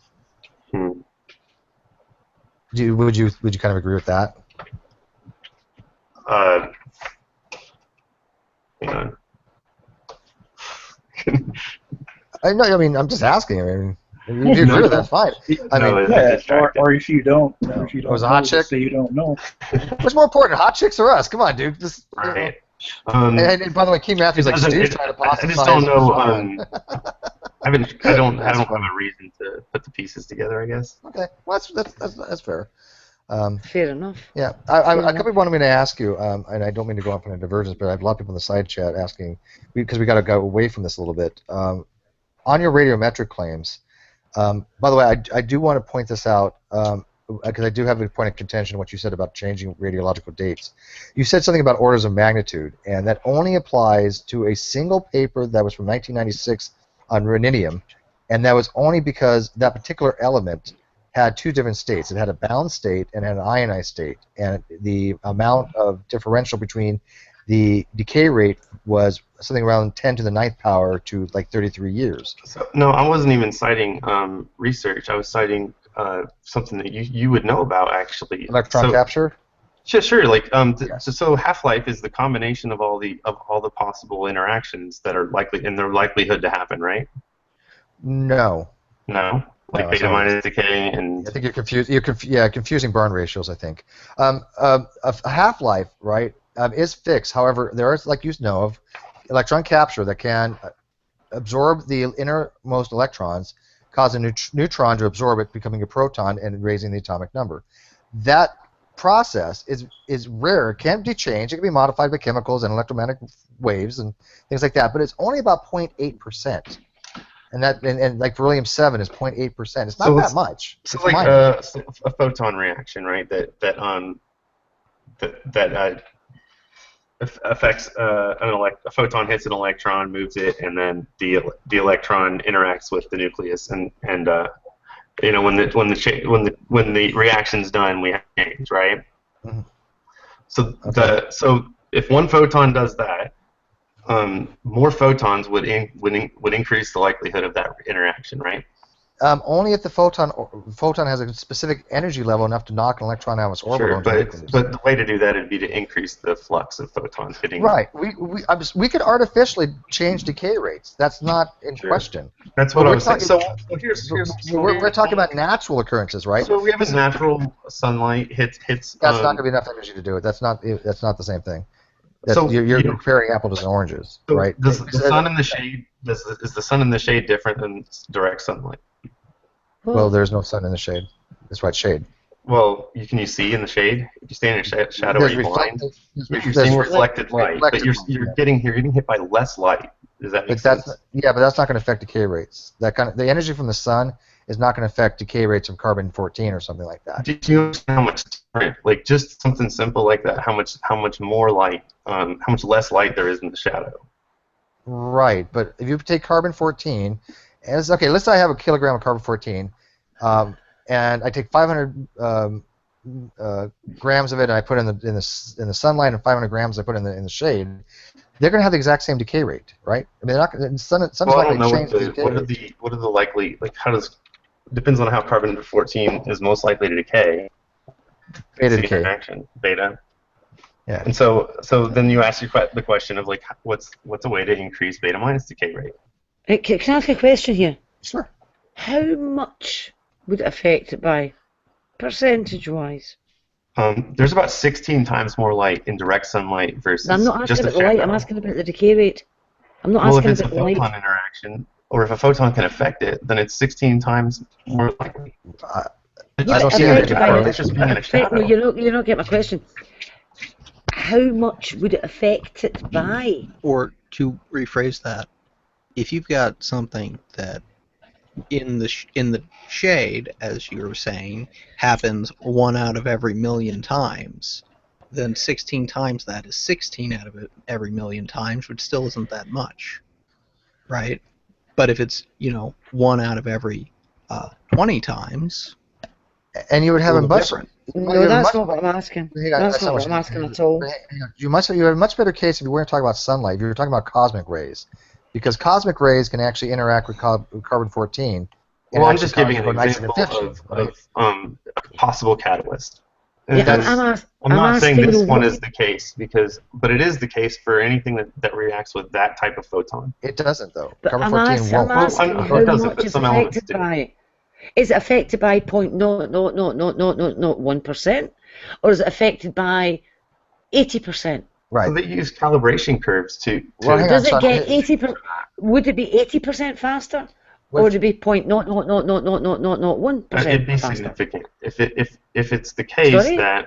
Say that again. Well, I don't know for carbon-14. I'd have to know what type of catalysts there are, and then it's a question of how much more magnitude can you get out of that catalyst. That doesn't really answer. That's not answering my question, though. What she's asking is, if you're saying that sunlight is affecting that decay rate, does it increase by 80%, or does it increase by 0.00001%? Well, if it's a case of, say, a photon interaction with an electron, then it goes up by the magnitude of increase the number of photons. So what's that number in percentage? How much does it speed it up by? That's what I'm asking. Yeah. By this, if you double the amount of photons, it doubles the. So you're saying. What's the base rate? I mean, you're telling me. I mean, this is like. It's like you're telling me how long a piece of string is. Twice as long as half its length. It doesn't tell me anything. In other words, let me try. It depends on the situation you're going to talk about. But I'm just pointing out that there's the possibility of change. Well, hang on, son. If you have if you have carbon-14 in the sunlight and carbon-14 in the shade, what would you expect to find would be the difference in the decay rates, or how long you would have, let's say, let it go like for? that specific case? Yes, that's what she's asking. Okay, well, I don't know. I would imagine that the one that's hit by more energy will decay faster. Right, but she's asking you what factor. Still doesn't answer the Yeah, I question. wouldn't know, but I'm saying in a different scenario where something is likely to interact with that type of photon. See, I'm just establishing like a baseline. Like this can happen, by the way. So if anyone ever told you that half-life is always constant, they're wrong. No, they're not wrong. How Well, much they is are. Well, they're wrong affected if they're saying by? this. I mean, the thing is, if it's affected, I mean, just imagine it's affected 100%, so it doubles. That would then half the age of the Earth. But if it's only affected by 0.1%, then it would no longer half the age of the Earth, would it? It would make Right, a I know what you're minuscule. saying. It would make a minuscule difference. Right, I know what you're saying, but Right. I'm So just establishing the first. What is the magnitude? What is the magnitude that it's affected by? No, I don't know that. Yeah, when they talk about constant, they're talking about all things being equal, right? In natural scenario, all things being equal, carbon-14 has a very specific decay rate. Okay, 5,730 plus or minus 30. That's fixed. Now, well, that's not even a fixed number. It's a range. Wait, hang on. Let me finish. There are ways of manipulating decay rates, but that's only due to certain elements that have a very different internal energy state that would easily knock out the electrons based upon its orbital numbers. Okay, so it gets quantum numbers. It gets to be really much more technical than what we're going to get into, because I mean I don't even know about the quantum numbers that much. I don't study that stuff. I never really looked into it. Yeah. But the carbons are pretty stable. Carbon's not going to be knocked out, so you're not going to have electron capture in carbon-14 as you would some other elements like beryllium-7, which is very easily susceptible to electron capture. That's why it's about 0.2 to 0.8%. That's the number we can give to that, saying, okay, given these conditions, we expect to see less than 1% difference due to electron capture. And I think there is an element that goes up to 2%. But I don't remember what it is. No, so do you know that we have calibration curves that account for the different environments? So that's saying that what calibration curve has been, we already know that this environment affects these elements this way, and so we've made an adjustment. That's not what the calibration curve is. The calibration curve is we're calibrating for things like atomic testing. There's 160% calibration just because of all the atmospheric testing we've done with radiological weapons. Okay, that's a calibration thing. We also need to calibrate it because of abnormalities in the carbon-14 to nitrogen-15 ratio in the atmosphere. Okay, because of the production rate that we calibrate for. There's even a 3% calibration because I think it was Libby's calculations was a little bit less. We still use some formulas that Libby used. So you don't think that something on the equator that will be affected by sun photons will decay faster than something at the North Pole? Why would it? Because it's affected by something that's more prevalent there. Why? But you haven't been able to show us the difference. Yeah, I don't know a mechanism by which you're talking about for carbon-14 to be decay to be increased by photonic energy. I don't know how that would work. Not carbon-14. I'm talking about an element that is apt to a photoelectric effect. Well, the photoelectric effect is the knocking out of electron to create electricity. That has nothing to do with the photoelectric effect. The photoelectric effect. Giving you an example of like something that will change it. Or do you at least understand that more photons mean that effect is more likely to happen? Yes, okay, but but first you have to establish that that effect happens. It does. Not in certain elements. No, it doesn't. Well, in any element with electrons, but. Well, okay. Any non-ionized thing is obviously good. Okay. But I think the point is right. I know what you're saying. Like beta minus decay is a lot harder to understand because it's such an internal. The way we model beta minus is so internal. It's like it happens so often. It's all these little tiny micro interactions between the positively charged nucleus pushing out against in the nuclear first pulling in. But there's other things that can change decay rates that I would have had a better case for. Is what I'm saying. Not photons. Yeah, I know what you're saying. Have you ever heard of some kind of they didn't teach you this in Nuke school, but but they may have in your other training. But have you heard of neutrinoless double beta decay? It's very rare. No, I don't think. no. I don't even know if it's ever happened. But a neutrinoless beta decay is a type of double beta decay, which is basically a beta decay followed by a beta decay. But what happens is it happens at the exact same time. Like and lead? So, is like the lead change? I don't think lead can undergo. No, lead can undergo. Well, no, to get to lead. There are it's transuranic elements that can double beta decay.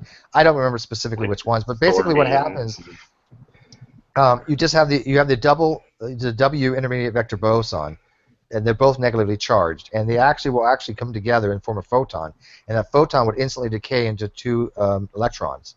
And so what you're having, instead of having a beta decay where you have the proton, the electron, and the neutrino. How does a photon decay into 2 electrons? By weak electromagnetic interaction. The math won't work out. You mean like an electron-positron pair? No, it actually has formed 2 electrons. It's not. If you actually look at the Feynman diagram, I'll find you the Feynman diagram. But basically, the way the two intermediate vectors will intermediate vector bosons will collide. I believe it forms a gamma ray, and that gamma ray will annihilate instantaneously to. I thought it was 2 electrons. That shouldn't balance on the string equation. Because you have the leptons. Well, you have a error in lepton number. Yeah, but I'm trying to remember. Again, this is not something we knew in a nuke school, so it's going beyond that. So maybe somebody. Yeah, it's just somebody nerding out on your own. Yeah. Yeah. We stop at what Bremsstrahlung and Cherenkov radiation. You don't even remember what that is, do you? No. And I was agnostic when I was in power school. Fiona, do you remember Cherenkov radiation? Yeah. Yeah. I put a wee bit in a side chat. The reason that I'm specifically asking about this is because let's look at something like potassium-40, and I've put the half-life in the chat, and I want to know how is the sunlight going to affect that? How's the sunlight going to affect the decay rate? I should just point out I don't believe in a young Earth, but I'm maybe just entertaining to think about how I'm not that's saying possible. you do. I'm just trying to actually get an answer to my question, because with that half-life, and given that Potassium-40, I have to look it up. Well, actually, I've put it in the side chat. It's 1.27 times 10 should be 10 to the 9 years. 1.27 times 10 to the 9 years is the half-life. And what I want to know is how is sunlight going to affect that? Because you see, when it all first comes out of the volcano, the potassium is coming out from underground, isn't it? And then it solidifies, this lava solidifies, and the potassium-40 is inside a rock. And it decays inside the rock. How is the sunlight going to affect the decay rate? And I think it's worth pointing out at this point that, of course, the potassium-40 decay, the potassium-40 decay is, unless I'm mistaken, through electron capture. So,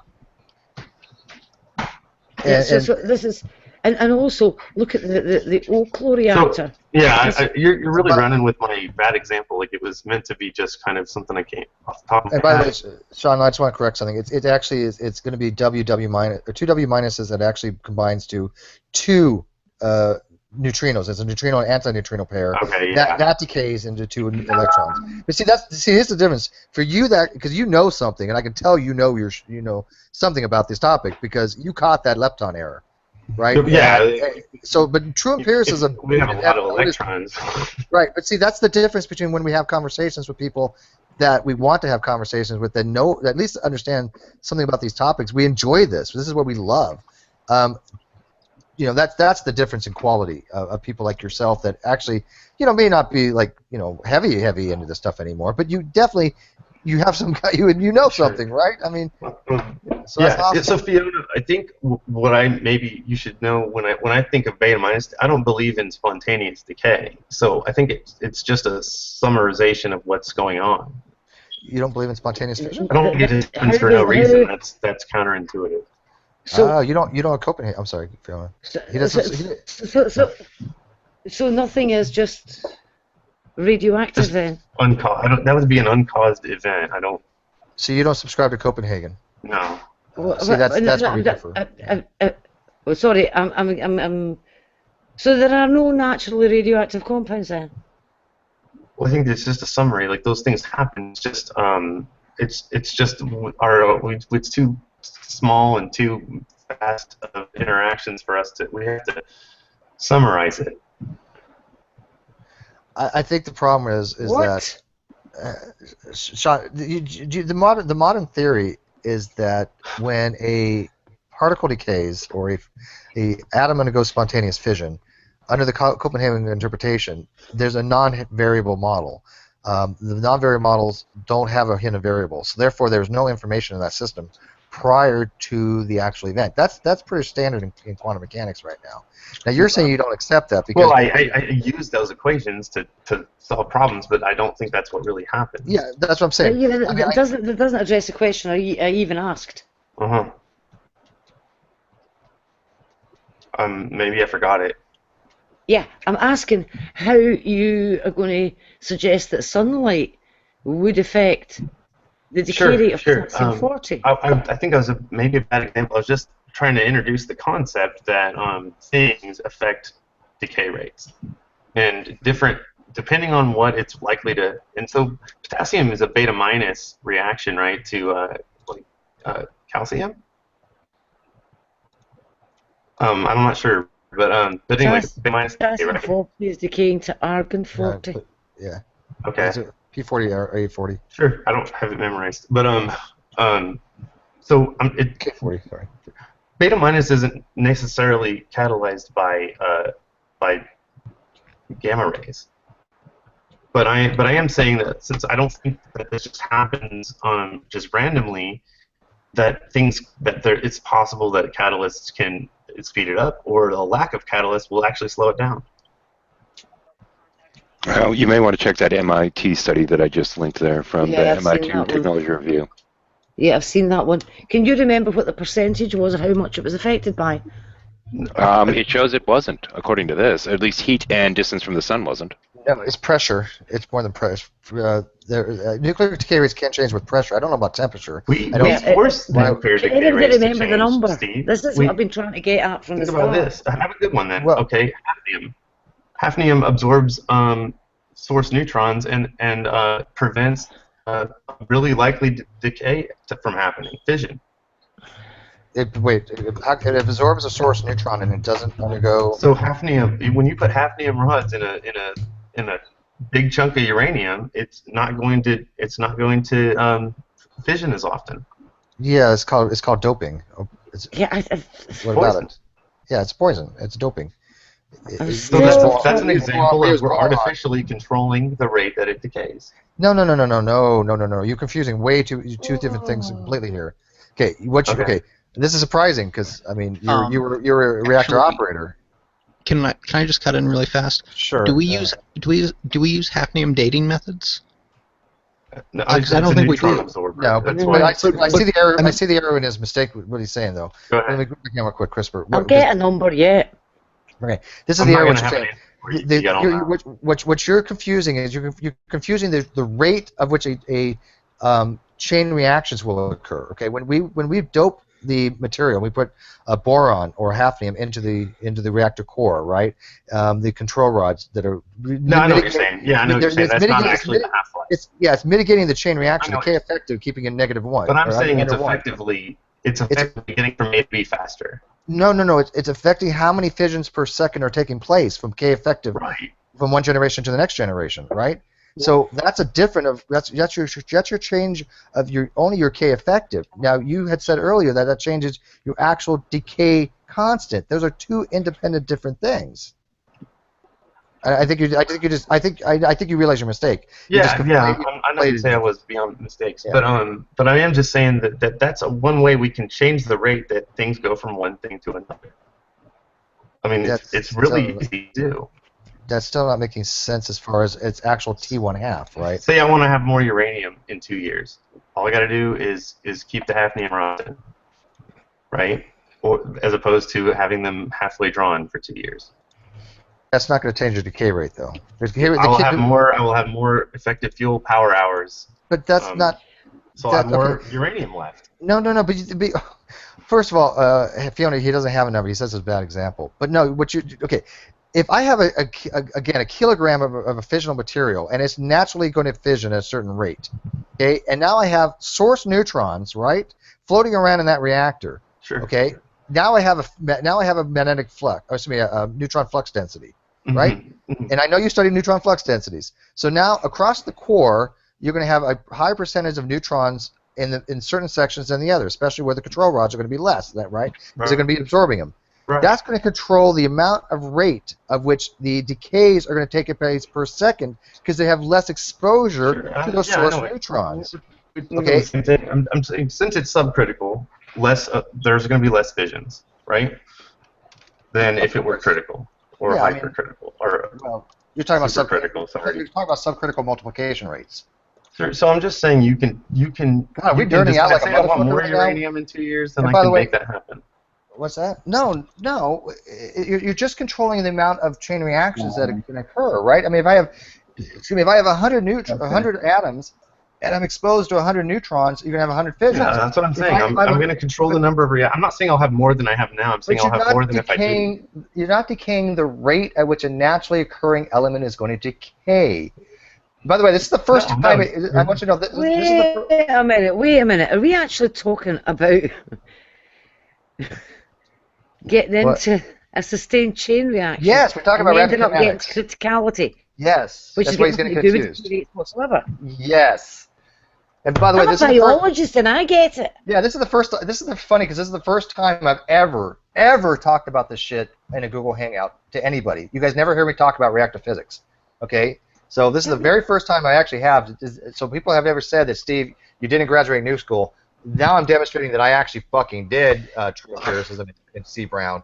I do know what I'm talking about when it comes to nuclear reactors. I did do this. And well, I'm wondering what you're disagreeing with me on exactly. Correct me if I'm wrong here, Steve, but when you talk about decay, you're talking about something is happening just with that one atom that's causing it to change versus a reaction with things coming from outside that atom. Yes, you're talking about a macro. Okay, right, but we don't have the process. We have the end result, and that's what we go by. No, do you remember? Yes, we do. We have this much nitrogen and this much carbon, and we just that's how carbon dating. But right, I see what he's saying. I mean, I know where he's going with this. It's just really worded poorly. No offense, because no, I'm not. I don't do this a lot, so. I mean, I don't. I'm trying to work out the relevance because the only time I've ever heard this argument being made is in attempting to dispute the age of the Earth.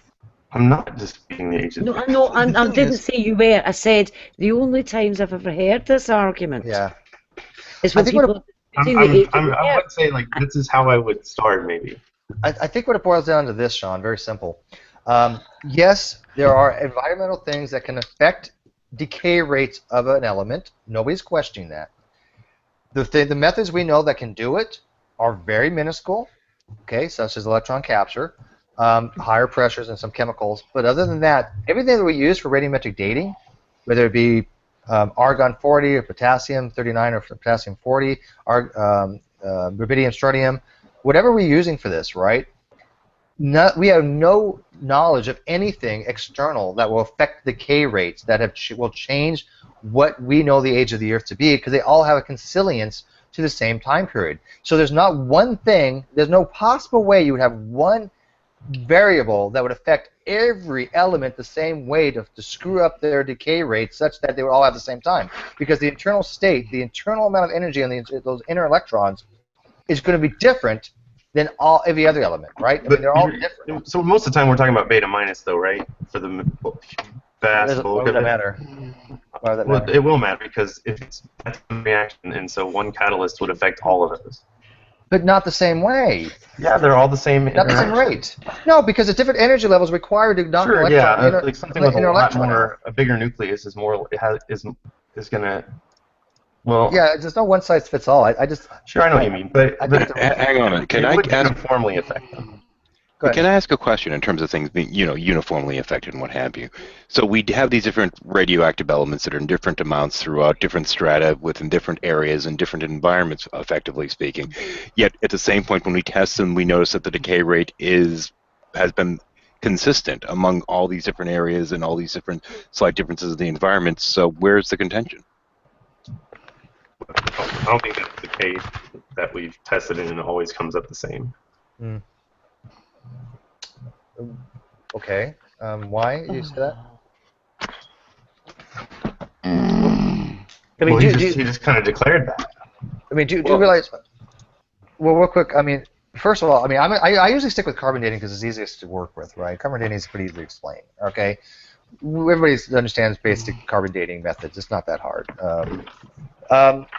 Now, we know what the half-life of this is, and we've calibrated it, right? And we've actually said, okay, if we've found this thing from 1,000 years ago, historically, then when it died, we can test it with carbon dating and say, hey, look, it matches. It says, oh, yeah, it died 1,000 years ago, exactly what we would expect it to be historically, because we haven't known historic events or something, right? Say there's a big sign that says, this was buried in 1000 AD. And we do a carbon test on it, and it says, hey, this died somewhere around 1000 BC plus or minus 30 years or whatever it is. Mm-hmm. We can calibrate it. So we know that this stuff works. There's nothing that's going to change carbon dating or radiometric dating to mess that up. Now, what you're saying is that there are environmental factors that can change decay rates. Nobody's denying that.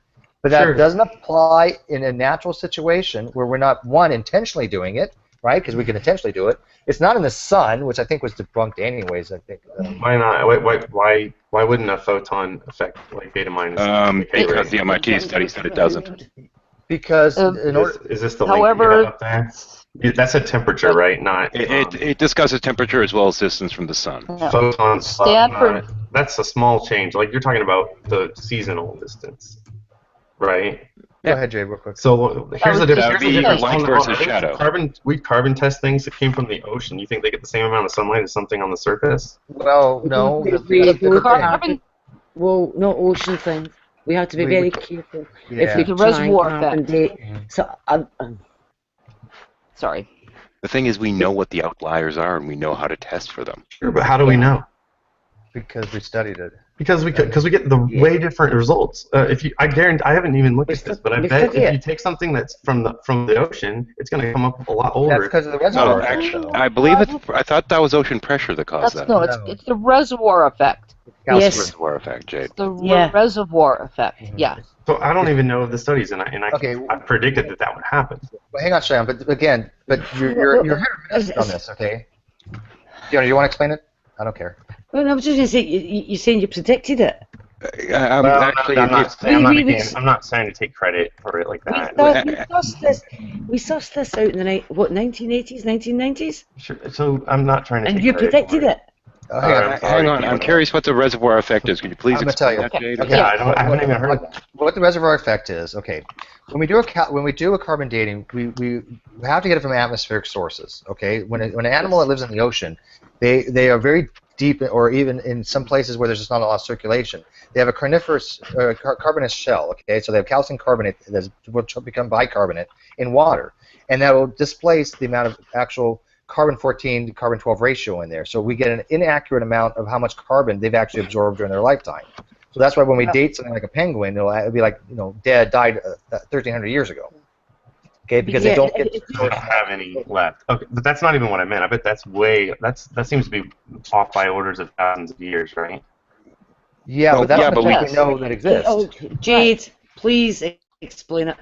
One of the problems that we have with the possibility of exploring other planets. Okay, that's okay. What happens is animals in the ocean create, as Steve mentioned, their shells from material that already exists.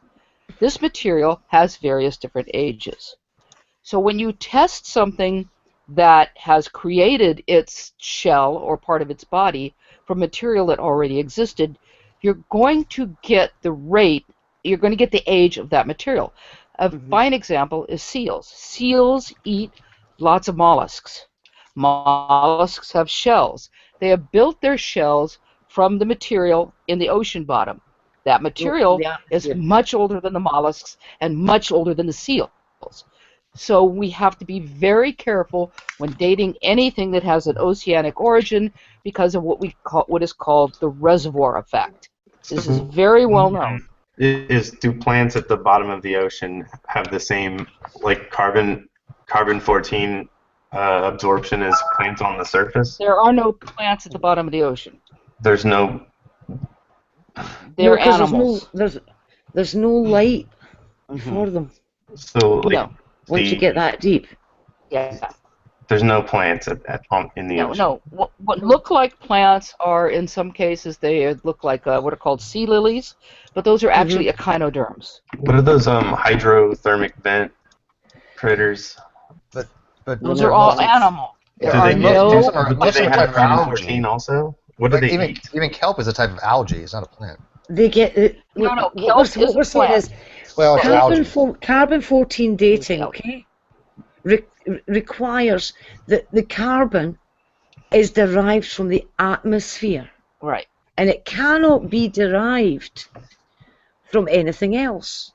Because remember, you're going from the for fuck's sake. Sorry. Go ahead. Right, so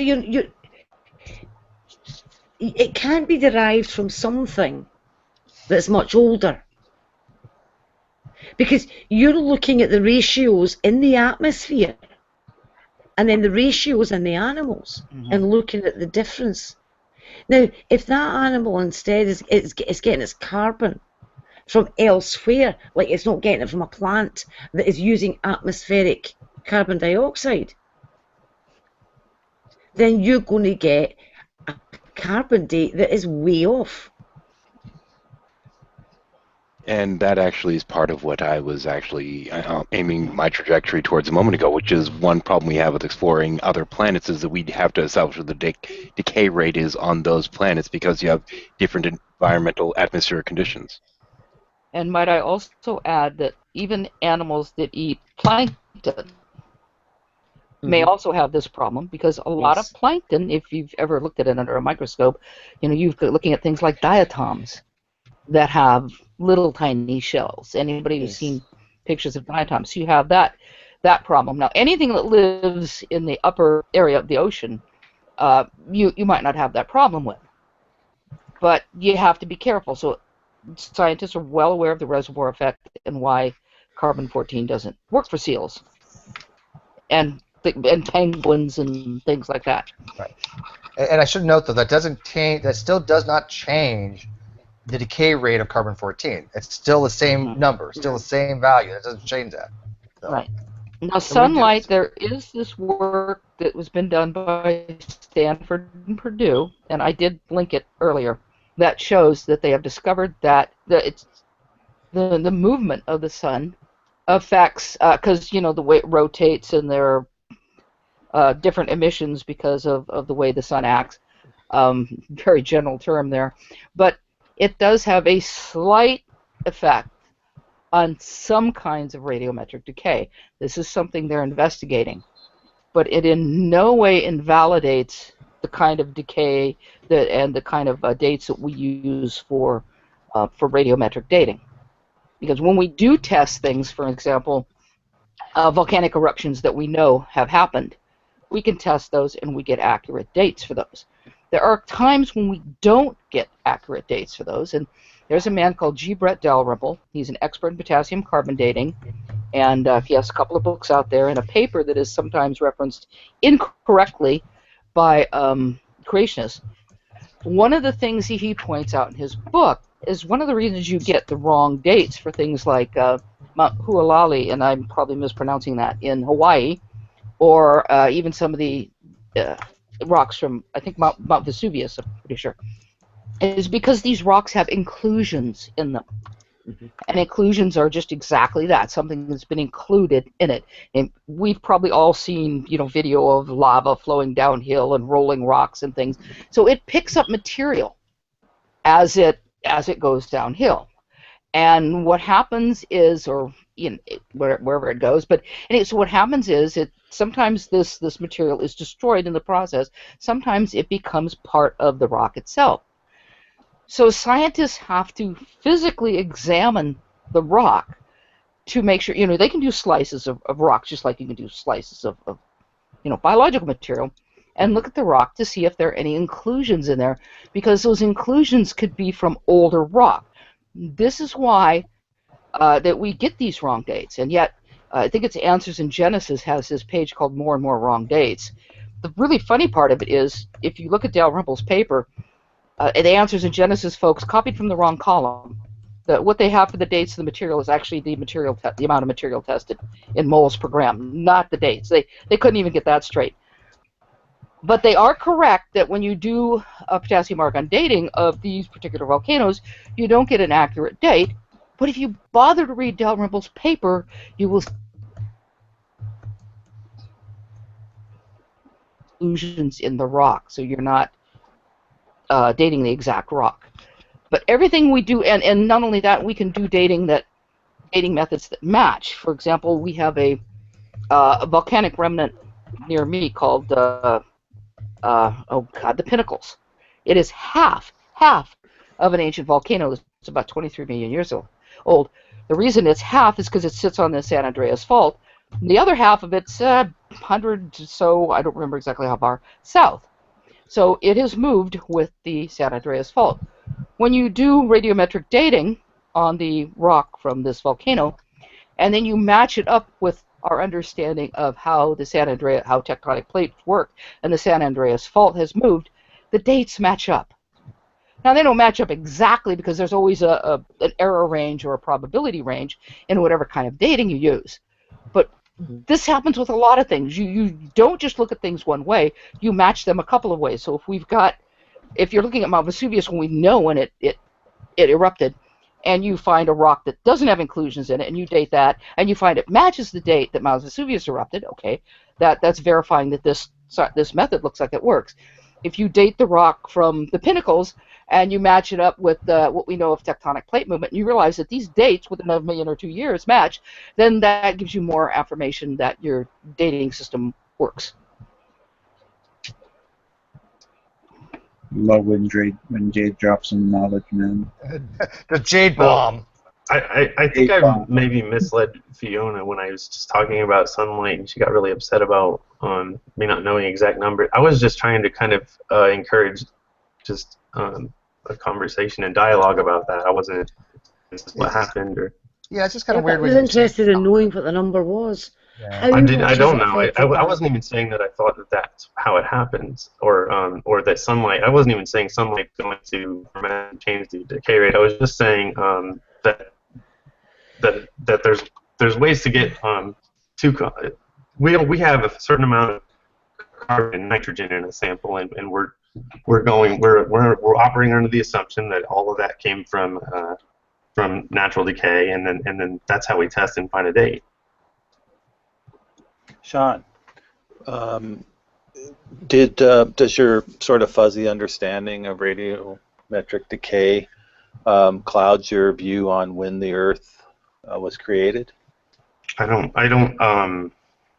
have a I don't know what you mean.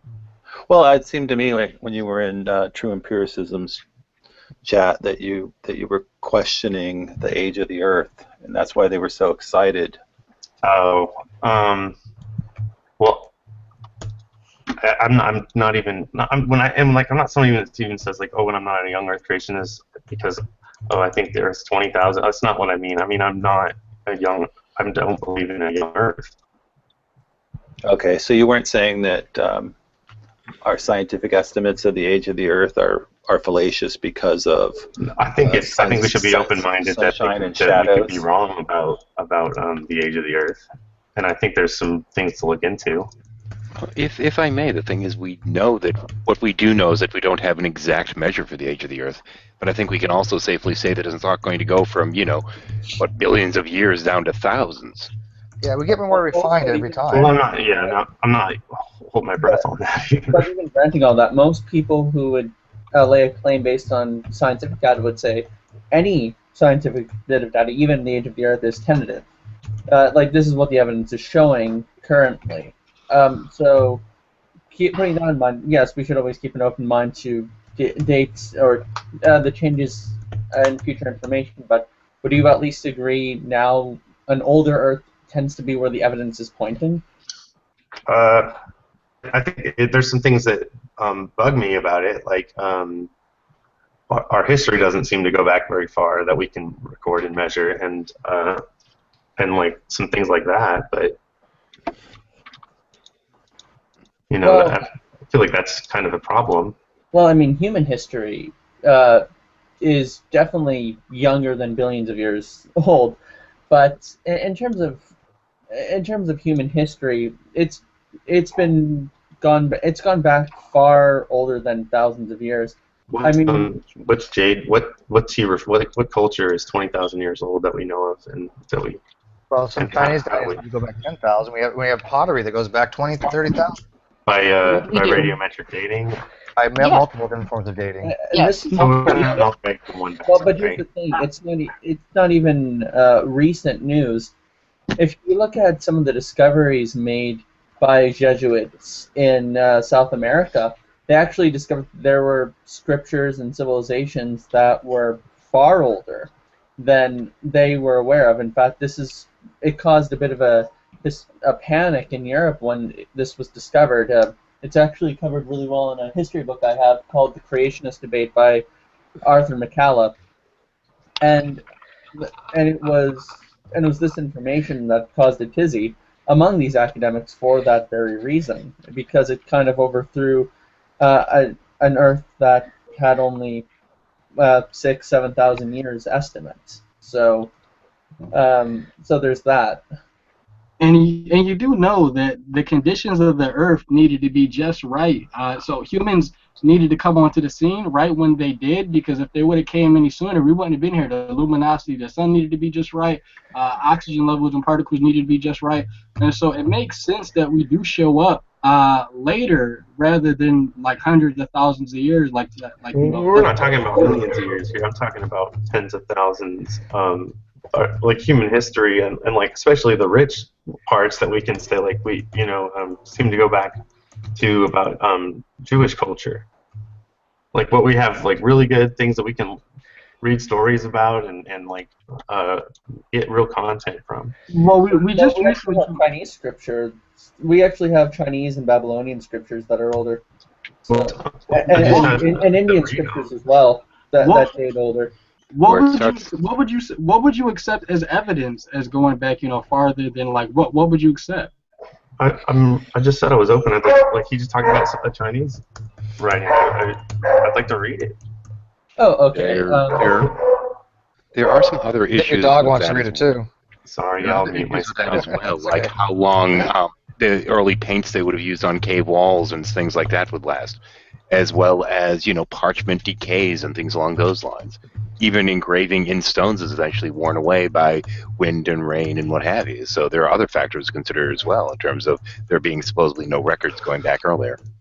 Yeah, I think we was talking about Mesopotamian records only go about 5,000 years, and that's what a lot of people are pinging on. But of course, that's not the only record of human civilizations and cultures.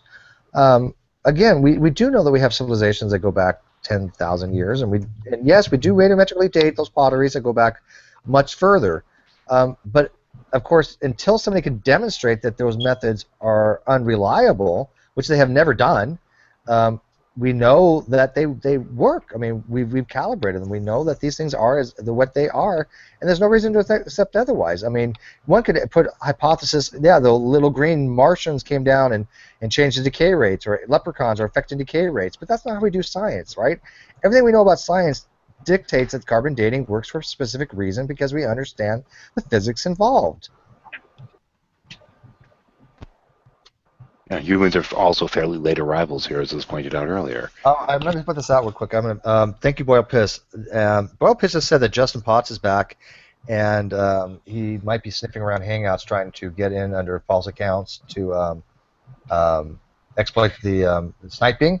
And I wouldn't be surprised if Justin Potts has not been the one that's been emulating Godless Girl. That's actually possible. I mean, he would be a perfect candidate to do something like that, just saying. Because he has no problem wrecking Hangouts. I mean, he was the one that porn bombed Matt Slick's hangout, if you guys remember. So. Hey, Shawn, while we've kind of gotten a little off topic, can I ask you a question? You said that when you were in Nuke school that you were an agnostic. Does that mean that after your Nuke school you became a Christian? Probably, I mean, during, I guess. What, if you wouldn't mind sharing, what prompted you to become a Christian? Because generally erudite people don't become Because it was like, Jesus, please help me pass this test. Yeah, it tends to go the opposite direction. Anyway, I'll give you maybe a more secular story about it. Then I told you that I kind of drew the distinction that people were failing out because they weren't sleeping enough, and my solution was do the opposite and get more sleep than I needed. And your body just won't sleep more than 7-8 hours unless you do something. And so I started out reading audiobooks really help me sleep. And so I started out with a brief history of time, and I listened to it probably 3 times, and it got boring because I heard it all, and then moved on to whatever I could find that was free because I'm really frugal. And then I guess I got an audio Bible at some point, and that kind of just got me familiar with the text. Not really. I got it just for the reason that it was 60 hours of content that would help me go to sleep. And then sometime in there, I just got more in tune with expressions that come from Christian origins and things like that. And I would say actually becoming a Christian was more of an internal change. It's just it's a worldview change. So the things that you the things that you say are true are just you just know. It's hard to explain a spiritual experience. Can I kind of try to add an additional little question onto that? Because the phrase you use there, the worldview change, I think that's probably the thing that I don't get. Now, mind you, I'm asking not as an atheist or anything like that. I'm asking as somebody that writes. Can you try to explain what it's like with this kind of shift? Because in a lot of people, I don't really seem to see it. And if it is really a worldview change, I mean, how? I mean, I'd like to understand it. Sure. So, when you decide something's true, how do you come to that? Is it always the same way? Let me give you maybe something that you would agree with that you probably won't have empirical. Do you think, do you believe in moral truths? I suppose in a relative sense. I mean, the morals are a very complex landscape. You can't nail them down as simply being objective or something like that due to their name. Anyway. Do you conceptualize about moral things completely rationally, or do you have an innate understanding that certain things are wrong? I'm the wrong one to ask on that one. In my case, so are you nihilistic? Do you come at it completely? I have to be completely rational on that one because in my case, morality wasn't something that I really had much of to begin with. It had to be hammered into my head at a young age. Okay. Well, that wasn't the case for me. So I guess that's why I said I'm a bad example. Sure. So I was just trying to kind of something that you might be able to grab onto. Shawn, can I say something real quick, Shawn? Just FYI, so because you're going to hear this a lot. King Matthews, he says in the side chat, he says, "These people sure hate God. They don't care about your testimony, Shawn. They are lions trying to get you to give up hope, which I find very dark." Let me point out to people in the audience, most people in this hangout right now are Christians, very devout Christians. Mac's a Christian, Fiona's a Christian, Jade's a Christian, Odine's a Christian, Wayne's a Christian. Yeah, that's right. Well, let me make I said you. So hang on one second. Yeah, sorry.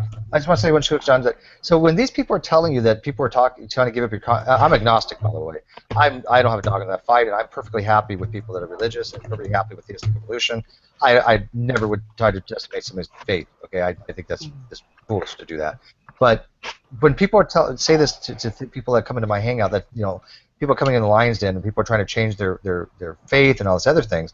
It's absurd because, as you can tell right now that you're being in here, Shawn, people will question your religious thing. That's what the Great Debate community is. That's what No Gods is doing, which is fine as long as it's done politely, tactfully, and respectfully, I don't have an issue with it, right? But I will never allow somebody to denigrate somebody's faith and basically, ridicule them in that regard. Does that make sense? So no, nobody's trying to demolish your faith. And if I can, could I please just say it to Matthew, who said that these people hate God, as Jade put in the side chat, in here. Was it you counted them up, Jade? Yeah, 6 and 4. Sorry, I was just eating a candy bar. Yeah, there are 6 Christians currently in this hangout, and 4 others. So, can I ask? I didn't know that, but let me finish my point, though. Yeah. But we have somebody out in the live chat saying that everybody in this room hates God, and they're somehow trying to, what is it? We're not respecting your testimony. I don't really think that is what anybody in here is doing. Well, I was trying to give given that there are 6 Christians in here, and I just want to get that out there, that often in the live chat we get people coming in, they come along to the live chat and they throw out comments like that. These people just hate God, and ignore the fact, that these people that they're talking about are actually Christians. Now, and I'd like to, if I could just briefly add to that. I'm sorry, Shawn, I just want to briefly add something to that. There are certain people in the community who call themselves Christians who nevertheless are afraid to come into Steve McRae's Hangouts, or refuse to come into Steve McRae's Hangouts, because it's filled with a whole bunch of nasty atheists. That's not the term they use, but that's the essence of what they're saying. Well, guess what, guys? It's not. Yeah, go ahead, Shawn. By the way, Shawn, I want you to know this is probably one of my more viewed videos.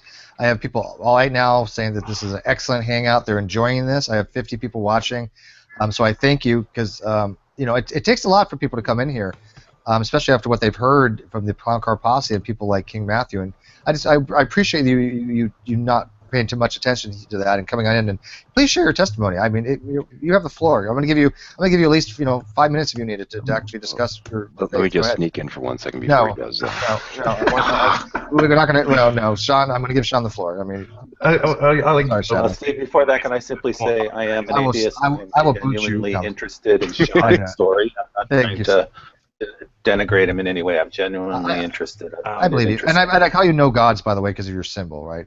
So it's 0 gods, but that's okay. Yeah. I thought it was like oh gods, oh gods. No, it's 0. So that's an expression used in the Lightning Thief a lot. Oh my God, because they're polytheists. Yeah. Do you want to let Shadow say his thing real quick, Shawn? Then I'm gonna give you the floor. Yeah, I was just gonna say, the 6 Christians, would they say like that when they were converted that they had personal experience with the Holy Spirit? I did. I definitely did during my I drifted into atheism for 3-4 years. It was actually a religious experience that I encountered during my grandfather's funeral that made me look into Christianity again, and brought me back to the church.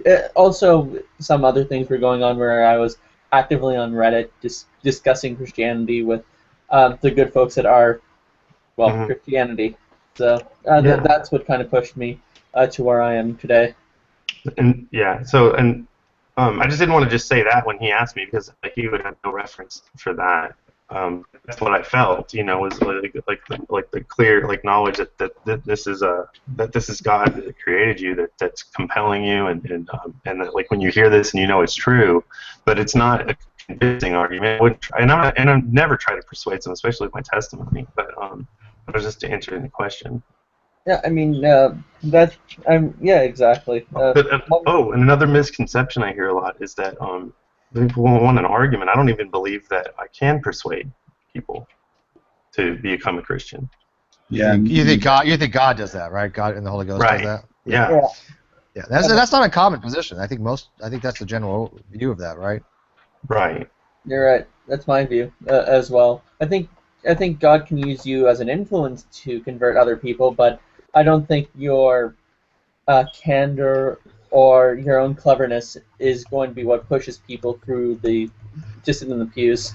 Sure, I actually think you're actually, if you're going to be saved, that'll happen, and there's nothing I think if God knows the end from the beginning, then He already knows whether or not you're going to be saved, and so I can still talk to you and answer your questions, but it's either going to happen or it's not. I think this is my agnostic position speaking. Right. I obviously think that people do persuade people to believe certain things, but I will say that if God exists, it would be the height of arrogance to think that an individual person is doing the conversion.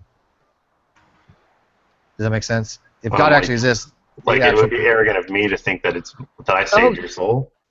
Yeah, well, because of you, I converted. That would be kind of arrogant. I would even question that person's the authenticity of their testimony if they said that they saved people or they converted people. We got all kinds in this community, my friend. I've heard it. G-Man has saved If I can, G-Man has saved countless souls. Taking the glory from God. If I can sneak in at this point for a brief moment here. Now, in my particular case, I took what I refer to as a spiritual path to atheism. Now, I'm agnostic in terms of the knowledge side. The word God doesn't really have any meaning to me.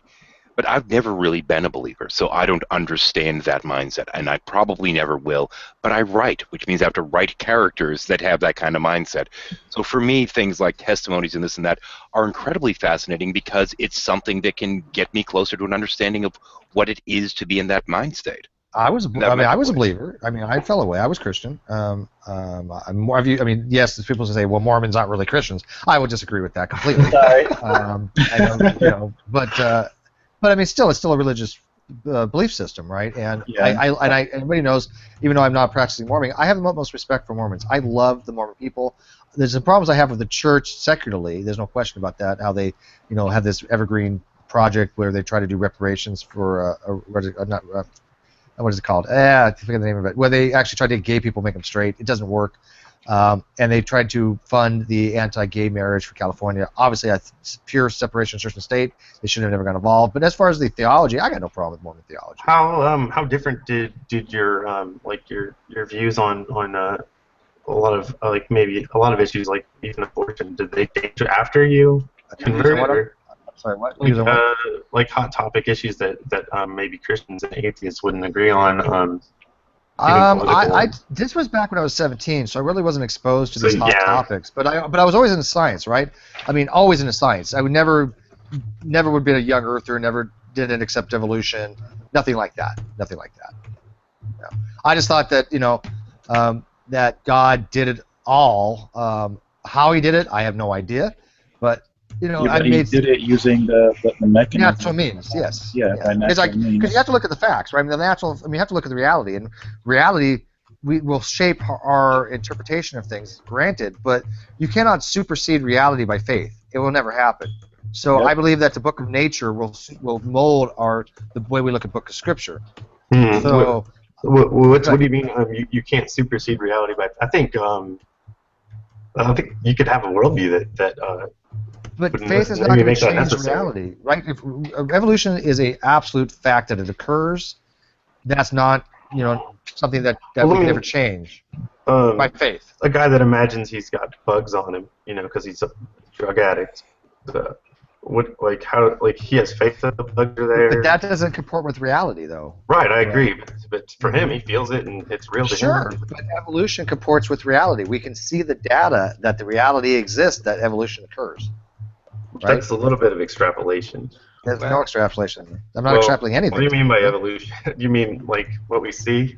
Well, I'm not dwelling into common descent. I'm just saying evolution itself. Yeah. Occurs. So that's what I meant. Like kind of so that word automatically, even no matter how many times people will give me the definition, in my head it's always automatically common descent at first until I get it cleared up. We understand the nuances. Yeah. I mean, I will have an argument for common sense as well, but that's not my. That's not what we're going with. Just, and I think it's just like we hear it and then we're like wait a minute, because taking a lot of liberty with what we observe. Well, people don't understand the arguments. For example, like the human chromosome number 2 thing. Even True gets us confused. It's not an argument for universal common descent. Well, it's for a common ancestor between. It just kind of shows that we do have a relationship with something that had 26 48 chromosomes. Yes, right. And that's all it does. It shows it's in line with what evolutionary modeling would predict. Okay, that's what it does. So it's not evidence of universal common ancestry, and that's what some people get confused on. Well, sure. I think it could just be that there was a, human that had more chromosomes. Yeah, I mean, it could. Well, I mean, there could be. For lack of a better word, but like that's what it like was. Person, I mean, that's what it was. I mean, a human had a different set of chromosomes. I believe Fiona can correct me if I'm wrong, but I'm thinking that there were some people that had 45 chromosomes, and then they mated, and then they had offsprings that created 44 chromosomes. Is that how it would work? They're paired. Because they're paired. So. Yeah. Well, so wait, how does that work? So like somebody has a mutation and they fuse site B, let's say, right? And then so they have 46 now. Well, no, they have 40. They have 40. Well, it would still reproduction 44 would still work because the DNA hasn't changed. So then they mate with somebody who has 48, and is it 50-50 shot at? Maybe they got 46 after that. Well, it could have different. There's 4 different results that can happen for a chromosomal abnormality mixture. Right? Basically, you can have a child die, and doesn't, you can have a child survive, and the child survive can have a normal amount of chromosomes or an abnormal, and I don't remember the exact percentages. There's a paper I just read on chromosomal translocations that actually said this is what's more likely to happen given these conditions if you have this many chromosomes. Okay.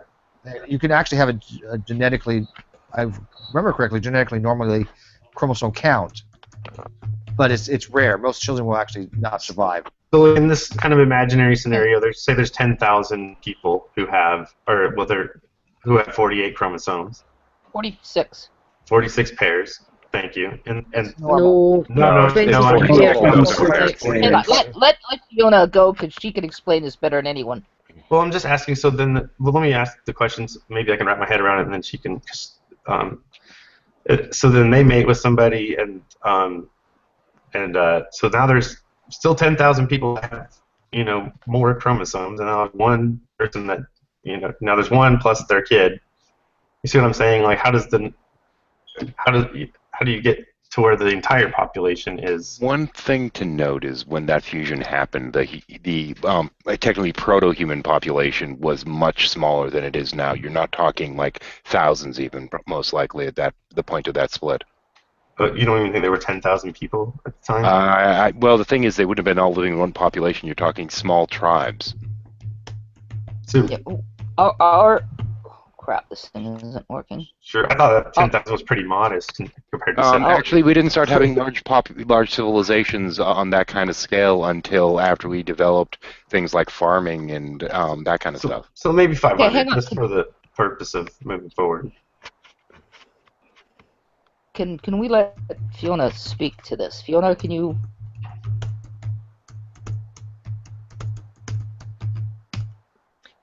Yeah, well, I would just say that. Go ahead.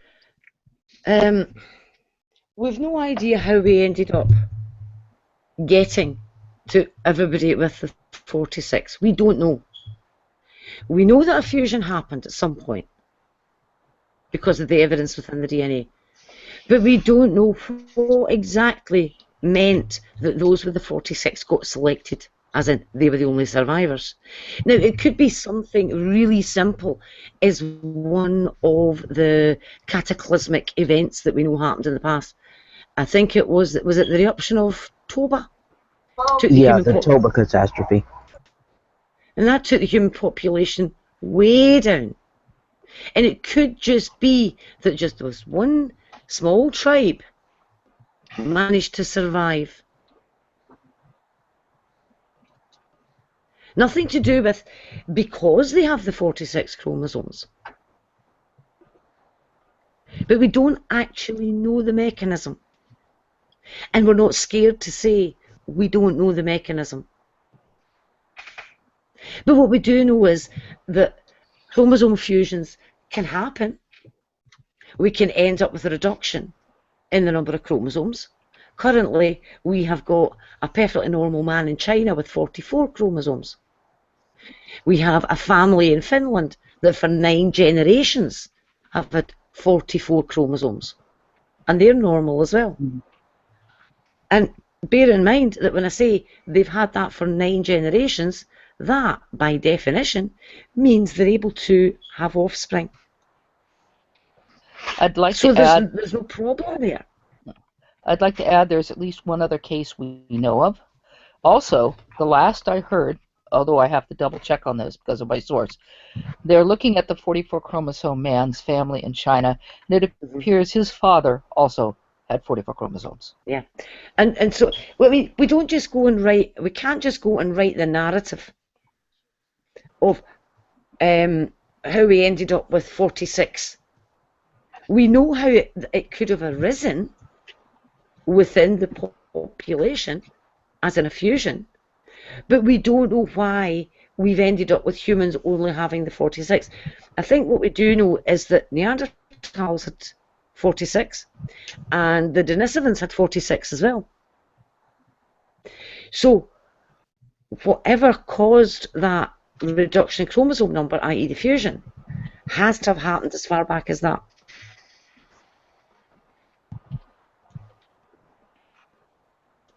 But as I say, we don't know all the details of this. Will we ever know? Probably not. But when you know that something has happened, and the evidence is that it's happened, it doesn't mean that you're not going to say that it's happened just because you don't know how it happened. When you come across a dead body shot in the street, you don't say, well, I don't know how this happened, so the dead body isn't really there. You're able to say, there's a dead body in the street and the guy's been shot, without knowing how that all came about. So science is looking at the observation. We have 46 chromosomes. And the other observation is that we are very similar to the other apes. The other apes have 48 chromosomes, we have 46. How did it get there? We've looked at the chromosomes and we can see a fusion site. And that's enough to take us from 46 chromosomes down, sorry, from 48 down to 46. So we know the fusion happened. We've got the explanation for why we've ended up with that if we descended from the same common ancestor as the other apes. So we've got that mechanism there. But we don't actually know why we ended up being selected for with 46. And the thing is, you can't just lose a chromosome and have no effect, or lose 2 chromosomes and have no effect, because you would lose all the genes on the chromosome. So the only way to reduce the number and keep the genes, as 44 chromosome man in China has done, and the Finnish family have done, is for a fusion to have happened. So 2 chromosomes become 1. Now, if that only happened once, you would then have, if you were going, let's look at Chinese man again, and let's just say that the way it had happened, he could have ended up with, instead of going down to 44 chromosomes, he could have gone to 45. And then there'd be all sorts of problems when it came to reproduction, because how do you get the even split? But because of the way this works, and it would need to have happened in the germ cells, which are haploid. You're talking about them going from 23 to 22 chromosomes. So you have a fusion event happening there. That's the only way it's going to be passed on. So a fusion event in a germ cell has to happen. Darn it. And we know it must have happened because we see the fusion site. Now, when we look at the human chromosome 2, and then we look at the human chromosome 2A and 2B, we actually see that human chromosome 2 contains those genes that you find on chimp 2A and 2B, arranged in the same order.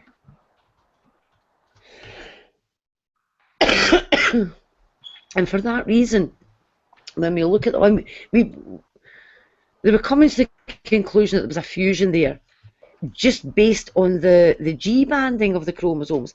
This is before we had the actual base sequences. Now that we've got the base sequences of human chromosome 2 and chimp 2A and 2B, and we can look at them and we can say That is a head-to-head telomeric fusion. Because one end of it is one end of it is chimp chromosome 2A, and the other end of it is chimp chromosome 2B. And CRISPR, and it's a shame he's gone, he has got some beautiful images. And this is using a microscope. And you can use little probes with a fluorescent tag on them. And they can be very, very specific. And you get the tag for the telomere of chimp 2A and another probe for chimp telomere 2B.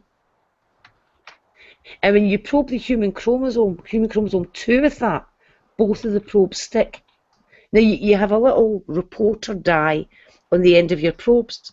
One probe is labelled, you can label it with a green, and the other with a red, or with a yellow, as long as you get a different colour. And when you look at human chromosome 2, you see two spots of light. And one is one colour and one is the other. And one is specific for chimp 2A and one is specific for chimp 2B. And yet they both bind side by side, basically, in human chromosome 2. Now why do you think that would be if it's not this fusion?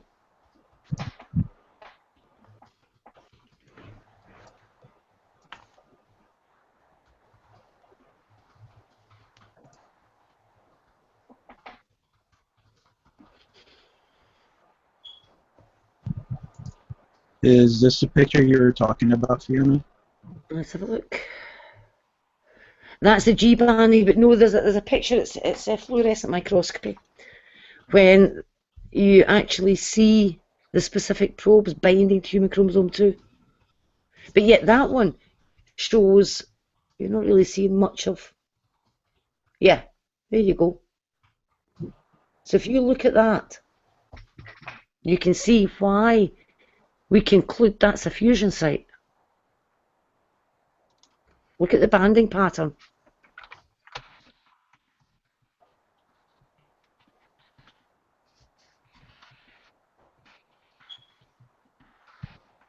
And that's just, that evidence is pretty solid. I mean, could you come up with any other reason why there'd be such similarity between the human and the chimp chromosomes? Shawn? I mean, people can say, well, people can say, oh, it's, you know, that's an indication of intelligent design, but that doesn't make any sense. I mean, this is obviously evidence that these things have a relationship to each other, because there's a morphological relationship too, right? This isn't dealing with morphology, though. We have morphological. Your genetic. What do your chromosomes do? Sorry. I mean, they make proteins. Yeah. Do regulatory functions. Which make up like your structure, right? Yeah, they control your morphology. Sure. Sorry. A chromosome is a molecule of DNA. And I mean, a chromosome is a single molecule of DNA. It's enormous, huge, and it's all super coiled up and condensed down. And it contains the nucleotide sequence that codes for the various proteins that you need. And each chromosome is going to have different genes on it. And you need the full complement to be able to function. In fact, I mean, there are many examples where one missing chromosome can be incompatible with life. Yeah. Can I just say real quick, Fiona, that can I just add this real quick? King had actually said in the sidetrack, he actually apologized to all of us. I mean, this included you too, Fiona. He said, Steve, I'd like to apologize to you in your live room. I was wrong to say that about you guys, and I'm truly sorry to all you in there. And all of us in the live feed are accepting his apology graciously. And thank you, King. I mean, that actually means a lot to us. So, yes, I definitely accept your apology, and I hope the people in this room do as well. So. I certainly do. I mean, in my case, much rather hear somebody's personal testimony than hear somebody recycle the latest apologetic nonsense. Yeah. But go ahead, Fiona. I didn't mean to interrupt you. I wanted to get that out there. Yeah, is he also apologising for all the shit he's been saying about me inside chat as well? Yeah, Sorry, in the live baby, chat. baby steps, baby. Baby steps. Baby right? steps. But I just put in a frozen vegetarian lasagna, so I'm happy. I'm gonna have a huge dinner here tonight. Want to come over to eat, guys? If that counts. I'm apparently worshipping the creature. What's the creature? Rather than the creator would be the full. No, I don't think it was even that. I don't know where he was going, but then I had to start talking, so I never really. Well, he says yeah. yes, Fiona. Sorry. That's just the Bible verse he would be referencing. Well, yeah, he says he is sorry. Hey, by the way, Shawn, I mean, you don't think you're being ganged up on, right? Well, there's. Shawn, you don't think you do think you're being ganged? There was a little. I think there was a phase where I was kind of. Maybe people thought I was coming in guns blazing, and I was just. That's just how we are in here. I was invited here. We do that with each other. Ask really hard questions about nuclear physics and then things that I don't know anything about. Yeah, we get that way with each other. You should see when Fiona and Jade disagree on something. Holy cow! Wow. I think the misconception is that if you specialized in something, that you know everything there is to know about that subject. No. The more you learn about a subject, the more you realise you don't know. Well, I think from a layman's perspective, they seem to think that since I taught nuclear physics, that I know everything about theoretical physics, and there I can find 20 different models of quantum physics that don't work together, and they're all peer reviewed, and some of them aren't compatible with each other. See, here's the thing, right? I think this is important to take on board. Okay, we listen to some of these hangouts which contain people who they don't, and I don't say this to be disparaging, but they don't have an education in any field in science. And they will sit there and pontificate on geology, genetics, paleontology and paleobiology, cosmology, astrophysics, you name it, and they will pontificate on it. And anybody with a little education in any of those subjects knows their own limitations. So if I talk to somebody on cosmology, then as far as I'm concerned, I'm a lay person. If I talk to somebody about astrophysics, I am a lay person. Enthusiastic amateur, but I am a lay person. So if I want to go in and have a debate with one of these people, the only subject that I don't actually do one-on-one debates, because I don't think that is how science is decided, by a debate between somebody who knows what they're talking about and somebody who just chucks out garbage. Science is decided on evidence.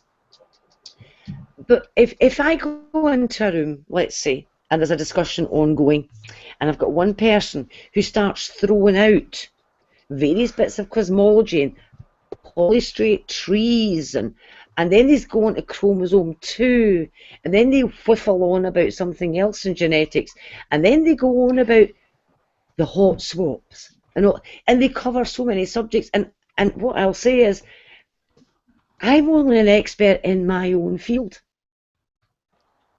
But that's a common apologetic thing that we run into, is people that will sit there and bring you into a conversation on subject X that you know something about, and then immediately go to Y, Z, A, R, and Q. Mm-hmm. You mean like bringing a physicist in and talking about biology? Yeah. Well, we all like different. Anybody can pontificate on subject. We all like different subjects, but nobody. I think what she's saying is these people not only pontificate on it, they pontificate with expertise, and that they're correct, anybody else is wrong. Yeah. I mean, what would you think if somebody says, they sit and they pontificate on a certain subject, right? And they put out the statement that I'm not going to tell anybody my qualifications, because if I do, they might be too intimidated to come and talk to me. And then, further down the line, they admit they're actually a layman. I think some What of would the you strongest think of argument. everything they'd said on that subject after that? Is they suppose you're right, and does that how does does that affect like the 48 pairs? Suppose you're right. Like that just to me would mean that men had that many pairs. Well, I mean, let's just say you've got this person who takes on a molecular biologist on the subject of DNA, okay? And this is someone who said, I'm not putting out my qualifications because it'll intimidate people and they won't talk to me. And then it turns out that they're a lay person and they still shout down somebody within their own field of expertise. So let's say you've got a plumber that starts shouting you down on nuclear power plants, right? And this plumber is insistent that they are right and you are wrong. And you say, no, wait a minute, this is my field.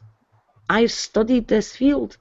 And you are talking so much marsh gas. But this is kind of... I would let him think he's right. Well, this is kind of the level of nonsense that we deal with, though. It'd be like somebody going in there and...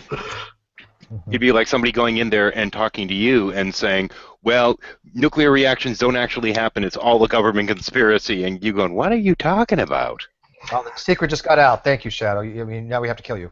That was kind of that's where you have to lay on the flat Earth thing, is that there's this like military base on Antarctica, I think, that won't let you look at it. And then I'm like, well, I've never been there, so I guess that's where the conversation ends. But you kind of see what we're getting at, though. That I mean, there's people in the CCP, the Clown Car Posse, that have claimed expertise that they do not have. One of them has actually said they have a expertise in structural engineering. And from Nuke school, you may not remember because it's been whatever. But I mean, we had learned something called Young's modulus, right, in metallurgy. Oh, yeah. Okay. Materials back. In material training. So. I mean, I, of course, knew what this was, and so when this person had said something to the effect of having an expertise in structural engineering, I had asked him, well, what's Young's modulus? No idea in the world. No idea in the world. And now as an ex-nuclear engineer, like myself, a Navy nuclear engineer, would you think that a person who has an expertise in structural engineering would know something as basic as Young's modulus? I mean, come on. Let's be realistic. Some people don't even know, like, are you married? Let me ask you. No. I'm coming back to it. I promise. Okay. Like the metals, people don't even understand that the relationship between plastic deformation and brittle fracture. Sure, but he claimed an expertise, right? I didn't even ask him about brittle fracturing. I was with my next question about hydrostatic testing because you probably had to do so too. Even in GET, you learned about hydrostatic testing. Yeah.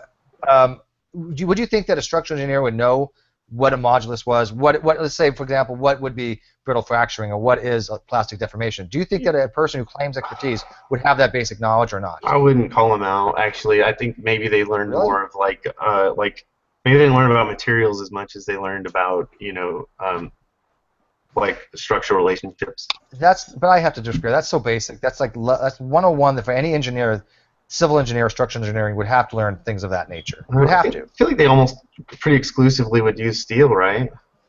Yeah, but don't you have to learn about plastic deformation of steel and tensile strength? Well, yeah.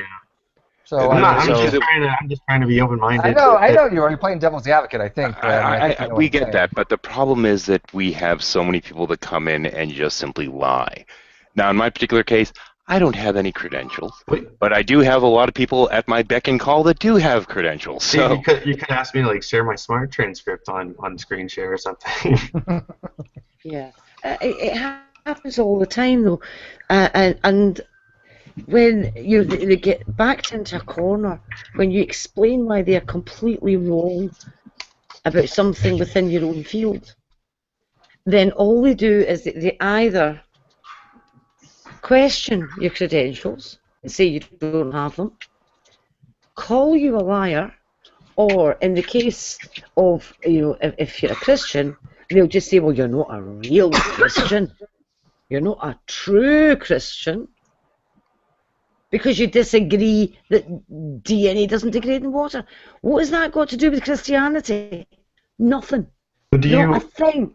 when I asked that question about the Holy, is that kind of how you describe your becoming a Christian, Fiona? Sorry, say that again. That you had a like that the Holy Spirit convicted you that the Yes. Bible's true. Yeah. Yeah, but I don't read the Bible as literally. Well, it just meant that true, there's as that it's sufficient to save your soul. Yeah, I mean, you said yourself that you're not exactly sure about Noah and his menagerie. You know, being a literal truth, being Well, a, right. an I'm also actual not in real. the camp that it's 100% allegory. I don't. I'm just kind of open-minded about what that means. Exactly. I mean that, and that I've got no problem with. And if somebody says to me, "Well, I accept that Noah did actually do this exactly as it's described in the Bible," I've got no problem with that either. But when they take the science to try and then prove it, and they mangle the science in order to make it work, that's where I have a problem. When somebody tells me that the eruption of a volcano will cool the place down, I have... What? Yeah, it was in a discussion about the fountains of the deep, and the scenario that had been proposed meant that basically the water was going to explode to the surface as superheated steam, and calculating the number, the amount of water that would be required, and I'm not calculating it to 15 cubits above the height of Mount Everest. No way. Well, I calculated it to just halfway up it. But anyway, the amount of steam that would be released, so there'd be enough water to do that, would have raised the atmospheric temperature to such an extent that Noah and his menagerie would have ended up as ark soup. You probably would have a pressure problem with that much. The column above your head, you don't notice it, but there's 14 pounds of air above you. If you have another 30 pounds of water above I'm aware of that. I'm aware of that. Hang on one second. I think we should... Let me finish my point, please. Please. But the point, as I said, with the atmosphere as hot as that, how are you going to get it cooled down enough to keep Noah and the animals alive? The answer was massive volcanic eruptions. Global. So are they saying maybe, I mean, I'm just trying to think for them, they're not here to kind of defend their point. Is they saying like ash would block sunlight and then over time? No. I honestly don't know what they were saying, but remember, the heat hasn't come from the sun. It's come from the superheated steam from the fountains of the deep, exploding up into the air. And seriously, you would end up with an atmosphere that would be at least the boiling point of water. We should introduce him to what the lunar bukkake theory was. Yeah, and that means gross. Yeah, I'll get to that one. But that means then that I said, how are you going to cool the atmosphere down quickly enough that nothing is broiled? Volcanic eruptions. Even if you were going with the ash hypothesis, it wouldn't be quick enough. Why is there so much steam going into the, like what problem are they trying to solve with is that the water canopy kind of theory? The water coming from the fountains of the deep.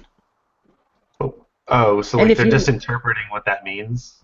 No, I'm saying if the fountains of the deep are erupting up like that, and given the depth that we're talking about, that's going to be superheated. Look at the crustal temperatures. And they say the water is erupting out of the crust, from deep in the crust. And you look at the temperatures of the crust, and that's the temperature the water's going to be erupting out at. And how much more dangerous is superheated steam from regular steam there? Yeah, Shawn. And then, right? I mean, it's nasty. Well, and I'm just trying to because I don't think about these things much. But so if the depths of the ocean you have steam, then could it condense before it gets to the top? Because it's cooler there, right? That amount of steam, so that when it condenses, there is enough water to cover the Earth to half the height of Everest. No. Somebody energy is released. Somebody sat and did the calculations. And so, do you think about it more like the polar ice caps melting, or is this completely allegorical to you, Fiona? Well, polar ice caps melting. What? No, I'm just wondering, like, did you think there was a flood and the water came from X, Y, or Z, or just supernatural, and then the... No, I think that there was a localized flood. And I think, I must admit, I'm attracted to the Black Sea deluge hypothesis. Mm-hmm. Because that one fits absolutely. But here's the other problem we get. As soon as you calculate all of that, you're told, but there weren't any mountains before the flood. So all the mountains formed during the flood. How? Runaway plate tectonics. Any idea the amount of heat that would come from that friction? You would have the plates surfing across the globe. The whole of the Himalayas pushed up in that 1 year of flood. The whole of the Himalayas. The whole idea that they could convince you that this flood happened a certain way would save people's souls when they're talking about a story that has judgment and salvation built right into it, that they're sitting on top of the gospel, and they don't talk about that at all. They talk about yeah, I mean, when you get somebody, this is what we call the lunar bukkake theory. Do you know what made the moon's craters? It was great chunks of water ice, and that came from the destruction of the firmament, which is a dome of ice above the earth that somehow got blasted out. And then there's the other idea that it wasn't actually chunks of ice that hit the moon. It was that the fountains of the deep were so powerful that it was splashback that caused the craters on the moon. So the craters on the moon were caused by Noah's flood.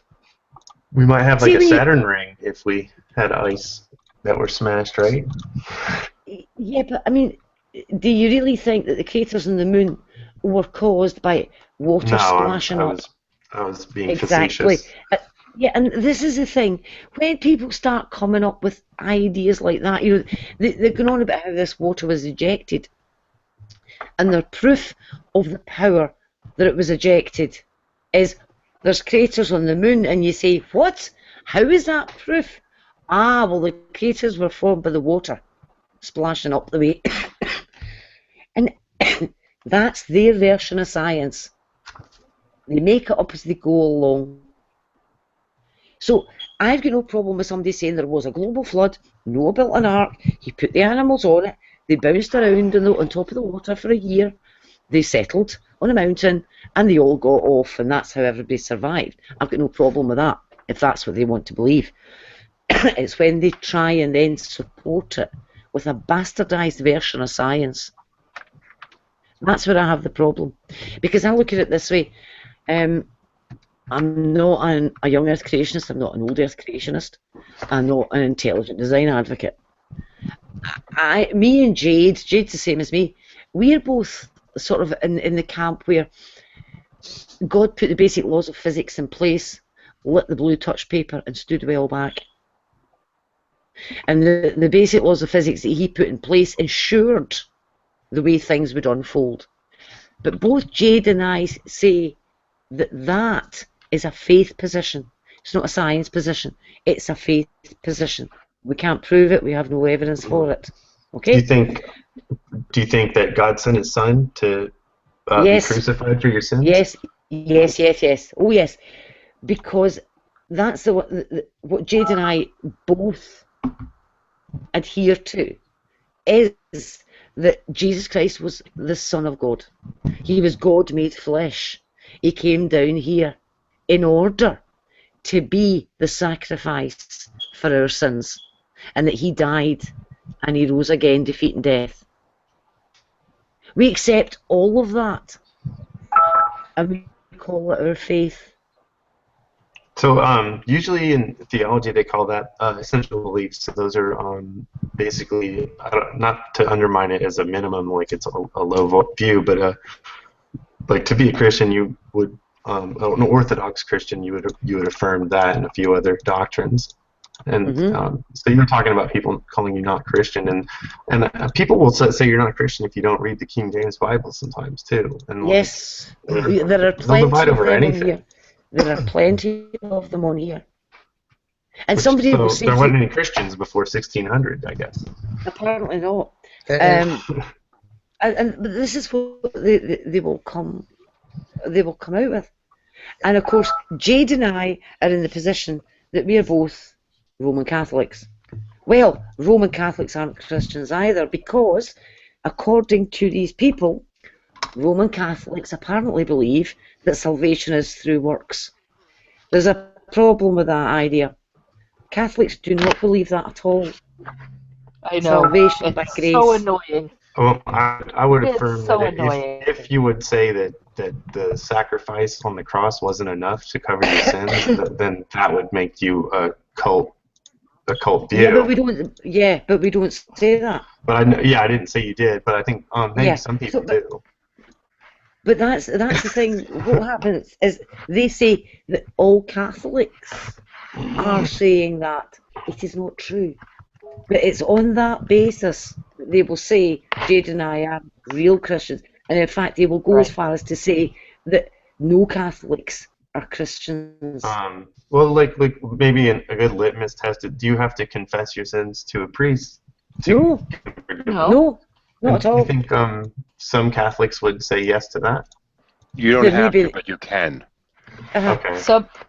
Some Catholics would say yes to there being a flat Earth.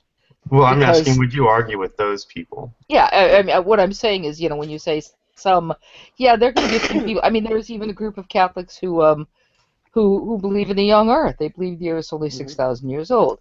There are some Catholics who believe that the current Pope is illegitimate and that the Vatican II was some sort of takeover of the Church. So, yeah, when you say some, yeah, what?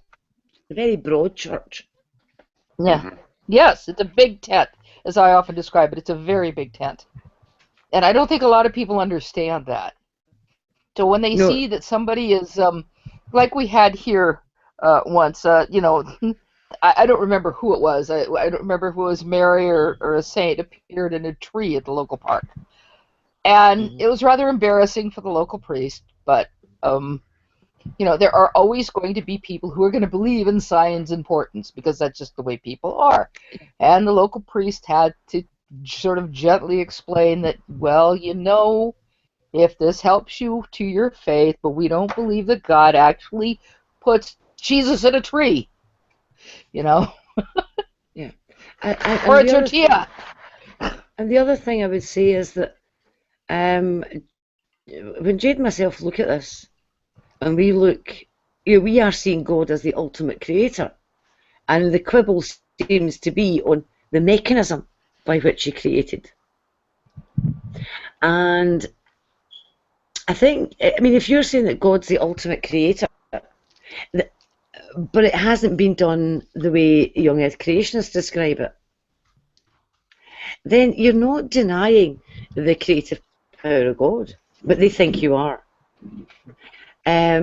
When you accept common descent, you're not denying the creative power of God, but they think you are, because they don't see that. The position that I hold to is that everything has ended up the way it is because of the basic laws of physics, and physics determines how chemistry works. Chemistry determines how biology works. If I can kind of sneak in here for one moment, my wife's a Christian, and when she went through school, she didn't properly learn about evolution. So one day I was sitting down, and I realized that she didn't understand it, and I walked her through it so that she got it. And her answer wasn't, "Oh no, my faith, oh no," it was, "Isn't it cool how God did it? That is so much more beautiful than what's in the Bible." Mm-hmm. And because she got a greater appreciation of creation from learning about it. Yeah. And the other thing I would say is that when science looks at the world around us, we are looking at that which was created.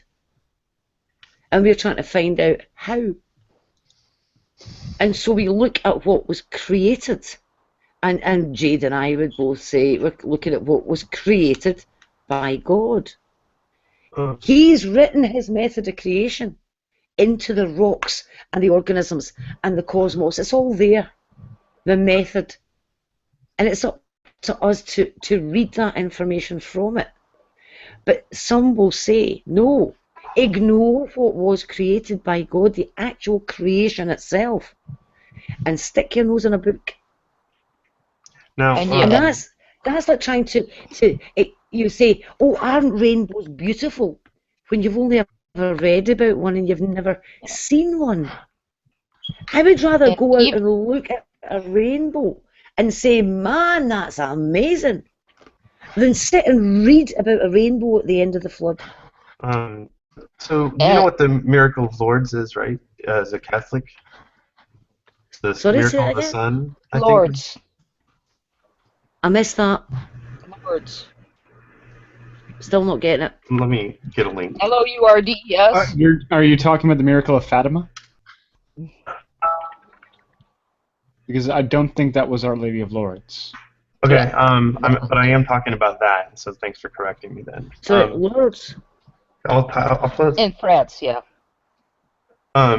Because you're very hands-off with the creation account. Would you believe that's a real miracle and not a hoax or something?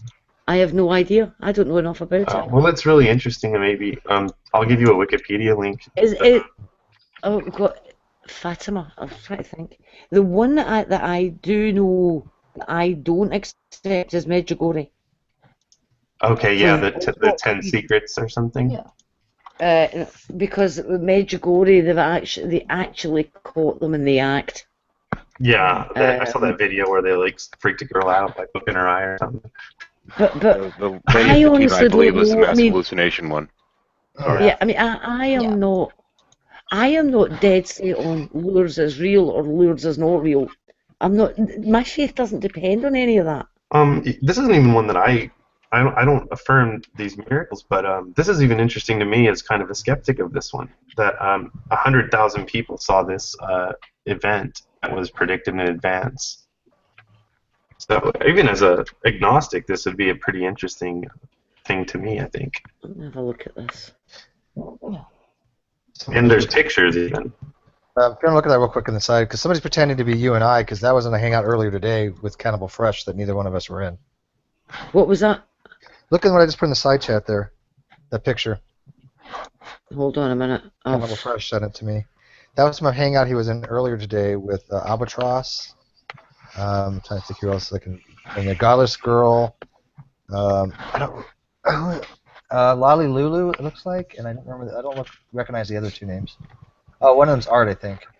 But if you look at the two pictures in the middle, they're you and I, and we were not in a hangout together. It'd have been quicker if you screen shared it, to be honest. Oh, sure. I'm waiting for it to load. Well, what do they say? A mimicry is a form of flattery. Yeah, but not when we have sniping all around.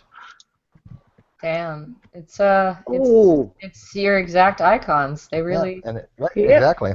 So that's somebody pretending to be me. And you and me, yeah. You and I right here. I mean, we were never in a hangout with Albatross today. Yeah, there's only one way around that, isn't there?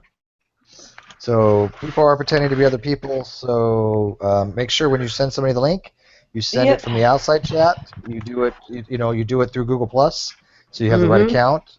If somebody's asking for the link, you just don't put it in the live feed, because obviously somebody's pretending to be other people. So. Maybe you can do a reverse image search and find their profile with that picture. No, because that's a picture from a Hangout image. You would need to actually be in the Hangout to do that. Oh, okay. Yeah, it's not on the internet. That makes sense. But maybe it's on a Google Plus profile. But I thought you should be made aware of that. This reminds me of the Tommy Parkey shenanigans a few years ago. There you go. Here I am. It's really me. What you could do is next time you see it, you go to their Google Plus account and copy the link to their profile. Yeah. Do you know who Tommy Parkey is or was? I don't know if he's. Okay, this was a few years ago. It caused a lot of trouble in this community. One of the people who nailed his ass was Sabella. Tommy Parkey is a guy in the UK. I think he used to belong to a group of pranksters. What Tommy Parkey would do is he would go to a YouTube community and he would create fake accounts that looked like the real account. What he would do is he would change the spelling a little bit. For example, if you look at the spelling used, the font used in Google and YouTube, you will notice that it is a sans serif font. So, for example, a capital I and a small L look exactly alike. Yeah. So, for example, if you had if the word life was in your name, L-I-F-E, he would change it to capital I-F-E, okay? And then he would pretend to be you. And he would go to comment sections and say obnoxious things. But he would spend enough time in the community before he did this to get a feel for who he was imitating. So if he was... So for example, let's look at this. So let's look if he decided to... Well, let's see. True empiricism wouldn't work, Steve, but there, I mean, he did various very simple things that people didn't notice. You could use the M and do an RN before it. Yeah, that's common too. M equals RN. Yeah, there you go. And so something like that. So he would go, well, for example, if he was imitating true empiricism, he would, go into the comment section or of maybe one of Steve's hangouts and do something like tell Steve he's going to hell and he's going to say really, really more obnoxious things than true empiricism would say. And he would do this to generate a reaction from people and to stir up trouble between different people in the community. And that happened here, but he got busted fairly quickly. It's one of the reasons, by the way, that I have a whole bunch of accounts that look like mine, because I have I's and L's in my, Miliagris Felis name. So what I did was I went through and I created every possible, account that with the I's and the L's switched and everything like that. I accidentally created one with 2 L's, but that's cool because he was doing that. But what happened is I was following him around, and so were other people, telling people that's Tommy Parkey, don't respond to him. That's Tommy Parkey, don't respond to him. But he then left our community because he got busted and went on to others. But he has, I haven't seen him in years, but this is something that there are some people who think this is funny to do. Yeah, it kind of reminds me of... Isn't it odd that this started happening at the same time Justin Potts came back to the community? Just saying. This is the kind of thing, though, that does happen on a fairly regular basis, so I'd be unwilling to lay it on any one given person's feet, but it's possible. Yeah. As I said, I haven't heard from Tommy Parkey for years. I don't know, for a while there I was like tracking him a little bit, and so are others. He may have grown up and decided this is no longer any fun, but I just wanted to bring that incident up to point out that this does happen, and there are people who just think it's funny to create trouble in certain communities. Well, I've noticed from a third-party perspective that a lot of these discussions have gotten so nasty that people will come in a defensive posture, especially to somebody new, especially if they are, I have already asked really like some challenging questions. I think not like challenging, like difficult, but I've asked you about your beliefs a little bit and things like that.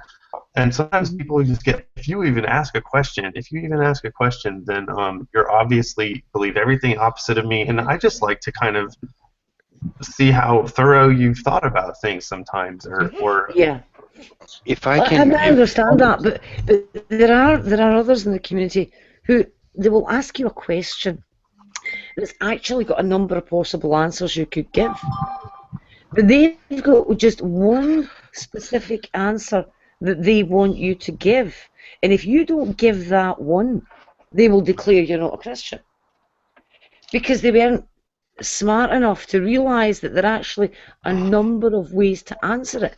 Some people will throw you out of the body of the kirk based purely on you using a slightly different verb in your description of your faith. They will actually do that.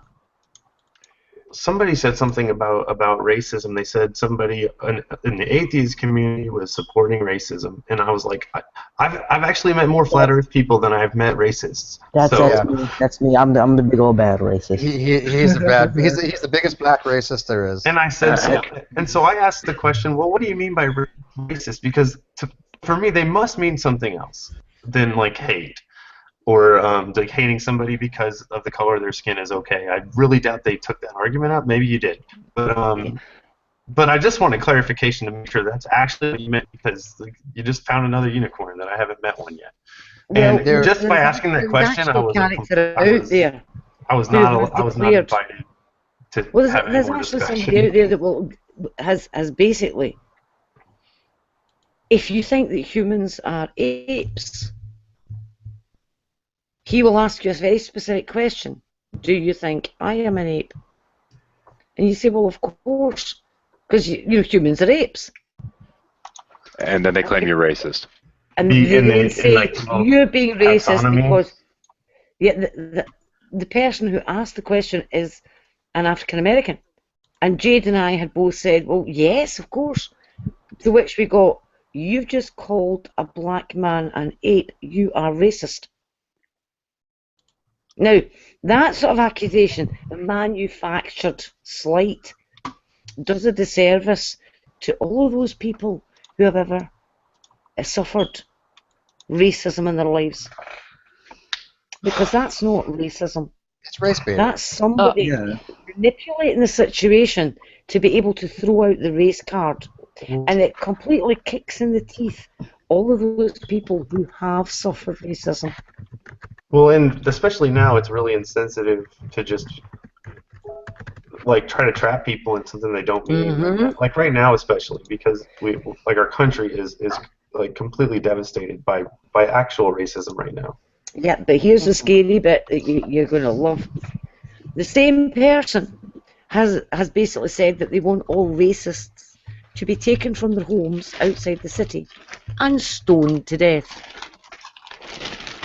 Without due process. Well, oh yeah, the same day. Yeah. So just witch hunt. Yeah. It's akin to saying death to all fanatics, which of course makes you a fanatic by saying it. But yeah. Here's the thing. Here's the thing that I've noticed. That he puts on what a racist is that's the problem, because it would mean that he would be stoning just about every biologist on the planet. Shawn, there's a couple of different things that will happen in the community. That if somebody doesn't have a good argument, or if they just want to troll and to get rise emotion out of something, they're going to use things that inflame people, such as references to pedophilia, references to racism, references to Satanism, whatever it is that's going to get somebody's goat per se.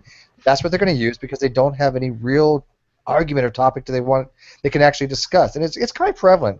Eventually, we all try to not let it get to us because we realize the sources. It's not easy sometimes, I will admit.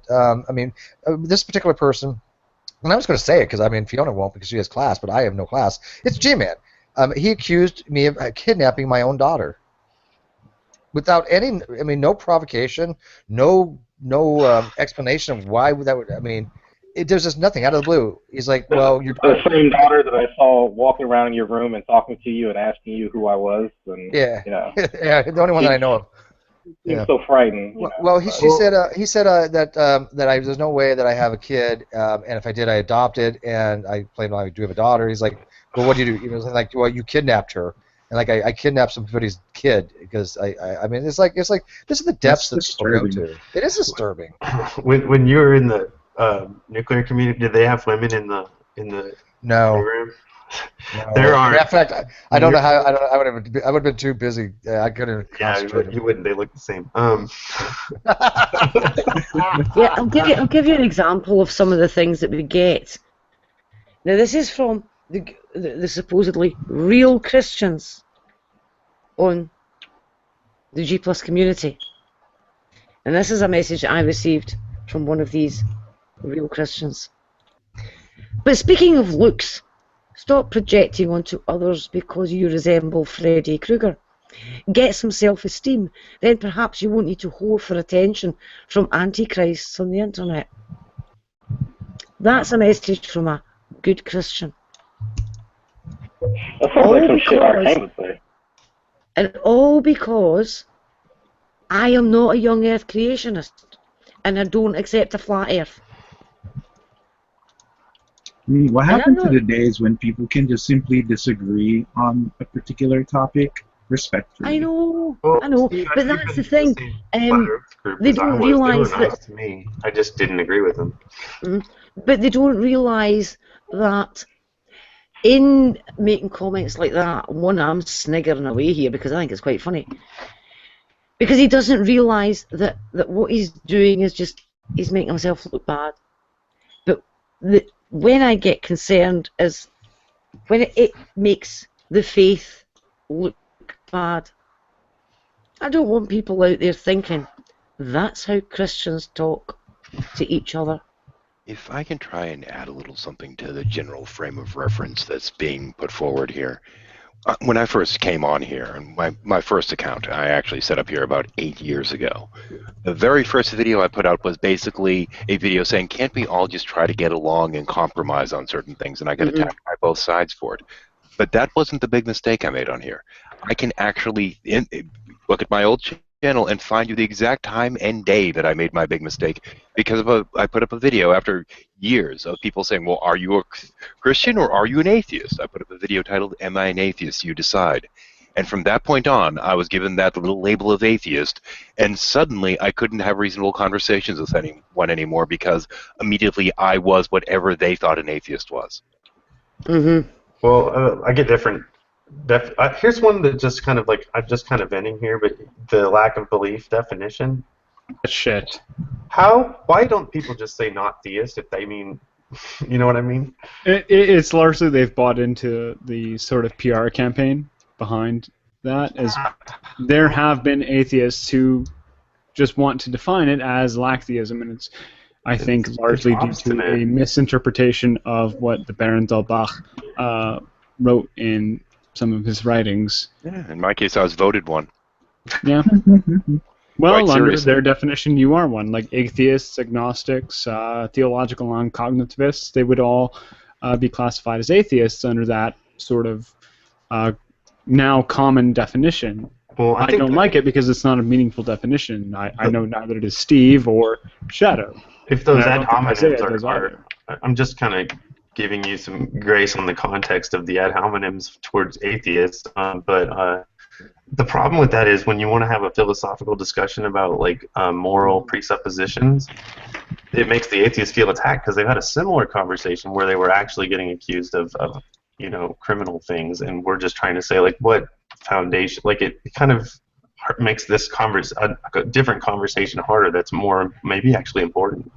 Well, if you're talking in philosophical terms, well, one of the things is if they're bringing in a colloquial definition into a philosophical definition, I would say that they're in error for doing that. If you're talking in a technical term and field, you should be prepared to use the technical definitions that are prevalent in that particular field. And in philosophy of religion, atheism means somebody who pretty well thinks that it's more likely than not that a God doesn't exist. Somebody who accepts that the proposition the proposition God exists is actually truth apt, so it doesn't necessarily apply to an atheist or a non-cognitivist. And some of you who known me for a while know that when I first came into this community, after I saw what was going on, I was undisclosed. And I'm one of several people who are undisclosed. I refused to say what I was. I just wanted to have conversations with people without people automatically assuming what my position was. It's just and then I finally came out. And you get jumped from both sides when you do that, incidentally. And yes, you do. You do, by the way. But you know the worst thing, Jay, the worst thing about it is that when you did finally declare, who was it that jumped on you? Was it the atheists? Nope. Nope. You know what? Was you know it? what most of the atheists told me? You know what most of the atheists told me? I don't care. Yeah. So what? Something like that. That was the response of the atheists. For the so-called Christian community here on YouTube, especially what we think of as the fundies, they're the ones who jumped on me. Oh, and especially when I told them I was Catholic. Yeah. Yeah, you're allowed to be an atheist or a Satanist at that point. Yeah. When it gets to the stage where a small group of radical evangelicals actually have fellow Christians not wanting to state that they are Christians, then that's bad. Because they think that they are here to spread the gospel message, and they're having the opposite effect. Yep. I know of other Christians in this community who have not declared themselves simply because they don't want to get attacked, and they don't want to. They aren't necessarily people who are like in the middle of all these discussions and everything. And Fiona knew my position before I released it. A lot of people did. I even said to one person, like, Redline, I told Redline, hey, I'll tell you if you want to know. And he goes, I don't care. That was his response. And I don't care. Shawn, I'm stuck in the middle because I'm not atheist enough for the militant atheist, and I'm not theist enough for the theist, so I'm kind of screwed all around, right? But have you noticed? Nobody's theist enough for the radical evangelicals. If you notice, I mean, a lot of people, Shawn, will sit there and say, "Oh, Steve's a undercover atheist," or "Steve's promoting atheism." Yeah. And yet, you go through my videos. I have 120 some odd videos. I've never promoted atheism or theism, either one. That's nothing that I talk about, as far as which is one's right. I mean, we'll discuss it occasionally, but it's not like we talk about it that much. I don't promote either one. I think it's because we try to ask and answer hard questions, and when we're confronted with a really hard question that we might not know the answer to, we don't say God. We say, I don't know the answer to that. I'll need to go and look it up. Because if somebody asked you what the volume of coolant was in the nuclear reactor that you were working with, and you didn't know, would you go and look up the manual? I don't even know where to begin to find what the volume of water in there was. I mean, would you go and look up the manual? Or would you go and look up the Bible? There are things. Hopefully it's full. There are things that you cannot look up the Bible to get the answer in. And they say, but if your answer isn't from the Bible, then it's unbiblical and you shouldn't use it. Well, that's not really going to help if you're in charge of a nuclear reactor. And if that was your answer, then if you're ever in charge of a nuclear reactor anywhere near me, I am moving. Far away. Far away. I don't even know where to begin to find that. I can tell you that I'll be a range. The pressure was around 1,900 to 2,200 pounds per psi, and the temperature was between about 450 to 480. 450 to 480. That much I do. Depends on the pressure and yeah, but I don't know how much. Yeah, but how much water was in the reactor converted vessel? I mean, I'm surprised that working on the sub, you didn't forget all the S5W stuff. I wasn't S5W. It was D2G. Oh, you stayed at. Oh, well, that's nice. I had to learn two systems. I had to learn an A4W when I got to the aircraft carrier. I learned S1C. And I actually passed my E5 exam without re-enlisting. I was the only one promoted. Yeah, most nukes have to learn two systems. Well, it's a flooded rig because people can just re-enlist to get it. So you can't. It's really hard to get by the test, and it's really hard to get by the test if you've never been on the ship. By the way, have you met Dragnot? By the way, in another one maybe. Navy's gay. Oh, what's up? What's going on? Yeah, Dragnot. Shawn here is an actual fellow nuke, so. Oh, what's going on? MM5? What is that? I don't know how you guys identify. I think it was that'd be a bad deal. Yeah, I think you're what are you, ET1? Yeah, ET2. ET2. I got out as soon as I could. I made MM1 in 6 years. I actually I got injured and taken off the ship and put on honor guard, and they let me go a year early because they were paying me as a nuke, and I wasn't doing that job. So do you know what it costs to train the average nuke from now? The it's like $250,000. $250,000 exactly. Ooh. So when but you could have saved all your money and just used the Bible. So when we tell people, and so I want you have a $250,000 education. We have a $250,000 education, and that's not exaggeration. So I mean this is something you can actually validate everything I've said before because he's gone through the same. MIT designs the curriculum. It's a series and it's fast. It's faster paced than you would get as a. Well, they say if you graduate nuke school, you can graduate MIT. It was. Now, when I went to grad school after that, it was a joke. So I mean, when you talk to True Empiricism, and True Empiricism questions my knowledge and my background, you could say firsthand you have exactly the same experience I've had. Yours was electronic oriented, but hey, I was electronics. What's that? About biology to me. But I studied electronics prior when in the Navy, so I got a pretty decent handle on electronics too. But we have to cross train a lot, right? I mean, you got a lot of. But I'm really good at concepts and. But you could tell True Empiricism that all this time where they're like, oh well, Steve never, he wasn't a nuclear engineer with the Navy, he doesn't know what a neutron is. You can tell him to fuck off now. Well, he did say that to you about you, but I didn't even hear your name. In fact, when I got a Google Plus request, I was like, "Who's this dude?" Give him a week. What does he say about me, Shawn? I mean, the guy, True Empiricism and G-Man both think I'm like one of the dumbest people on the planet. And I was like, if they've seen my curriculum, they would shit themselves, right? I mean, did you hear today? True Empiricism said I have a high school education. No, I actually know what he said. It wasn't that. As Drag routinely like posts pictures of him actually fucking working in his lab. He said someone asked how much education he thinks you have, and he said probably some college. When did he say that? Before or after? If you're the guy he's talking about. He came in the room, and then G-Man had asked him what he thought what my education level was, and he said, Dragnot, he seems like he has some education, but it's probably mostly high school stuff. I doubt he's ever been to college. Because that's when I went in the chat and I said, that's funny because I'm actually on the dean's list, and I actually have people on Google Plus who have seen me in the lab. I literally have videos, like I live broadcasted me in the lab doing a Uriase test. Yeah, because I was me on Facebook mad about the boasting in your. Is that you? I was like, come on, dude, you gotta have a 350 on the dean's list. It's not that hard. I had a 4.0 on my dean's list, 2003. But anyways, I wasn't trying to mock you, but if you went through what we went through, like a 3.5 is pretty easy after that.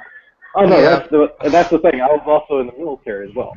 So I mean, the only reason I even bring up stuff like that is because people like True Empiricism and G-Man like to try and mock people who actually do achieve. That's it. Thank you. Yeah, that's what I want. The only time I'll ever bring up. I really don't care. They want to mock. Yeah, exactly. Because I mean, I'm very proud of the fact that I graduated Nuke school. Because as Shawn's telling you, it's fucking hard. It's MIT hard. Even right now, and I think it's gotten a little easier. As far it's a lot harder. Yeah, they hold your hand a little more. It's not that you're dumber. They give you a little more time before they kick you out. And they're still because they don't want to waste money educating you when you're not going to make it. They're going to get you painting as quick as possible. Right. I suddenly, since we were referencing G-Man, feel like bringing up the first hangout I ever actually saw Fiona in, which was one in which he was arguing that man knew the difference between good and evil before eating of the tree of the knowledge of good and evil. I still wake up screaming at night. So that was his argument. It caused all sorts of problems because he was claiming that they had the knowledge of good and evil before they ate the fruit of the tree of the knowledge of good and evil was a real problem. Because G-Man was trying to say that they knew it was wrong to eat the fruit. And the question was, well, how did they know it was wrong? Right. And the answer was and he got himself into a bit of a loop. And that was, he left himself with no way out other than to say, well, they knew before they ate the fruit. Well, was eating the fruit that was evil? another thing that Matthew 4:19 and the Bible Thumping Wingnut had to try and explain to him. And Veckel. Yeah, he threw out, I think, a dozen people that were like, no, I'm sorry, man, you're wrong. Finally, at the end, Matt 419 comes in. He says, here's my brother Matt. Here's my brother Matt. He'll set everyone straight. And Matt's like, I'm sorry, brother. You're wrong on this one. Yeah. Sometimes it's hard to, some people in the communities, they don't take well to correction. And, you're like, hey, I want to say I'm, behind you on a lot of things. But, you're throwing a gauntlet that you shouldn't be throwing sometimes. You can tell G-Man. That's throwing a gauntlet every day. Yeah. This is the thing, there are so many people that are dedicated to never admitting they're wrong that it's kind of sad. They can never. The infamous one. The infamous one was that it isn't adultery if your spouse gives permission. Oh, I remember that. Because Matt 419 and Bible Thumping Wingnut had a falling out about that. and that No, lasted yeah. There's G-Man probably more called, 3 months. context to that. G-Man was calling them wolves in sheep's clothing for a fortnight before he finally accepted that it would still be adultery. I think maybe like sometimes some people have trouble like because they ought to be reading the scriptures more than just like trying to slavery was been a big topic lately, I think, and Oh yeah, oh gosh. Oh, don't get me started on that one. I have to ask a question, Shawn. How did you find our community? Out of curiosity. Well, I've been watching different videos a long time. I've gotten into some like text and comment, and frankly, I feel like it's a lot easier to get things out of hand that way. Yeah. Could you please look for me on G+ and add me if you don't mind? Yeah. Do you want to give out your channel and your information so people can add you if you want? Let me wait till next. Like, I'm trying to like organize what I want to put public and what I don't. No problem. Yeah, completely understood. very careful Yeah, with that's smart. That's very smart. Make another account for this community. But I'm going to go, guys. Yep, thank you. Fiona, love you. Be good. Claim Jumpers, I think, is going to take her spot. We have a waiting list of people. Yeah, are you ready, Cliff Jumper? Before you go, Fiona, just have one thing to say to you. She left. Oh. I see your question there. That's more of a good question. So first of all, no, that was just particular. You were starting to ask a question about what G-Man was particularly getting at. I don't know if it's evil in the same concept of like what we do now, where we're sinning against. It's wrong in that we've gotten a direct command and you did the opposite. But well, if I don't know if you're a divine command theorist or not, but if you are, well, I'm not. No, hands down, unequivocally, yeah. It's not in the traditional sense, but basically, because God said do this and you didn't do this, you're in a way you're calling God a liar or not as important as He really is, and so you're kind of making less of Him, and that's the sin. Not even in the traditional sense, but even the contemporary ideas of like if you kind of view God as a ideal figure whose views you should adhere to because he has the best vantage point and understanding of things. Mm-hmm. So it's more of a saying I'm more important than you, and you're saying no, you're not because I'm doing what I want. So I mean, you don't have to know that that's evil. He's told you not to do it. You don't need to do it. You know what I mean? So you don't have to have knowledge of evil to still follow a command. Actually, it's more analogous to a parent telling a child don't do this and the child doing it anyway than it is to the actual question of good and evil. It's just understanding that your parents have your best interests in heart. Right. At heart. There's a distinction. Yeah, but, I was talking specifically about like the action itself. Would that be categorized as under evil? Particular models as evil or not? And the answer is I yes. think it's evil, but it's not. They don't have to have the knowledge that it's evil to. For it to be reasonable for God to expect them the same to as obey if they knew it was wrong and did it anyways. It's also inherent that like creator is greater than created, and so you're just kind of saying you're not greater. Optimus Prime could kick your ass. Right. But anyways, it's Shawn. Welcome to. I want to welcome you to the community because I mean we haven't really seen you before. Was this the first hangout you went into? Was True's, or have you been in hangouts before? I've been in. Well, you stumbled into a Flat Earth hangout, so I first accidentally went on those because I was clicking in hangouts that looked like they were having discussions, and it happened to be a Flat Earth. It just said FE, and I didn't know that's what it meant. I've never been in a Flat Earth channel. I don't think it was me. I've seen your icon. I dare you to go into one. What has it been recently? You should do it just for entertainment. Well, hang on. Is it recently? Because people have been. Yeah, it would have been recent. I haven't even. Yeah, remember, people are pretending. People are actually been going around pretending to be me. I don't know why. I've seen your icon. By the way, Nadia, FYI, there's somebody going around using my image. She's in the side chat, so be prepared. If something happens that's out of character for me, let it. Obviously, it's not. But anyway, I only recognized your picture. Oh, well, that explains all those dick pics, Steve. No, those were on purpose. That was really me. No, that was really me. I'm proud of that. But the now I go to Res Rhetorics and we will debunk Flat Earth on his channel. because we have some really nut jobs that come on there. And well, when I first heard of it, I was like, I couldn't believe. I was like, I have to hear how they. I have to, because other than that, they seem like people who can get out of bed and back into it and everything in between, and and still function.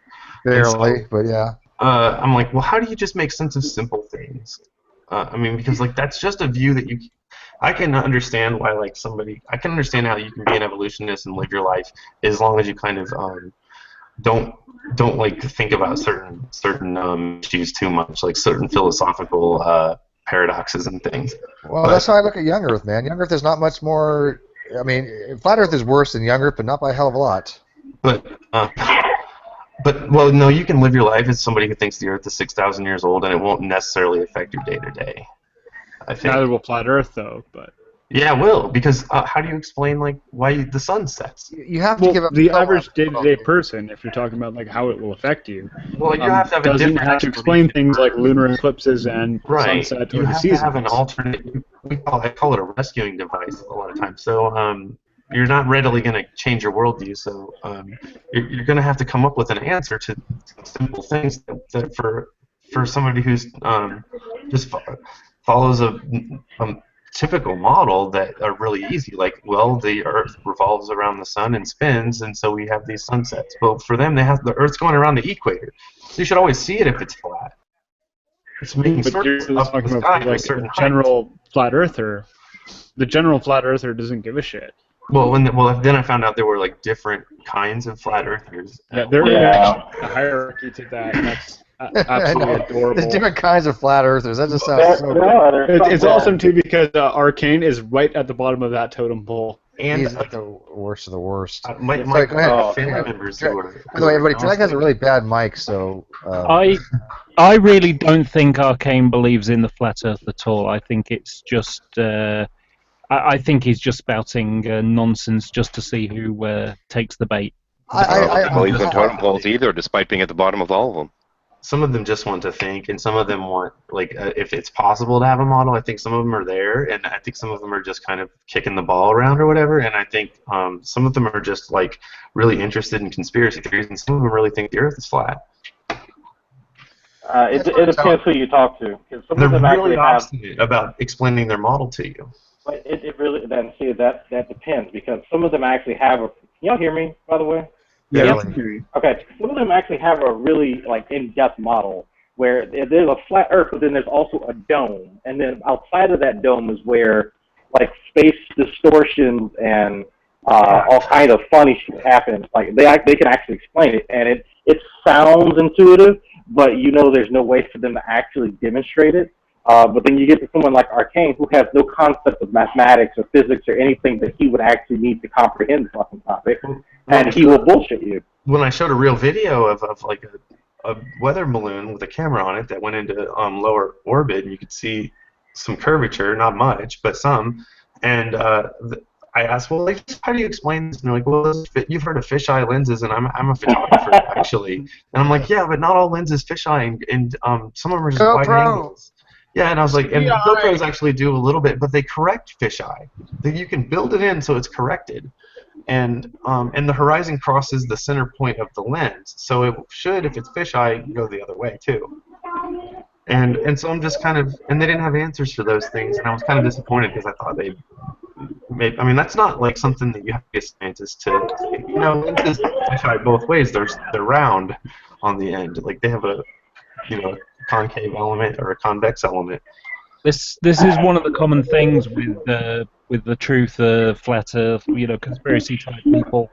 Lots and lots of questions, very few answers. Well, and I'm the kind of guy I'd love to watch a documentary on a really bizarre conspiracy theory and just hear how much sense it makes. Sometimes that's fun.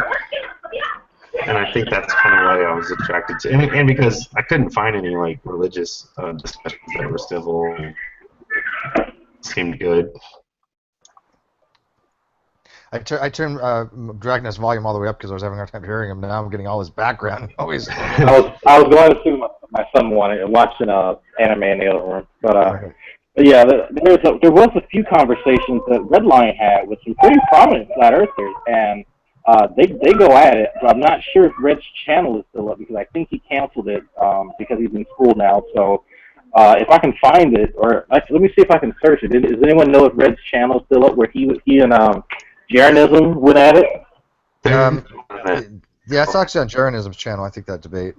Okay.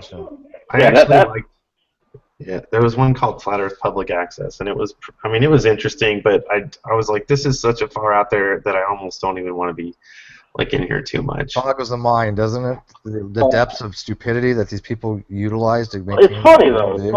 I ended up showing it to my calculus professor. Just like I introduced him to it because he thought I was full of shit. Well, we had King Crocoduck come in a little while ago, Drag, and King Crocoduck was like, "Yeah, well, you had a guy that didn't understand circles," and I'm like, "Yeah, I know. That's what we're dealing with here." Well, they would boast that they had a model that worked, and I was like, I'm sure that if like the Greeks used to think that instead of orbits like we understand them today, that there were circles, and then if the circle didn't explain the star's path, then there was a circle inside of a circle, and if you drew enough of those circles in circles, you actually could track the stars. It just happened to be that, like, you know, they're ham-fisting a model that, you know, by just tweaking it till it works, but it's not, you know, it's not likely that stars or do circles inside of circles inside of circles. No, and I think the epicycle model is just, you know, it's great for paper, you know. It's interesting. It's interesting. Oh, sure. And I mean, you look at the Ptolemaic models and all these other earlier models of celestial mechanics. I could see how they could have come up with these things, and because they do work in a way, but you know, we always go with the most simplistic model, right? The most simplistic model, because the lower parsimony is the Copernican model, and it works, you know. Well, and they were like, well, you intuit that the Earth is flat, and I was like, you know, I would appeal to my intuition about a lot of things, and I'd say, yeah, it seems flat when you look at it. That's not intuition. It just looks flat from the perspective we have. Yeah, my intuition would be that it looks flat from the perspective I have. Like you know, if you have a basketball and you put a little 1-inch guy on it, it's gonna look flat to him too, right? Well, the big facepalm was when they were asking about how planes land and can fly, and the Earth not just spin underneath them. And they're like, "What is the plane just velcroed to the? You know, is the air on the Earth velcroed to the crust?" And I'm like, and I wanted to be nice, and I think I was, but at the same time, somebody who studied fluid dynamics. I'm like, no, it's just like, imagine it's water, and then you might see how absurd that idea is. Like, you would understand if it was water on the Earth, that like how you could move through it, and air is a fluid too. That's how you know, it's funny because I was trying to explain something similar to Nephilim Free about laminar and turbulent flow, and because he thinks there's some kind of magical hydrologic sorting that occurs that the flood did that made the stratification of all the geological column and all the sedimentary layers and all the fossils, and I'm like, so you've got this, you know, big old flood and you have this turbulent flow, and he didn't grasp the difference. He doesn't understand Bernoulli's equation because he does the Luna-Verkaki thing. I mean, it was, yeah, and so I mean, it's kind of funny because like it's cool to hear it because not many people studied fluid theory, and so we had to study fluid theory, and so when I'm trying to explain this to fucking Nephilim, I can't even dumb myself down to that point anymore, because he has to give up basic shit in order to make his models to work. Literally. Yeah, you've just been in you ever have like 10 people go in the same direction in a pool? It just takes your body weight to move the pool to make a current in the pool. Like why is it so bizarre to think that, I don't know. You know, that the weight of the Earth can't spin air? Yeah, I mean, there's a fluid, like you said. It's gonna move along with the direction of rotation. I just want to hear you say Luna-Verkaki again. I feel like I got really, and I didn't bring that tone to it either, because they're actually a really nice group. I don't know. Look at this picture. You telling me the Earth's not round? Come on. It's Mars. Yeah, some of those buildings look curved. Yeah. So by the way, how often do you run into a fellow nuke? It's pretty rare not for very me. much. Not much. There's one at my church actually, and he's a good guy and really smart guy, and everybody is like, he graduated I think in like the late '70s, And so, and like you guys must have just had that knowledge beaten into you or something, because he still remembered it, and he's a lot older than me. I guess I remember more than I expected. I mean, I can tell you right now, I know the terms of the fixed factor formula. I remember, how to work with delayed neutron precursor formulas. Maybe I couldn't derivate the startup rate equation anymore. And a lot of that stuff that I've noticed in like university physics, they use different symbols for the same things. I said the same thing. And it's really confusing. It's like going to another country or something. Okay, we learned graphical calculus in Nuke school, right? And so when we go to a college course level calculus course, they use Leibniz notation, Leibniz notation. Mm-hmm. And so the notation is a little bit different. Now, it's not that hard to switch gears, but it's different, right? And so it's a different thing to go from graphical calculus to an analytical calculus approach. They put a lot of it down to algebra now. But do you agree, though, that there's a difference between the analytical calculus we had to learn in Nuke school, and then, the graphical calculus we learned in Nuke school, and then the analytical approach they did in college? I actually thought maybe it was just the way they put it to me in like a four-year university, and maybe it's the guy's like thick Chinese accent, but I had more trouble as a undergrad taking calculus than in Nuke school. Maybe it's because it's the first time I took it. Well, I think obviously you learn more in depth calculus as far as in a college. Ours was really specific, and they don't get into the nonsense. Like we're not going to learn anything except for what you need. I like that. Right, exactly. But you don't learn about Taylor series. You don't learn about infinite summation. Well, I guess you do learn summations. Yeah, because I think when they were talking about like photons having zero rest mass, they were just like everyone raised their hands and they're like, put your hands down. Just we're moving past it. Yeah, they'll tell you this. Like, you know what? Accept it for now. Worry about it later. Yeah, so and it's kind of funny. They tell you to say just "I believe" button or whatever. And again, this is not. I totally. You definitely graduated. But let me see if you remember anything. Do you remember what like GCE stood for? Have you got that back in a test? Greatest common. No. No. Oh, it's an error. It's an error. Yeah. E was conceptual error. Yeah. Gross conceptual error. Do you remember ECF?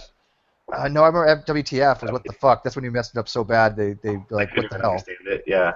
ECF is error carried forward. So. Oh, ECF error carried forward. Mercy. Yes. That's like a mercy call where they basically only penalize you once for completely. Yeah. So an ECF would be if you're doing a long, for example, some of the things took like 20 minutes to solve these reactor kinematic problems because it was all vector analysis and reactor kinematics. Yeah. So if you made a small like notation error at the beginning, and you did all the steps correctly, then they gave you partial credit so it was an error carried forward. Because to spend 20 minutes on a fucking problem and get the whole thing marked wrong because of a sign error sucks, right? How long? Some of the questions when they asked like, okay, if you raise rod height, 2.5 centimeters at subcriticality, you have this is your your prompt neutrons, your source neutrons, your delayed neutron neutron precursor and like you're at the end of a 12-hour shift and you put the wrong first number in. Yeah, and then they say at the very end, what is T hot? You're like, I don't fucking know. It's going to be like 2 hours to figure this shit out. Oh, good times. That was fun.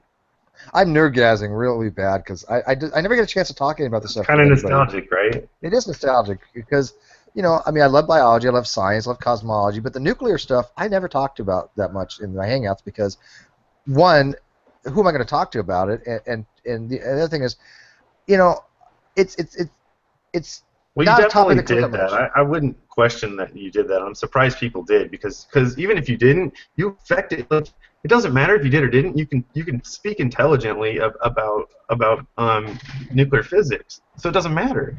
It was just G-Man, NeoCloud. You're fluent in nuclear physics. It's like saying you never took French, but you speak fluent French, so does it matter? Yeah, I guess so. Like I said, it was only NeoCloud. It's obvious that you're fluent in it. I'm not fluent in nuclear physics, but I know enough to get by, and I consider myself above average, of course. But could I finish a degree in nuclear engineering? Yeah, I could if I really wanted to. It wouldn't take very long. Let's put it that way, at all. I kind of think formal education is kind of starting to lose value, and it's going to happen really quick when people can get independent research. And I think I just want to do it just so maybe I can actually say, yeah, I'm a nuclear engineer. But I mean, other than that, but that's a prestige thing. I don't really, at my life, it's not something I really care about that much. Do you work in the field, or are you interested in a career in the field? See, no. You'd be losing like a few months' pay, and a lot of your time. Well, I mean, there's good money to be made in that field. I mean, there's no question about that. Yeah, it's not a fun job, but not the hours. Yeah, I mean, shit. I mean, yeah, 12-hour shifts. No, not anymore. But I appreciate your kind words. I mean, it's nice to have a little, vindication and validation after I've been persecuted by these clown car posses for so long. Steve doesn't know anything. Steve doesn't, he never went to school. He's uneducated. I'm like, okay, you really think that, motherfuckers? Come challenge me in my room. I'll be happy to take you on. I'm just not going to do it in their room because I can't get a word in edgewise, right? Well, I'm getting one side of it too. I'm just going to take things with a grain of salt. But yeah, hey, that's what I agree, man. But I mean, I can tell you right now, I did not go learn nuclear engineering in the last 15 minutes to impress people on the internet. But my schooling was quite old. I graduated in Orlando back when Nuke School was in Orlando. And then my prototype was in Windsor Locks, and then I was on the truck for 4 years after I graduated. I thought they put it in Annapolis. No, that's like the officer candidate school. Yeah, I was enlisted. The only difference between the Nuke School enlisted and the Nuke School officer, the only difference about really $70,000 a year. Is they learn a little bit more intense calculus. That's about the main difference. And other than that, their job, they're officer of the watch, which is nice. They get to sit there in a chair in a nice, they get to sit there in a chair in a nice air-conditioned room, and go, hey, please, Petty Officer McCrae, can you get me some coffee, please? Like, yeah, I'm trying to figure out. I thought my cousin, because my cousin went to Naval Power School. Oh no, he went to South Carolina and that's Power School. Yeah, that's where it is now. The Charleston area. Yeah. Yeah, because he was MM3. Yeah, that's what they start at. Pretty much. But Shawn, here's the reality. Who trains those officers? Enlisted. Yeah, the salty enlisted guy, and it's kind of funny too because it's kind of the ensigns and sometimes their O2 are getting trained by these guys that have been in 15 years sometimes, and as soon as one of those guys tries to they're technically ranked higher. As soon as they act like it, they're done. Oh yeah, I mean, we had a few officers obviously that got that that mindset to be all cocky and arrogant. And when you do that, I'm getting Sam the Hangout link right quick.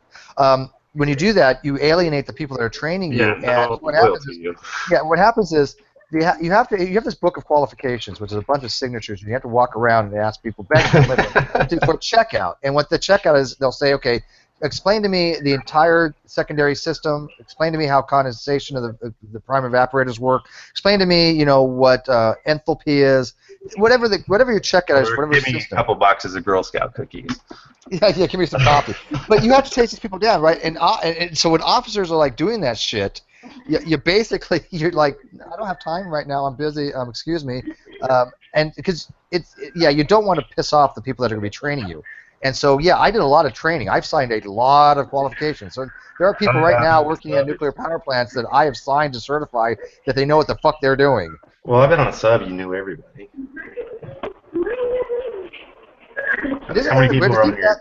You had to sign qualifications too. Yeah, but I was on an aircraft carrier, 5,000. I had a funny one with So do you know what the helmsman is on an aircraft carrier? I know what a helmsman is on my ship, but that was the person actually that he steers the aircraft carrier. Okay. Yeah, the wheel. Mm-hmm. And he sends a steam order to our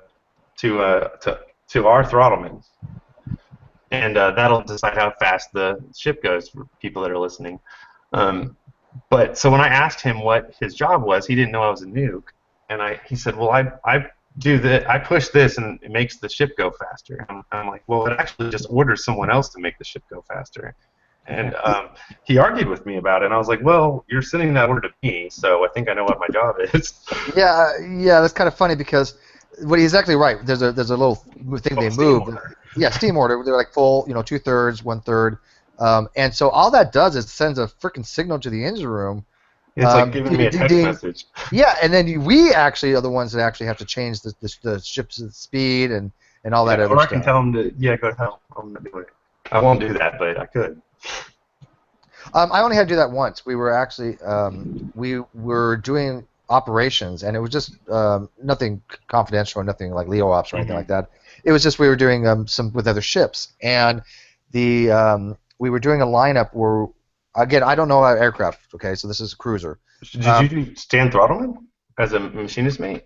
Well, I only like to get my thing signed and never do it again. Yeah, I qualified ESWAS obviously. Okay. So we had the alignment system. We were operating at a certain temperature and pressure and reactor power, and they ordered a lineup that was unsafe to go to. Yeah, that's what I thought you'd say.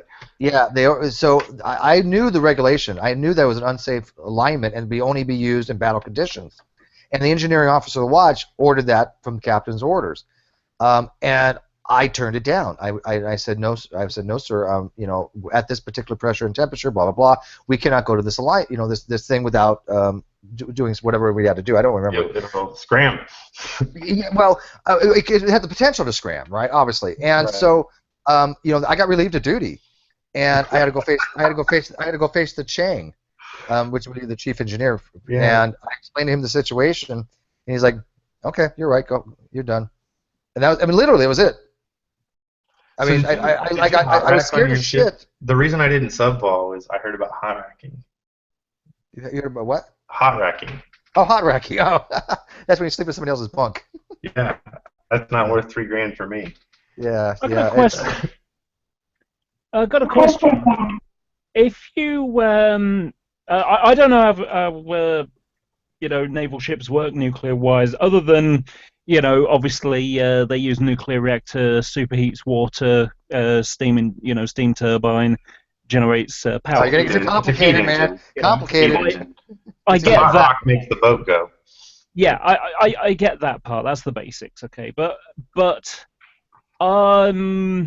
is it electrical motors that make the propellers move? On a sub, it can. It depends. Is it mechanical? I don't know. Is it mechanical? I mean, steam turns the turbine, and that produces electrical power. You guys on your sub, did you have ship service motor generators?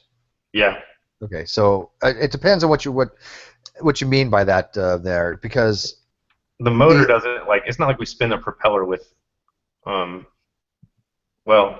yeah, it kind of is. You can, yeah, you can. That's, you know, you're running on the battery, but no, what the propeller actually goes to, Cliff, is a turbine. Okay, there's actually a turbine that has a long shaft, has bearings, and it goes to the propeller room, the bearing room, and then coming out of that you have the baffling and the other propeller, and that's what actually will turn the propel the ship. Now, when I was going to say, God damn it, I totally lost. The steam is more efficient to directly turn the propeller than to convert it into electricity and then convert it back into mechanical energy. So we generally just use steam. Yeah, because it's direct conversion, right? Yeah. Exactly. Okay, so when you were saying about, like, the captain or the helmsman, whatever, you know, pushes his lever to command more power for, you know, is that increasing the steam pressure coming out of the reactor? Well, this thing just makes a bell ring. Yeah, what we do is we open the throttle and it allows more steam to come out of the. Let's see what we'll pull the like the rods out of the reactor a little bit, and it'll create more fissions, and that's more heat, and then the extra heat, you know,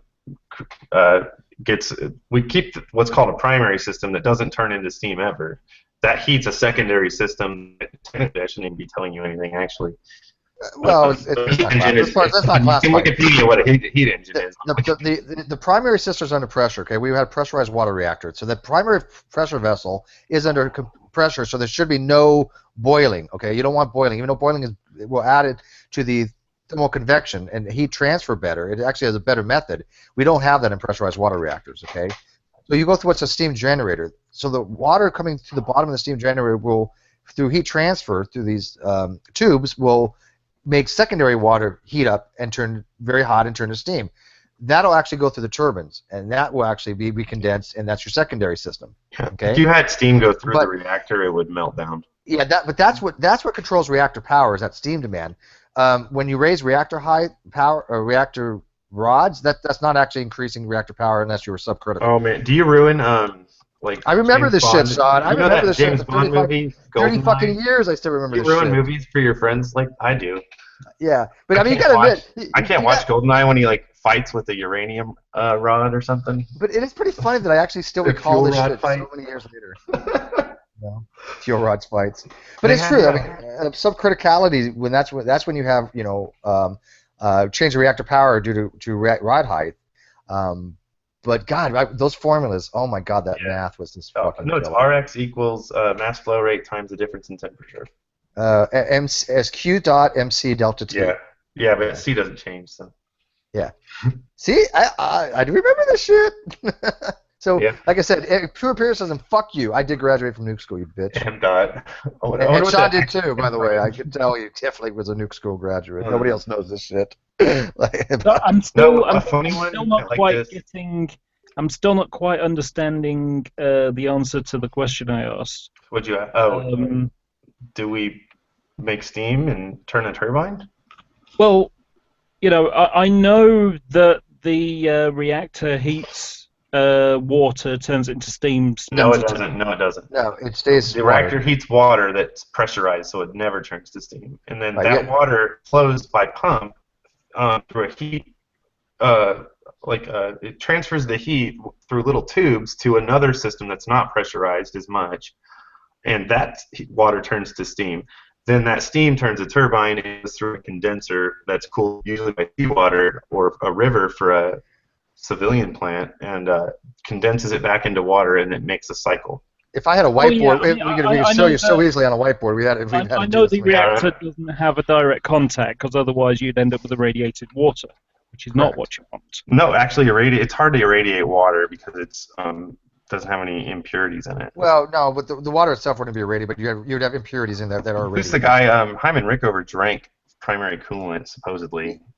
Yeah, now, I mean, granted, if it didn't have the chemicals in there, and, probably wouldn't be that harmful, but, I mean, think about it. He probably drank distilled water and said it was primary coolant. Well, yeah, you're not going to take, okay, first of all, you're not going to go to the primary and do a tap. Okay, there is a way to get primary fluid coolant out of there because you have to test it for things. It's a very long, intricate procedure, but you don't want to drink that shit because, one, it's going to have cobalt-60 in it, right, from the crud traps. It's going to have the chemicals, in there to keep corrosion down. It's not something you want to drink, I assure you. That guy probably lived to be 400 anyway. I mean, I don't know about you, but we had to do initial carbon entries, and when you have your balls irradiated by a crud trap, a few rem on contact, not fun. He had a you remember the system diagrams that you had to memorize? I had to memorize every system. To this day, and they're confidential, so I can't draw one. I wish I could. I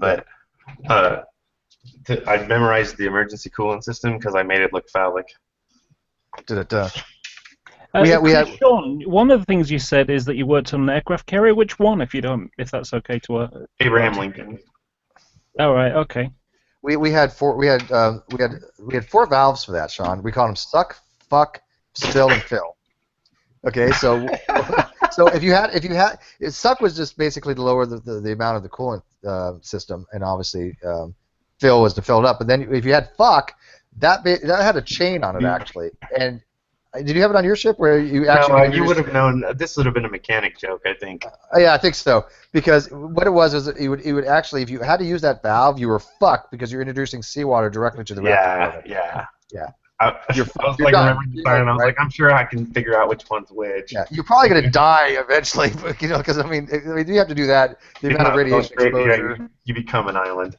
Yes, you are an island. Yeah, good times. Well, actually, we have 2 reactors, so. So do we. We had 2150 MW D2G type cores. Yeah. Mm-hmm. But I've seen some new ones that are even more simple, that they had like 1 pump and 1 loop. I'm sure they had 2 identical systems, but... the D2G system had 3 pumps. There was 3 loop. I'm trying to remember this, but it's like this is like one of those times where you're sitting in a classroom and a guy who's talking about subs, and I knew I wasn't going to go subs, telling me about maybe something that might be coming up, just happened, and I'm like, I don't care. So you had to learn a sub design, but you never got on subs? Well, I mean, it's just not practical to train people on an aircraft carrier, I guess. Sure. I mean, that's why I learned on subplant first too, obviously. Yeah. So and my test to promote to E5 was based on the aircraft carriers numbers, which I just had to guess. Luckily, it's multiple choice, but I was so I can eliminate. I could start at the S5W numbers and figure it's bigger, so it probably runs hotter. And I was the only E4 to get promoted, and there were 200 people that took the test. I don't know how I got promoted so fast. I mean, I didn't make the E6 the first round. I thought I was on hold for a second, which is very hard to do. I was still at prototype when I passed it, so I was an E5 at prototype. Let's see here. No, I was. I'm trying to remember. And it was nice coming to a new command as an E5. Is a pretty sweet deal because all the other nukes were coming in E4, and so I instantly got in charge of them and well. Yeah. What's that? No, it has four valves on it, but close. You see, Dragnot? I should say it may or may not have 4 valves. Is that emergency cooling system? something like that. I wanted to draw. I really wish I could. Dig drawing, bro. It's pretty funny that if I drew a penis, I could get arrested for it. Penis with the valves on it. Well, this was an entertaining hangout. This was actually a lot more surprising than I thought it was going to be. So what was the conversation before I came in? That there's a guy probably making up that he's a nuke, or? No, what I actually said was this, and you can go back and look at the beginning of the video, and I will change the title of this, by the way. It's not that bad, but I'll change it a little bit. Yeah, Shawn's an idiot. No, I said, this guy Shawn is making some weird claims that is not taught at nuke school. I said he probably is a nuke, because you mentioned things like reactor compartment and a few other things. So I said, you probably are a nuke, and he probably does have a degree in physics, but he's saying some pretty outlandish things only for the fact that maybe he's letting his religion cloud, what he knows about science. Well, yeah, I think I talked about dark matter. That's way beyond the scope of nuclear power, but it's certainly more of a philosophical. I think it's just kind of cramps. See, that's where I would disagree. I mean, I love a lot of subjects, dude. I love cosmology. Yeah. Dark matter exists. We know dark matter does exist. It's not philosophy. It's science. Well, what do you think? So the universe is expanding at an accelerating rate, right? Correct. You heard that. Why isn't it decelerating? Well, first of all, that's dark energy. That's not dark matter. Okay. Well, I might be mislabeling those two things, but the same question kind of still is. Okay. You mentioned it earlier. Okay, you're familiar with the Einstein equation for the field metric tensor. Okay, where they used a cosmological constant on one side of the balance of the equation. Okay. That was a mistake. Well, it's sort of, but not. Did you know that the dark energy is actually the exact same thing as the cosmological constant with the opposite sign? It is equivalent. So we actually found that he was actually right. And God, who was that sexy man there just on camera? Is that you fine my light's specimen. Really on, and I'm also eating, so I didn't want to have people just watch me eating. So what causes dark energy, as far as you know? We have no idea. But so that's just adding. See what I'm saying? We have the observation. That's the empty number. So that's what it is. No. Yeah, it's a placeholder for. It's a placeholder for something that we know has some properties, but we understand what it contributes. That's a little hasty. Well, Shawn, here's the thing. Here's the problem why your philosophy is wrong on this. Do you remember a guy named Wolfgang Pauli? He was a guy that discovered the neutrino. Do you remember how he discovered it? Or what he thought of? Yeah, it's missing from the equation. Exactly, because he said, "Oh my goodness, look at this beta decay, and we're missing angular momentum, and we're missing energy. There has to be something here to fit the model." And guess what? We found the neutrino, meaning a little neutron. Okay, this is the dark energy is nothing different than that. We know something that exists. What is it? Anti-neutrino, actually. usually. Well, okay, with beta decay. Yeah. Okay. Yes, it's a proton, electron, and antineutrino. Yes. Okay. But observation of okay, so numbers, yeah. but we can't just say we were right this one time. So, but I think it's an irresponsible. It's interesting, and it's like, well, now whenever we find something where we think it was dark energy, and it might be two things, you know. But I mean, we still know it's something there. Dark matter is something completely different. Dark matter has to do with property of the gravity. universe that it pulls. Maybe there's something at the extremities that pull it apart. Like, but we're just calling it dark energy. That's fine. What's wrong with that? Well, it's the fact that we call it undetectable by name. I have a problem with that. Well, we don't know it's undetectable. Imagine if instead of an antineutrino, we called it a dark particle. Well, we have dark photons. There are such things as dark photons. What that even means, but they do exist. But it seems like, well, photon means light, right? Well, theoretically. It's dark light. Yeah, dark light. Okay, hypothetical, it says. What was I going to say? So it's something that dark energy. Dark energy is detectable. Yeah, dark photons comes from dark matter. That's on the lambda CDM type model system. But the dark energy, we can detect it, right? We see the effects of the acceleration of the universe. We can detect an accelerating universe, and I actually think that there's a possible other explanation. And it's not a theological answer. Quintessence? Quintessence? No, I think it's much simpler. And maybe I'm wrong. It's just private thought experiment. But so Big Bang happens, right? And and it's hard to do without some kind of an illustration. But imagine 3 points on a piece of paper. And just for the sake of simplicity, I can only conceptualize a two-dimensional model. But we're in point 2. So 1, 2, 3 in a straight line, we're on 2. And we're at time equals 0. And at time equals 1, the point to the left of our point is a certain distance away. And we moved not quite as fast as that one, because imagine an explosion, right? And I'm just tracking 3 points of the explosion. Mm-hmm. The thing that furthest away from us already at time, it's not time 0 like time 0 at Big Bang, but so like time 45 or whatever. The things that are already at the edge of the universe are moving faster than we are, because just like an exploding grenade, the things that are on the outside move faster. We're in the middle, so we're moving at a medium speed, and the things behind us are moving at a slower speed. So relative to us, all those things are moving away from us. All right, there's a big problem with that, and I'm surprised you didn't see it. What is it? You're talking about a relative speed, but from an explosion, the speeds are not accelerating. Once the explosion has taken place, nothing accelerates, right? The acceleration period is done. That's only in a non-vacuum model, right? No, that's anywhere. I mean, once the energy is released, you're not adding any more energy. No, it's not accelerating. It's only accelerating relative to us. Right. Well, yeah, but the universe is accelerating. We're seeing that Hubble's constant is increasing. That's exactly what it would look like in this model. No, it wouldn't be accelerating. Outside are moving faster than us. Well, it sounds like you're talking about what's called quintessence, which is a scalar field. Okay, I've never heard of that. So it's okay. There's two models of dark energy. There's one where it's the cosmological constant, which is literally actually I think it's a cosmological constant with the opposite sign.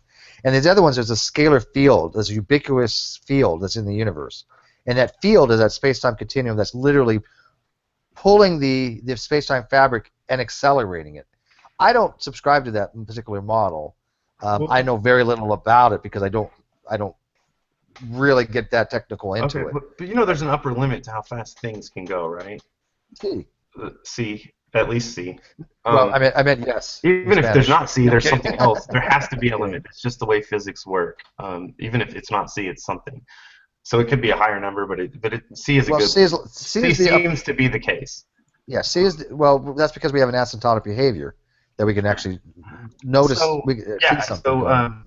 So like at least if you're going to talk about things that are moving faster, well, there's an upper limit to how much faster they can go. Well, we established that bound as C, obviously, because if you look at the Lorentz contraction formula, okay, it's a very simple formula. You know it. 1 divided by the square root of 1 minus v squared divided by c squared, and you normalize c. Okay, so we'll take c to be 1, and we changed v as a percentage of c, so we can say 0.999 or 0.998. That'll give us the Lorentz contraction factor. That asymptotic behavior is limited by c. I mean, so c is the upper bound for mass. No, if so we have an accelerating expansion, so that's squared. So if you cube it, is it still a number going up or down? If you actually took that formula, you normalize C, what happens? Well, it's C is 1. So if you have C squared, C cubed, C to the 5th, it makes no difference because C is 1. No, it does. Is it accelerating faster, or is it accelerating? You know what I'm trying to say? Are we accelerating more than before, or is it a when you cube it? It's hard to. There's not a word for this. All right. So there's speed, then there's acceleration. Speed. But look what I'm going to type it in here. Look. Is it increasing the rate of acceleration? No, well, there is the rate of acceleration. It can't be. Sam, look at that formula, and if you normalize C to 1, does it make a difference whether I cube it or square it or take it to the 5th or whatever? Because C to Q would be to normalize all quantities, but if you normalize all quantities, it shouldn't really matter. All it does is collapse the scale. It's going to make it all. It's going to because you're going to make it all. C is going to be all. C squared is 1. C cubed is 1. So if I take C as a normalization and I just have a factor of V as a percentage of C, that's what matters. And that's not well, I mean, when you look the at nature of physics is that there's an upper limit to how fast things can go. You can't be accelerating at an increasing rate. That's the cubed word that I don't have a word for. The rate of acceleration is I guess the closest thing you can get. It's speed's cubed. I mean, if you want to talk normalization, all that is basically scaling things in a certain way. The mathematical relationship should still at core be maintained. If that was what your question was, Steve. Right. Yeah. Okay, that's fine. Well, it wasn't. I just want to point out normalization in quantum mechanics is you're basically setting things to a 1 value. For the that's normalization in any. Well, otherwise you. It's a statistical. It's a statistical technique. Yes, of course. Yeah. Steve, are you suggesting that the universe isn't accelerating? Of course, it's accelerating. Oh right, sorry. That's the square. It sounded like you were saying to Shawn, no, it doesn't accelerate. No, I think he does, and now that was our common point. And I'm asking a question that I don't think he or I both know. Is it? Do we know the rate of acceleration? We do. Yeah, we do. No, I don't know what it is off the top of my head. The rate is increasing or decreasing. It could be decreasing, as far as I know. The rate of acceleration increasing. Now that would still mean it's going faster. You know what? I'm going to go on a limb here. I'm saying that the rate of acceleration is constant, but I'm not going to go on a limb and put everything I know on that. Well, that'd be really interesting, actually. I thought it was a constant acceleration rate. I'll tell you what. I'm gonna tell you what. When I get a chance here, because I'm really just laying it down, like I usually do in the Hangouts. I will do a little research on this and I will check it out. That would be a really neat balance, I'm curious. I will actually. Do you know King Crocoduck? Yeah, I've heard of him. Okay. Well, he came into my Hangout today. He comes in every so often. He has a degree in astrophysics. So. Maybe if I run into him, I'll ask him. I wish I could draw this model for you because I really do think it would appear as if everything were accelerating. Because if you're behind me and I'm going 3 miles an hour and you're going 2, it looks like you're accelerating away from me. All right, 1 sec. Kaiser says that no, it's increasing. So Kaiser does know quite a bit about this. I'm going to trust his word. It actually wouldn't look like you were accelerating, though, in that thought experiment. It would look like you were going away at a constant rate that was faster than from my frame of reference. So that thought experiment doesn't. But yeah, because we'd have to add another. So if I'm accelerating at 2 miles per hour, and you were going 1 mile per hour. Now it would look. Well, yeah. If you're. And what I'm saying, so if you're asking me whether I misspoke. But yeah, I think you're just going to be moving away each other you would see each other moving away at a rate. Right. But you imagine I'm taking off, but I'm speeding up faster than you are. You're speeding up too, but I'm speeding up at least double your speed. It would appear that I'm moving away. You're moving away right, from but not accelerating away from you. There's a difference. No, he would appear to be accelerating away from me. If you mapped out the points, I think so. It's constant. Remember, you would appear to be accelerating if one of your rates of change was changing. If you were moving away from somebody at a changing rate, then it would appear so. But if you just have two people moving away at different rates, it's going to be constant between them. I'm pretty visual. I'd have to, and you might be right. I'm just, but if you can see what I'm trying to, the concept I'm trying to get out. So yeah, I actually don't know the concept, because I mean the key to all of this is understanding that you have to normalize for whatever. Well, I mean, misusing that word, but you have to account for different rates of frames of reference, right? Like, for instance, if I was to throw a ball in the same direction as the rotation of the Earth, you know, of course that ball is moving its velocity, you know, however many odd miles per hour, plus the speed of the rotation of the Earth. But per my frame of reference, because I am a part of that same reference, I would only perceive it as whatever speed I threw it at, right? I mean, that's the key to understanding all of these intuitions, is you have to account for the frame of reference. The one thing I find slightly depressing in a way is that as the universe gets further apart, because the acceleration rate, the distance between stars gets further, effectively. It means that eventually those stars will cease to exist for us, as in we won't be able to observe them because they're faster than the speed of light, so the light won't be able to get to us. Yeah, I mean, there's no fundamental, I mean, I think it's a fundamental unknown whether you know, that expansion could have some, I mean, we don't know if it has an upper limit on speed. There's nothing incoherent about that. But, I mean, we don't know what that upper limit is, if there is one. Okay, well, I'm drawing it out on paper at 3 different times. So I have 3 balls, points, A, B, and C. A is going at speed 3, B is going at 2, and C is going at 1, and they're all moving the same direction. And then at time 2, I move ball A 3 spaces away, ball B 2 spaces in the same direction, and ball C in 1, and then I did time 3. And you can see that they're moving away from each other relative to point B. Does that make sense? I drew it. I mean, I can't see your. I mean, you're asking me to conceptualize a drawing that I can't see. They move my light, and so it's kind of overexposed the camera. Like, the first thing I heard was that you're a medical mistral because you got a medical miracle. You got 3 balls. Give me a minute. I mean, fundamentally, right? We don't actually know if there is an upper limit on how fast. So I mean, there is. I think there is. Krauss talked about it. Absolutely is. Even if it's not light, there has to be one. Why? Because it takes an increasing amount of energy. You have to keep adding more energy to. It would take an infinite amount of energy. Yeah, see, that's. I mean, but then again, I mean, but let's say that there is an infinite amount of energy. There's no reason that can't be the case, right? Like, either you've got to appeal to some property of transfinite numbers, or like you should. I mean, look up empirical. Like, this is a weird concept that I'm not always had my head wrapped around, but because it's once it makes sense, you're just like, okay, I accept that there's such a thing as tachyon speeds, or if there was no speed of light, there's a tachyon speed and there's an upper limit.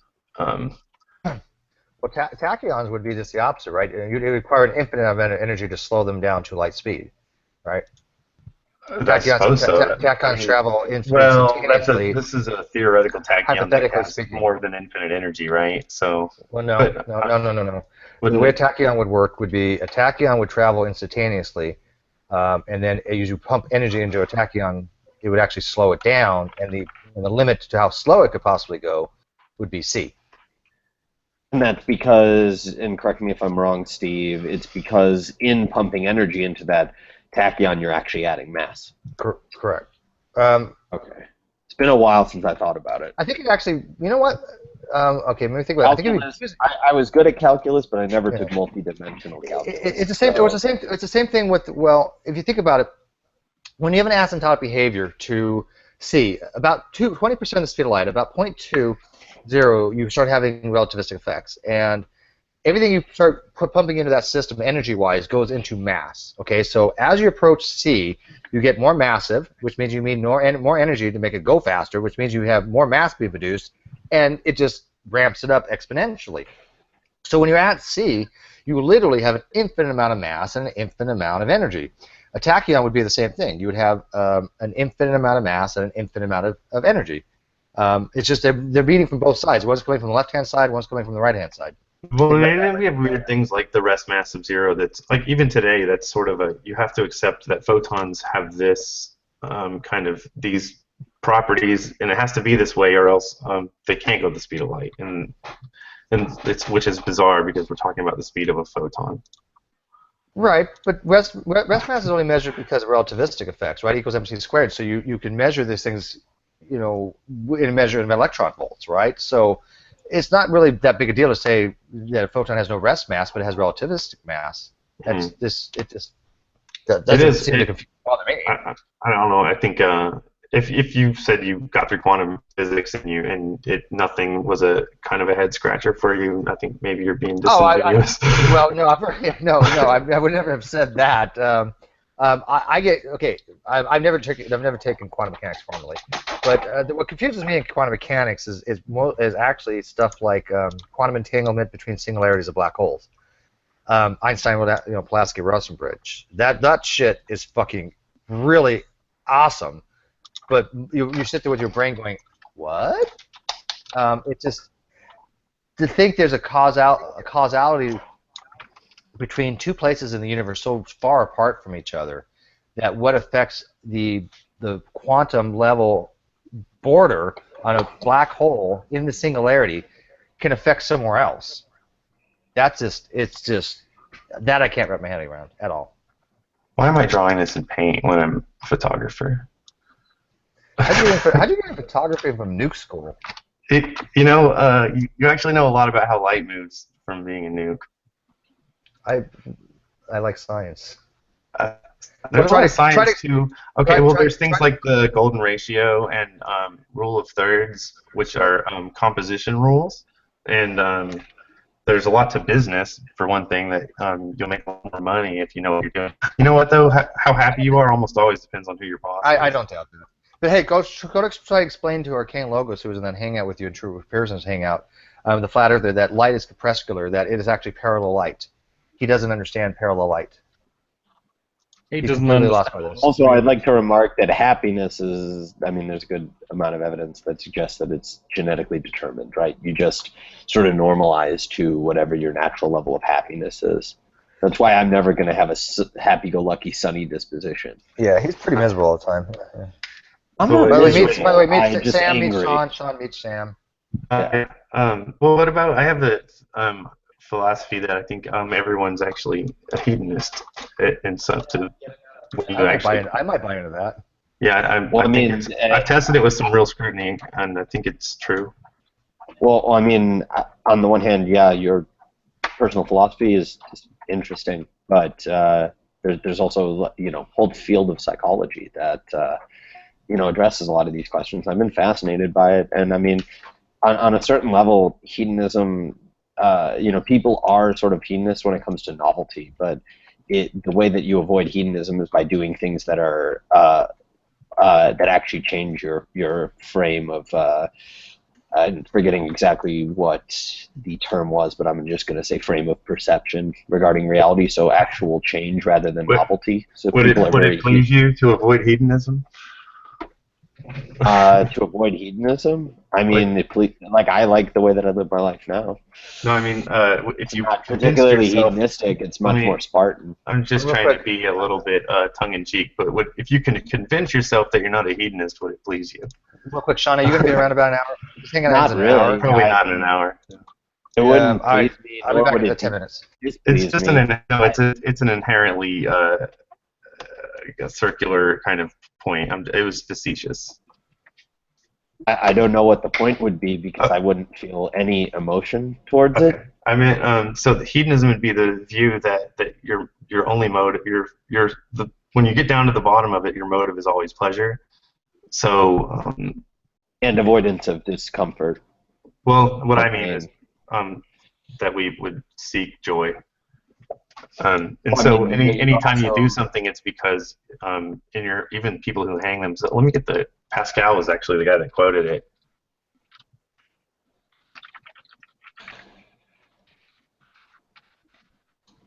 just read it.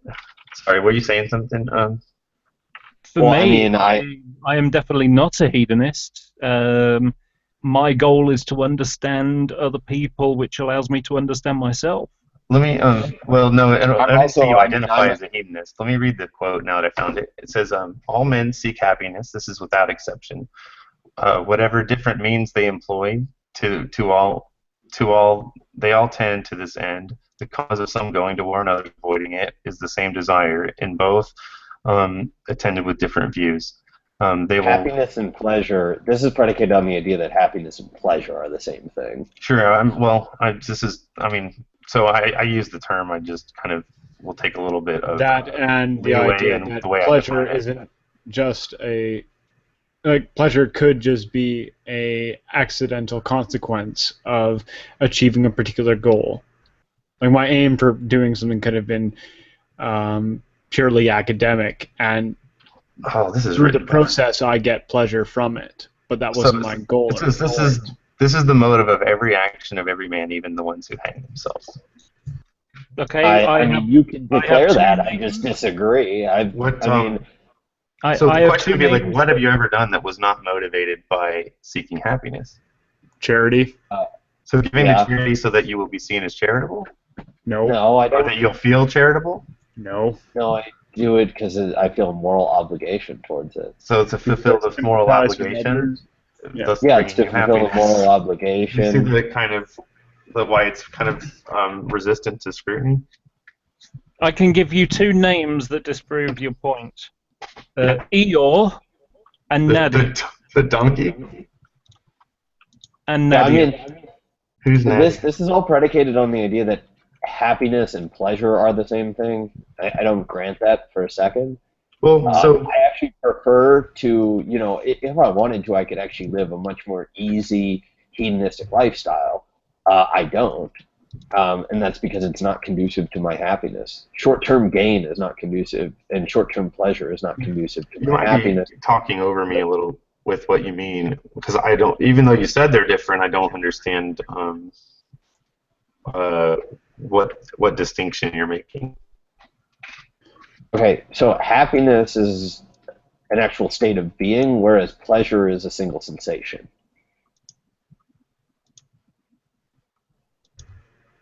Okay, well then it would be pleasure, I guess, in that context, as far as I understand. Well, no, it could be either. I mean, but it's one or the other. I mean, I'm talking just, if we're talking about... so then in that case, it could be one or the other, because whether you think of it as long-term or short-term, people are making decisions based on they think this will make them happy, long-term or short-term, but your motive is always selfish. Selfish isn't necessarily pleasure. I mean, sadomasochists like to feel pain.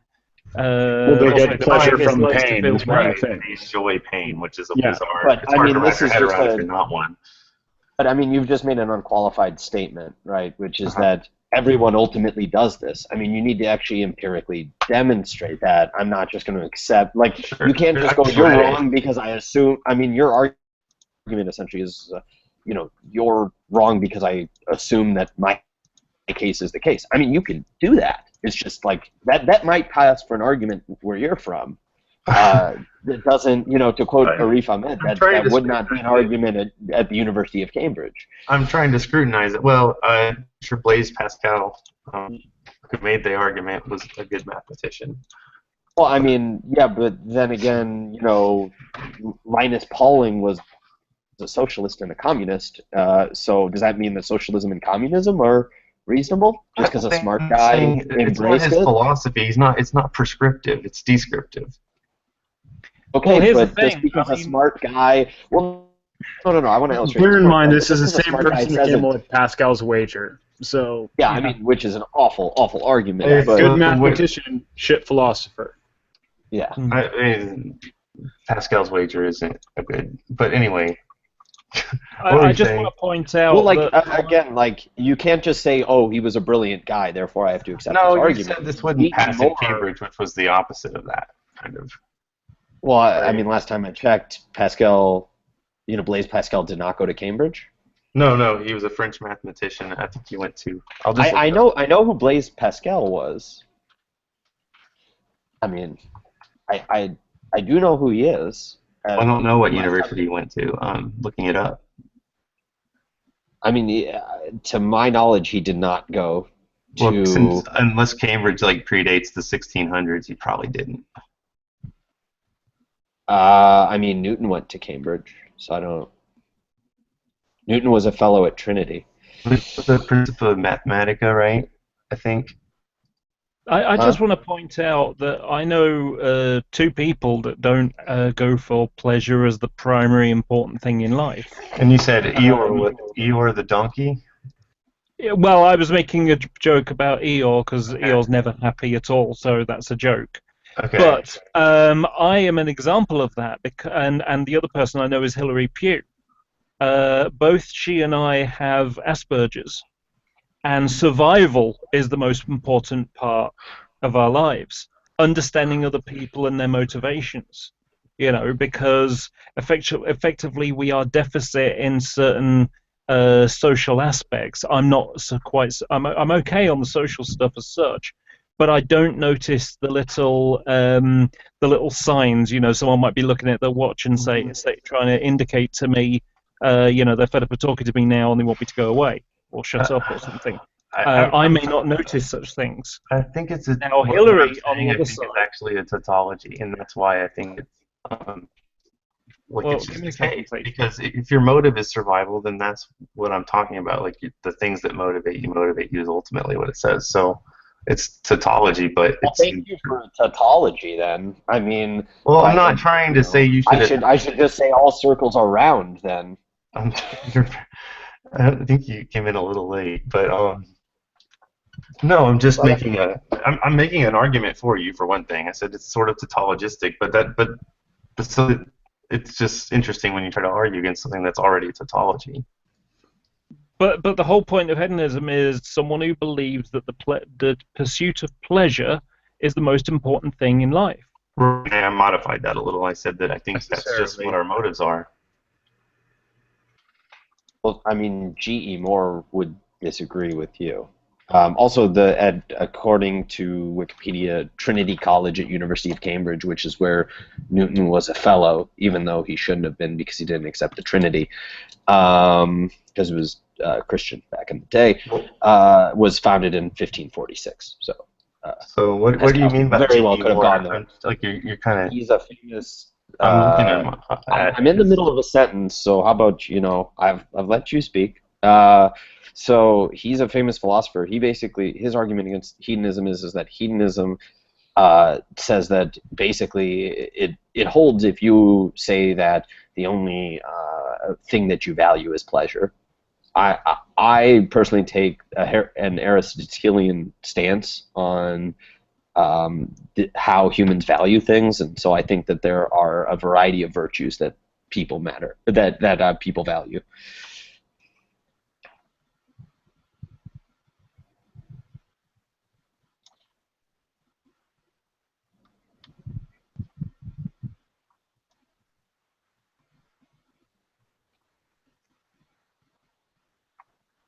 So in effect, to convince me, and I mean, granted, I'm not saying that I have the same philosophy as G.E. Moore, not by any means, but to convince me, you have to convince me that the only thing that I value is that either virtue ethics reduces to hedonism, or the only thing that I value is pleasure. No, that's not what I'm saying. Like direct pleasure, no, but it would bring, for example, take an ascetic, someone who's ascetic, they would think that hard work and that we that we do well through nothing but altruistic behaviors and unselfish motives. Well, their motivation is that they're fulfilling that philosophical need. Yeah, I mean, again, that would not be hedonism then. Okay, well, that's you more, just define that's hedonism different than me, as I'm using it. But I'm using the. I think you're using it the more common understood. Yeah, I agree with you. Well, I mean, then why even speak English to me? I speak Spanish as well, so we could start talking in Spanish if that common usage. Okay. I'm just giving you shit, by the way. I'm not being serious. I would hope that comes across. But no, right. I mean, if I open up with all people are hedonists, it's going to need a qualifier, right? It's pretty bold. I mean, but also, I mean, just as a tip, right, is if we're going to use terms, we should try to use their actual meanings, right? If you want to say that, oh, this is my philosophy, there's not really a word for it, that's fine. But when you attach it to something that has a very, very rich history, it does kind of throw a monkey wrench in conversation. I was just talking. Yeah, it's been more for entertainment and just picking your brain and not so confrontational. I mean, I'm just saying what's easy for conversation. Sure, I wasn't. If you're perceiving it as confrontational because I speak quickly, I apologize. I wasn't. Yeah, I think you're maybe misinterpreting my lean a little bit. You see that this is. Do you remember I was saying about people with Asperger's tend to need to figure out what people's intentions are and things like that? Yeah. This is where I'm a little bit confused with you now, because it's like, okay, what are you trying to do here? I think he might have a good argument against what I said in some kind of somebody who has random motives or something like that, maybe. So is your position that people have the motives that they have? It was more of a joke, like just to kind of talk. I mean, I haven't been diagnosed with Asperger's. Maybe I have it, but I have no fucking clue what he's saying. Okay. I'm saying, like that. Yeah, that the quote from Blaise Pascal. I agree with it. Is what I was saying. Well, he's wrong. That's what. Yeah. The but I haven't found haven't found scrutiny that I can say this proves him wrong. Well, Sam levied a fairly good scrutiny against it. Was that why on earth would you equivocate pleasure with happiness or a sense of being content?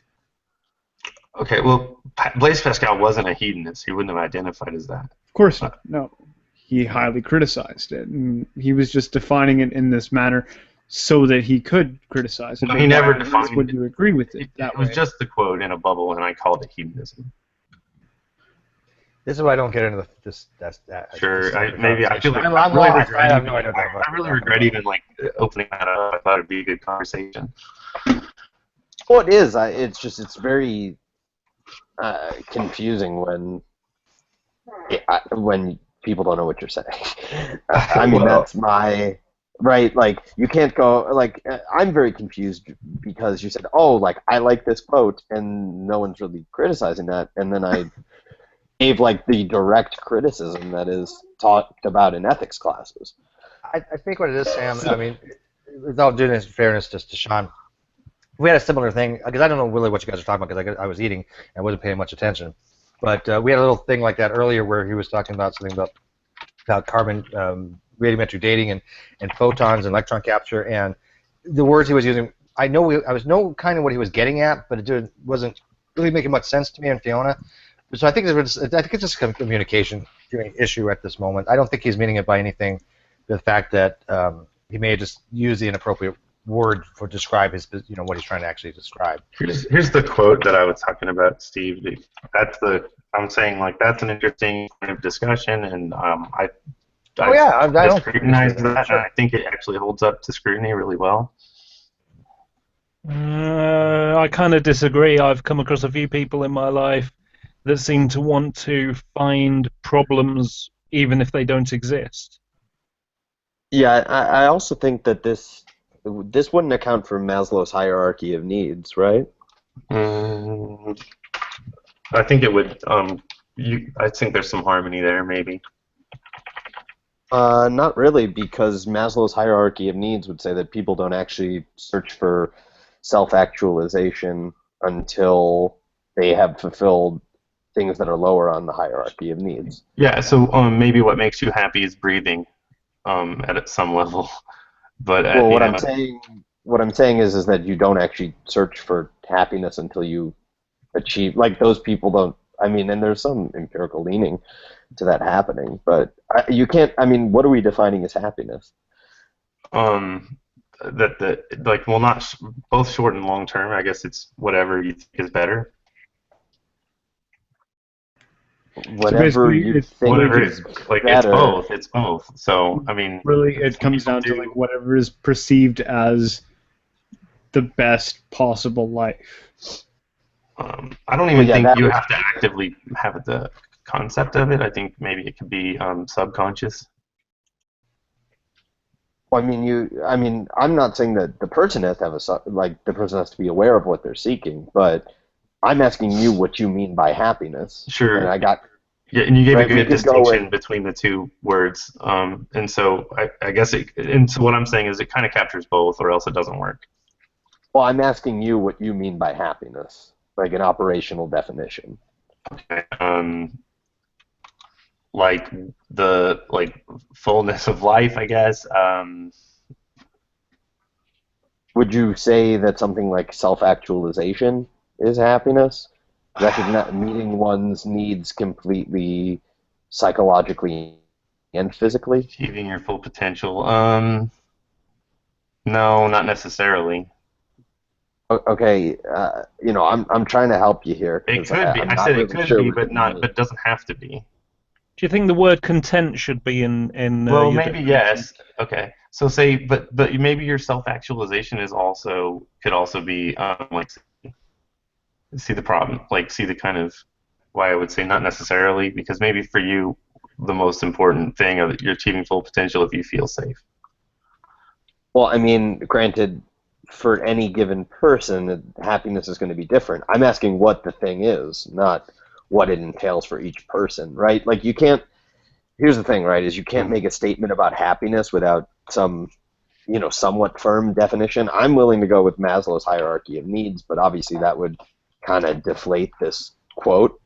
So, but I mean, So, the fullness of life. I'm having trouble with defining the word, and I think you got a good question. I'm sorry, I'm not just able to just boom. There's the perfect happiness definition, But what the ultimate maybe self-actualization is the best I can do. I don't know.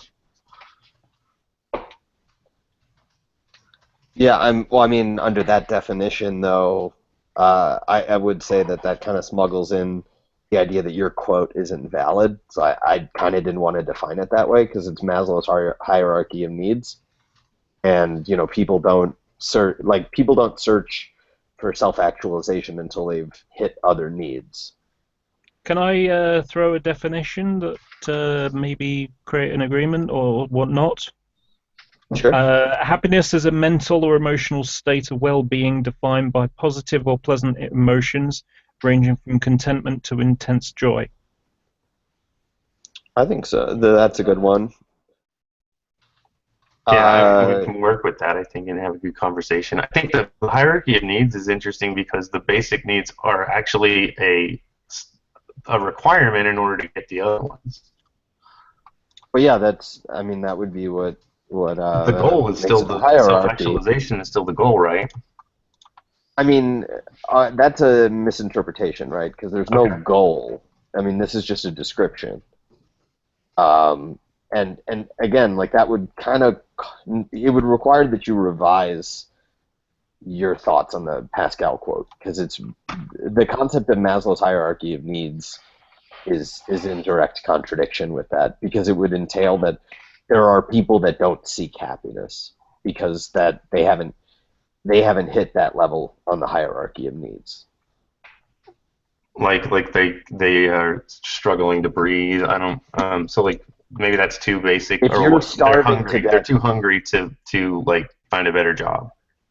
If you're starving to death, okay. If you are if you're an Ethiopian farmer in the middle of a drought, you're not really focusing on how to increase your psychological well-being. Right. You're kind of focusing on how do I get my next drink of water or my next bit of food, right? But I'm thinking maybe in their mind, if I get some food, I'll be happy. Have you ever talked to someone in a third world country who lives to illustrate, like, I've done charity work in the favelas in Brazil, and a lot of those kids just kind of think, I just want to make it through the day and hope I don't get shot. Yeah, I've been to third world countries quite a bit. I used to live in one. And I mean, what Sam is saying is it's true for the most part, especially where I used to live, or grow up. I mean, certain things you just don't care about. You just don't want to get shot, Right, like, people do not care. They're like, I mean, I don't know how else to say it, but it's not their happiness is, when you're starving to death, your happiness is not a concern. So it's not. Your next meal is a concern. And your question about happy, like what I meant was really relevant, but I'm saying, like, in that case, the next meal is them seeking happiness. Well, you can't. Then you've just redefined happiness, and we don't agree on the definition. Sure, I already said I think it's a tautology. Okay, but happiness. I mean, no one regards happiness as just simply meeting your needs, right? Like, I meet my needs on a daily basis. I mean, I am a generally pretty happy person, but even when, like, I was meeting all of my needs, I've had times where I've been truly miserable, and again, like, that wouldn't. Like, that was more of a biochemical thing more than anything else, right? So can I just ask a question, then? This time, when you had your needs fulfilled, but you were still kind of unhappy, was this because you were in a conversation with Prudent? No, but that's a good point. No, but here's the thing: like, if you're just going to change the definition of happiness, I mean, I don't really know. I mean, then what's the point of us quibbling over what the definition of happiness was earlier? I'm very confused how you can. I mean, like, I don't agree that happiness is just meeting needs, right? So, and you didn't agree to. I mean, you agreed that that wasn't the case earlier. I said I had a hard time, like, putting my finger on. Like, so it seems like a really intuitive word, you know what I mean? Like, I am having trouble defining it. So I'm granting that, and I'm just saying, like, give me some grace on which I'll try my best, but I don't know how well I'm going to do at defining that word. Well, I'm really struggling because I don't know. It sounds like you're stuck on this Pascal thing needs to be correct. No, I think I just said I as far as I understand it, it is. But you don't even have a definition for happiness, and it's a quote. Well, I have a concept of it that I have trouble articulating. I mean, what's the? I mean, so I can how give you an do we example. actually? Like, you talked about someone in a third world country. I'm like, well, for that, in that case, their next meal will bring them. It's their pursuit of happiness. Do you know what an ad hoc definition is? Living. Sure, I'm not trying to. Their happiness doesn't with come it, into though. it. I'm not. I don't even. I'm fine with if I don't persuade you. I'm not saying you're not gonna. Well, I mean, I can nail it down to why I've actually just figured out why you can't persuade people with this. It's because you have what's called an ad hoc definition of happiness. Yeah. Your definition of happiness just changes to whatever the situation is, so that this quote is always true. What makes people happy changes from person to person. That's not what ad hoc means. It's and that's for this. not addressing what I said. It means for this. Okay, do you know what an ad hoc definition is? Yeah, it's something that you make up in order to fill the spot. And when you just change the definition of happiness on the spot, that is what type of definition? I told you from the start that I couldn't really put my finger on the definition. So I'm just being kind of honest with you and saying, I'm not going to do a good job defining this, I think I even said, so I'm going to give it my best shot. I think you're just, kind of just beating me up for being kind of honest with you about that. I'm not okay, if like there's a lot there. So firstly, like, you not being able to conceptualize it is not mutually exclusive. So I couldn't articulate it. Well, I mean, you not being able to articulate it doesn't mean that it's not ad hoc. Those are not mutually exclusive. That's not what I said, though. I said I'm saying I think I freely just admitted I'm not going to do a good job with this, and so and I think the definition made me. I kind of in advance said I might have to kind of. It might take me a couple of tries to kind of get across what I mean. Well, Shawn, you think this is something that you're just outside your comfort zone about? I mean, I'm not trying to. I didn't know he'd be so adamant about. Sam's anally retentive. Especially on certain subjects. I'm fine with that's Sam. It. I just I wasn't trying to argue it formally about it. I mean, I'm not even. I mean, it's not a formal argument. I mean, I just. I'm sorry that you're. Look, I am sorry. I'll stop scrutinizing your ideas. No, it's fine. I mean, clearly there's. It's not. It just wasn't a hill I was ready to die on. I just was trying to. I'm not treating it that way. I'm just asking questions and scrutinizing ideas. But I understand that you take that personally, so I won't do it anymore. We can move on to a different subject.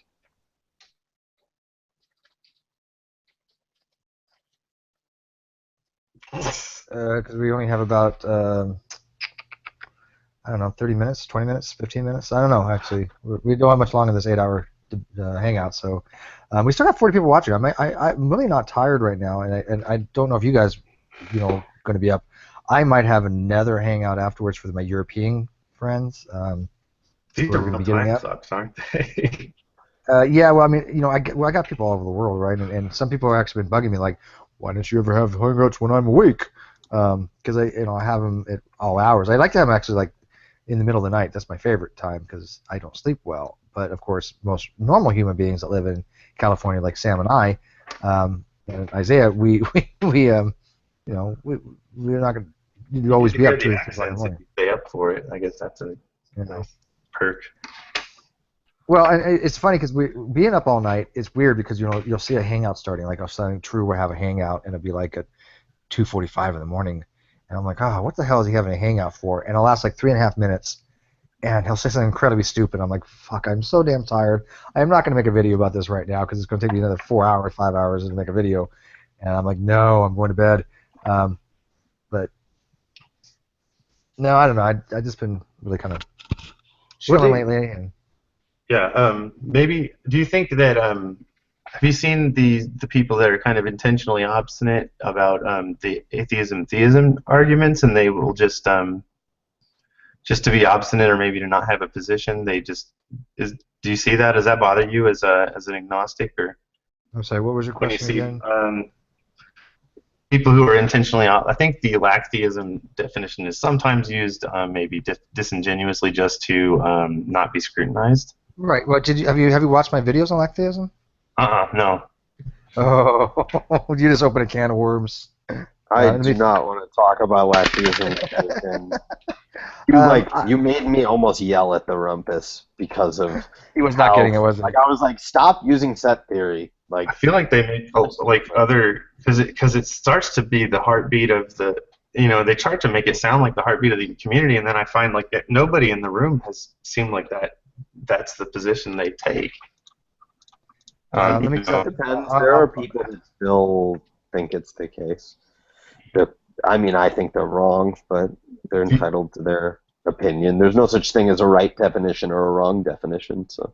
Right. It really comes down to, hang on, not according to Ronnie. Well, Ronnie's a moron. I hate when people argue about what words mean. Because he says.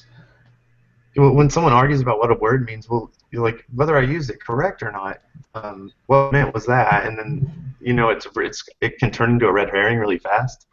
Yeah, well, this is the problem because if you're using, you were using a word a short while ago, not in the definition, so we need to hammer out what you actually mean. Right, yeah, I know what you're saying. Because the problem is, if you start talking about one thing, and I've got an impression of you talking about it in the sense that I think it is, and that's we're going to be talking past each other, we're no longer communicating with each other. And that's a harder one because, like I said, I was having trouble actually defining it, too. But sometimes I think people have a clear concept of what they mean, and then, you know what I mean? Real quickly, I had to change my title. I just changed it, and then I made a little mistake, and I just fixed it. But anyways, 'cause I wanted to change it to something more appropriate, because before I was kind of pejorative toward you. But I made it true. I said TrueEmpiricism found a Navy nuclear engineer to refute me, and we end up having a great chat. And I wanted to put sorry, Ronnie, but it wasn't enough thing in the title. No, it's really fun to talk to you. But on your laxism thing, go ahead, Sam. Well, this is why a large portion of analytic philosophy nowadays focuses on philosophy of language, like what do you actually mean when you use words. And I mean, the basic method of analytic philosophy, which I had the pleasure, although not at Trinity College, at Cambridge, of actually taking a course. And they said, and it's basically, how do we hammer out good definitions so we can have sensible conversations about things? That's actually where all of the inquiry starts. Are you taking philosophy courses at Cambridge? I did in 2012. Oh man, that seems like you just want to hit people. Huh? Just the. It seems I'm a grappler. I like to strangle people. But, I'm a wrestler. I'm a state champion from Kansas. Kansas? Where in Kansas? My family's from Junction City. Kansas City area. See the Chiefs shirt? Oh yeah, I like KFC. Yeah, no, I like the Chiefs. But anyways, real quick on the lactism, just really briefly, because I'm not going to get in detail on it. I have numerous videos, 3 or 4, about telling atheists that if they're going to engage in a theist, that the lactheist approach makes them look very weak, and that if they're going to be an atheist to engage in these conversations, they need to be a positive atheist rather than a weak atheist. I think the lactheist position is many times disingenuous when an atheist will say, well, I just lack a belief, therefore I don't have any burden or justification. It makes them look really poor. Now, do I understand that is it a definition of atheism? Yeah, it's a definition of it. I've never said otherwise. But is it the best definition to be utilized? Do I think it's a great definition? No, but if somebody says, I lack a belief in God, therefore I'm an atheist, I'm not going to say that they're wrong. Is it identical to saying not theist? Yeah, technically a lacktheist would be a non-theist, but a lacktheist is more of a non-theist that tries to be a non-theist because they're saying they lack a belief and not wanting to make a positive affirmation that God does not exist. And that is really dishonest when you're having a discussion with somebody and the question is proposed to both sides, does God exist? And if a theist wants to take the position that God exists, he has to argue why he believes God exists. He has to justify that. An atheist has to do the same damn thing. Okay? And for an atheist to say that they don't, say, oh, well, it's just a theist claim and therefore they have the burden of proof, that is absolutely wrong. Completely unequivocally wrong. Okay, so, yeah, I definitely think that atheists have a burden of justification just like a theist. I think it's less. I think a burden for a theist is much higher, but that doesn't mean that the atheist himself does not have a burden of justification. So, yeah, I'm not a big fan of that. They don't need to have a terribly strong one. I didn't say, it just has to be, like, well, I don't think the biblical one is realistic. Yeah, no, there'd be a lot of things to be a burden of justification. I don't think it has to be that strong either. But it has to be something. We have to have a starting point of when to have a conversation. Okay, I don't believe there's enough empirical evidence to warrant the position that God exists. Okay, why do you believe that?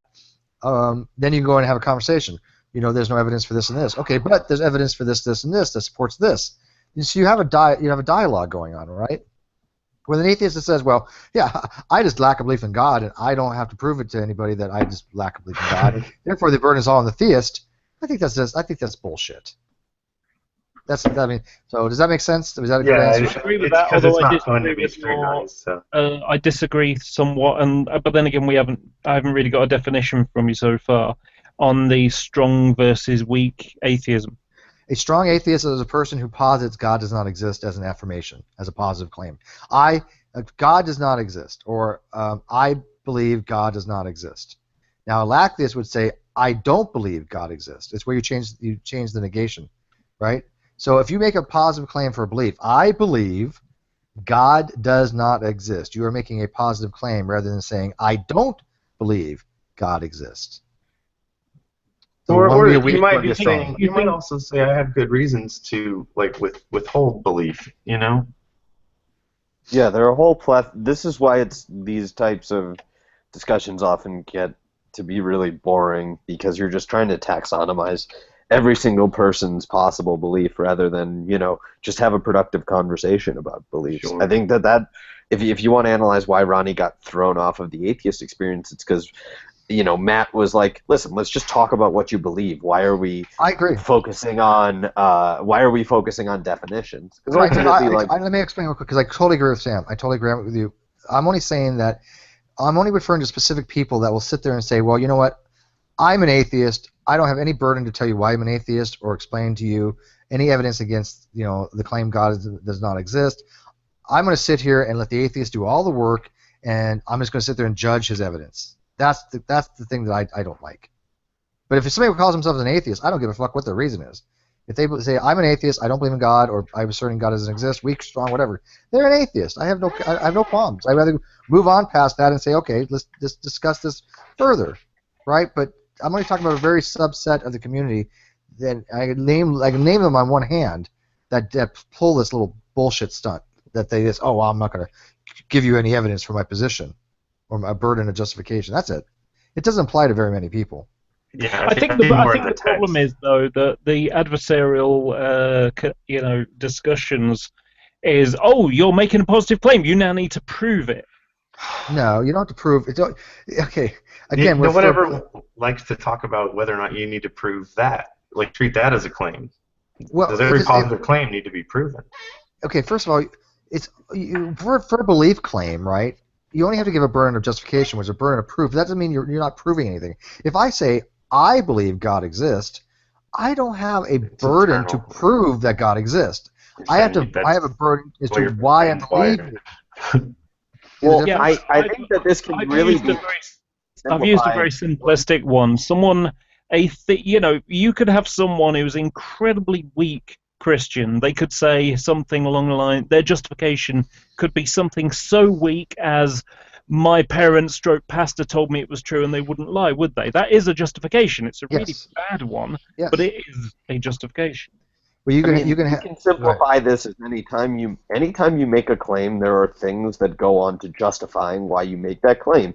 Even if the thing is that some people are dishonest about that, but ultimately, I have reasons why I don't believe in God. I have reasons why I like to think that I have reasons with varying degrees of strength for why I believe anything I believe. But I don't think we need to overcomplicate it. We just need to say, okay, if you make a claim or you take a stance on something, you have a burden to justify why you take that stance.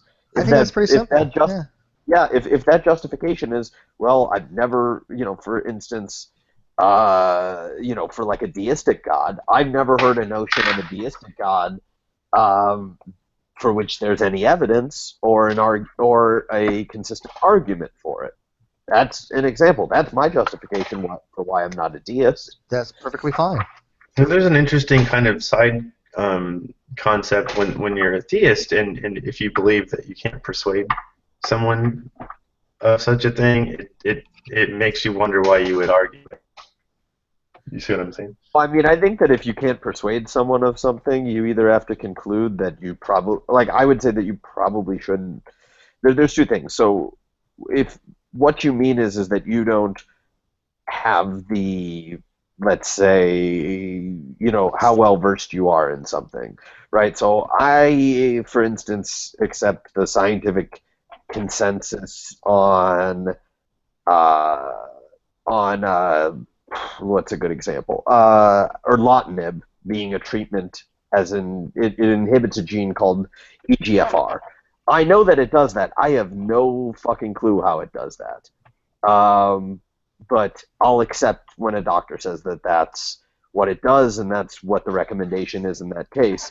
But I do believe that in concept, that stance can be argued for, and I understand what some of the arguments in concept could be.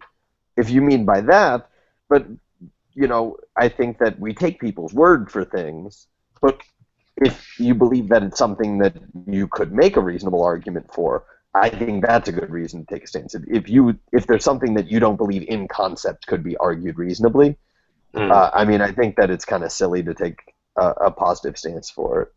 So maybe you could, like, it's pretty insightful. In the Christian worldview, that the Bible is true, so it's just going to tell you that that's just not something you can do. That it's the Holy Spirit that convicts us.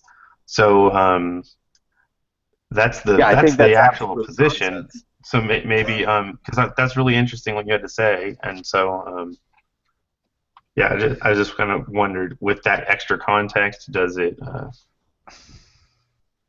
Well, I mean, I think that it's absolute.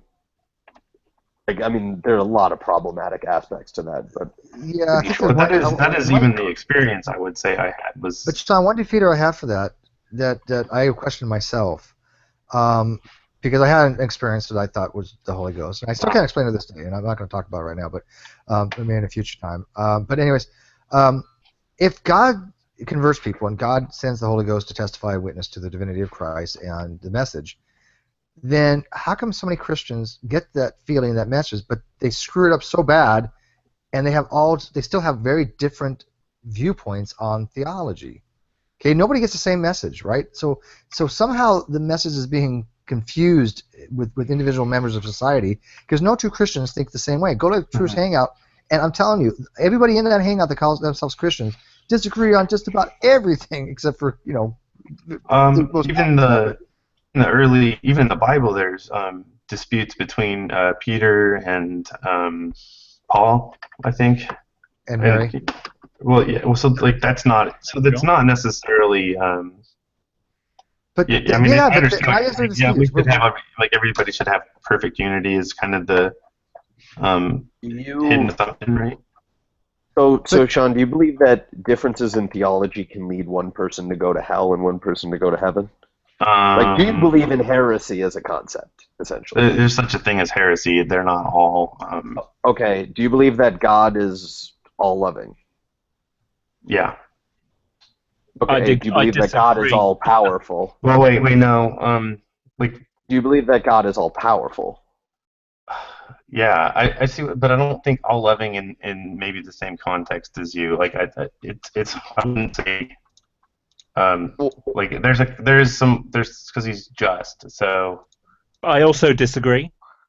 Well, I mean, but the point would be is if he loves everyone, right, and he's all powerful, he could give people these sort of spooky.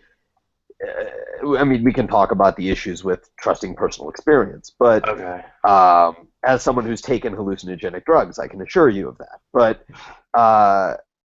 But beyond that, if you're taking there to be an all-powerful, all-loving God, clearly he would probably have the power to be considerate enough to give everyone such comparable religious experience that they would come to the exact same conclusion, and you wouldn't have these types of disagreements, which can often be heretical.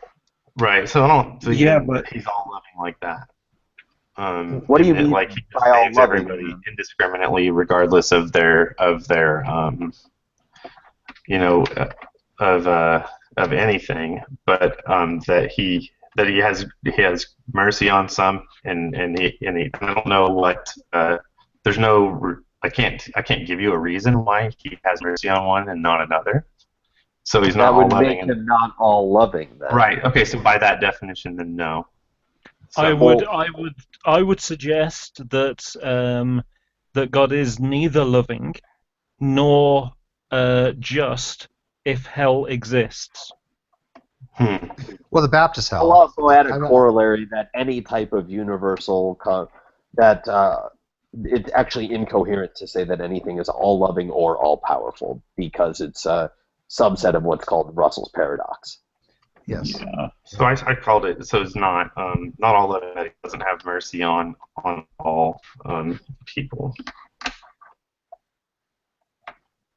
Because my infinite mercy, at least. My contention is that God is worse than ISIS.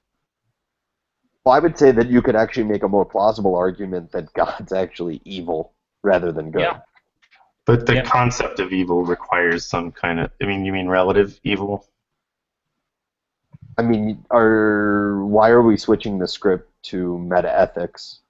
definition. Because I feel like the word, in the way I understand it, the word loses meaning when it's divided from God. Okay, let How me does nail God it get- down. Let me nail Wait, it down. wait, wait. Well, hang on. Can I please address that real quickly? Is that it loses meaning when the word has been separated from God? Basically, is what you're saying, right? Because the word the meaning I mean by good would be corresponds to God's character. Well, the meaning you mean, sure. Sure. So I'm saying, But if you're just saying good or moral in general loses its meaning when divorced by God, I would take serious contention with that, especially considering that when God's character or any of his actions are laid out or criticized, I often hear the excuse that, well, maybe God had a good reason for doing that. When if what is good is what is consistent with the nature of God, and God's actions are always consistent with his nature, God's actions are always good by definition, irrespective of reason or circumstance. Right. If and God we wanted actually to slaughter and rip people apart for shits and giggles, it would be moral by definition. So really, affixing it to an individual is what makes it a meaningless term. Right. When you say God is good, you're actually only saying that God is God. No, is it God is godlike, right? No, no. You're saying God is godly, which is just tantamount to saying God is as best of himself as himself. Right. It's if we meaningless. define good as the moral nature of if we define good as that which is consistent with God's nature, then we've really just said you can't actually say God is good. You can only say God is God. Yeah. Okay, but it still doesn't. But that doesn't. Still isn't a problem. It's actually a huge problem. Why is it a problem?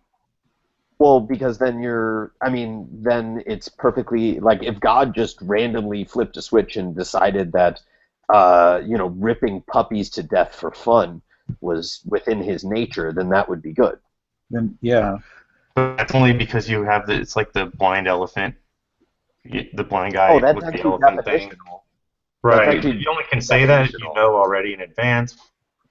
Some other. Well, no. I'm using your definition. But you're not, because you're saying. Yes, I am. If God acted. What's your definition of good? Right, but I only understand it in the way it is. What is your definition of good? What is your definition of good? It corresponds with God's nature. Okay. So what if it just happened to be the case that suddenly ripping puppies limb from limb was within God's nature? Like, presumably, as an all-powerful being, his nature can change, right? He can, certainly in the Bible he's been fickle. That seems completely consistent if we take that as a definition, right? So, I can't wrap my head around it, for one. Like, it's not Is genocide himself? Is genocide good? Well, hang on. You don't have to go to genocide. I like the puppy example. What he's saying is this, Shawn. By your definition, if you just go by the definition, okay, God is defined as whatever the nature of God wants, right? God, I don't know if you're defining theorist or not, but whatever the nature of God is. Okay, so by that definition, this is something I have an issue with as well. If God's nature was such that we are unaware of it, that he could be someone to go around and start ripping puppies apart, if he does that, okay, by that very definition you gave, it would be good, right? No, you see what I mean? We wouldn't know that. We wouldn't be able to have the argument. It wouldn't make sense. I don't know what you mean by that. No, it's anything God does in any situation, circumstance, but we would know it is irrespective of his reasons behind it. It's good simply by definition because it's consistent with his nature. That's the problem I'm having with that. So when you add something in that's, like, say, just inherently, like, I can tell you why, like, ripping babies apart is evil, and it's in scripture. No, you can't. That's the problem. But if God deemed it good, with God's nature, you can't say it's wrong. Your system is not equipped people are made to be the stewards over creation, and so there's a good reason to think. You see what I'm saying? So if you look in the side chat, I actually just laid out a formal argument, and I can put that in predicate form if you want me to. But premise 1: good is defined by that which is concordant with God's nature. premise 2, ripping puppies limb from limb is concordant with I meant to say concordant, but is consistent with God's nature. Conclusion: ripping puppies Right. Premise limb 2 from limb is is good. Premise 2 is wrong. How? Because it's not true. I just told you why too. I said you're created in God's image. You're a steward over creation, and you're not supposed to do that. That's not what you were designed to do. Okay, how about this? Again, I'm invoking a hypothetical though, right? Right, and I just argued premise 2. Okay. This is a hypothetical though. How about you said under if? your definition, what I'm illustrating is you're not actually you have no. If this was the state You're of asking me affairs, to grant premise 2. I'm in the middle of a goddamn sentence, so I let you talk, and I'm starting to really get impatient here because I've laid this out like very plainly, like I've laid it out like unless you want to abandon logic, like what your stance is unreasonable because if there's some state of affairs in which God would find ripping puppies limb from limb to be consistent with his nature, then that would be good. Now you need to you have to argue that that's logically incoherent, which I can't find any contradictions there, or you need to change your stance because the argument works. It doesn't work. Can I change your logical thing a little bit, maybe for you to understand it better? How about if you said this, Shawn? If you had premise 1, if I said God is defined what is concordant with God's nature, and then premise 2 I said if God's nature was to rip puppies apart, then it would be good. Would you agree with that? That is completely logically sound, right? If according to premise 1, if God's nature was to rip puppies apart, then it would be good by premise 1. Would you agree upon that? That seems right. Okay, it's correct logically. I think what Sam's doing with his example here is it's pretty much the exact same thing, only without the if-then. Right. I mean, I'm saying that the if condition isn't met. All right. Well, that's a different argument you can go down, but it would be logically consistent if that was the case. Go ahead. Yes, please. Yeah.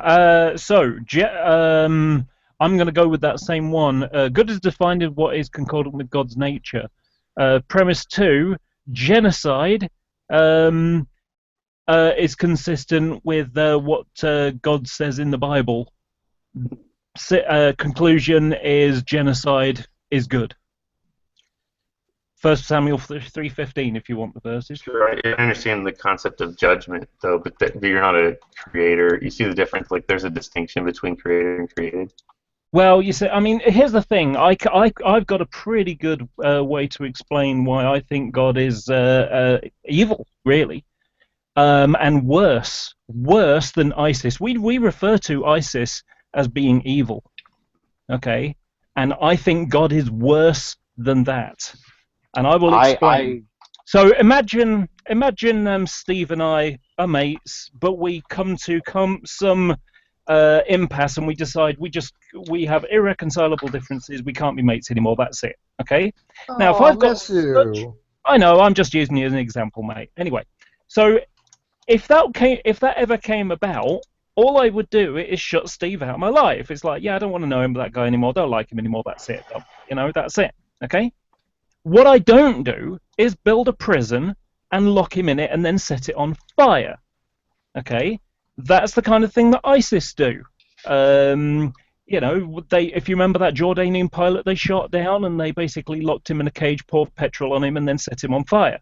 But the difference between them and God is that they knew he would die, whereas God, hell concept, prevents them from dying, actively prevents them to dying, and not just temporarily. This is for eternity, if you believe in it in those terms.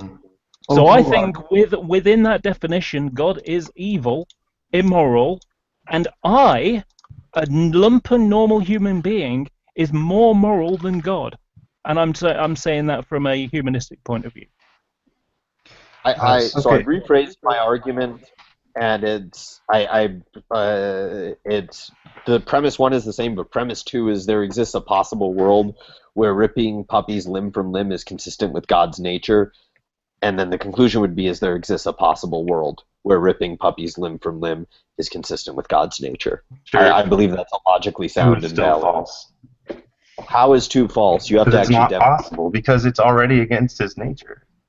Shawn, would you like to address the point that I gave, though? Yeah. So you're. Can I kind of summarize it, and then I'm sure you'll disagree with how I put it. Maybe you can correct me. That because God assigns an eternal punishment for a crime that makes him evil. Well, for not just not believing in that God. Okay, that's not the punishment is not for not believing in God. It's for your sins, right? And one of the sins is not believing in God. What do you mean? Those who believe will go to heaven. The ones that don't go to hell. Well, that's not the sin. It's your other sins. Yeah, whatever. You're not saved from your sins because. Yes, if you're not saved, what happens to you? Okay. And so is it a just punishment? That wasn't the question I asked. If you're not saved, what happens to you? So there's 2 views, and I'm just going to take the one that you talked about, right? So the non-annihilationism, so the one where you go to hell forever, right? Right. And so the question would be, if that's a just punishment, that doesn't mean God's evil, right? Why is it a just punishment? For not believing, for giving, well, for that's using not the gift for your that sin. God has given me, for that matter. Okay. So if you sin against like an infinitely good being, then it makes sense that the punishment would be infinitely severe. Well, that would, you're having to presuppose that God is good in the first place. Sure. I've demonstrated, I think, realistic that God is evil, let alone not good. I'm gonna have to wrap this up, guys. So real quickly before we go off air, I'm gonna have another hangout in about 15-20 minutes. It's going to be an open hangout. I still can't give out the link only because I'm not cared about sniping, but there are some things that people can do to actually mess up somebody's channels. So the link will be private. I will be giving it to specific people. They will help determine who can come in. But it's just going to be an open hang. Talk about what the hell you want. I don't care. I probably won't even be paying attention. But people have been asking for a hang tonight because they're bored.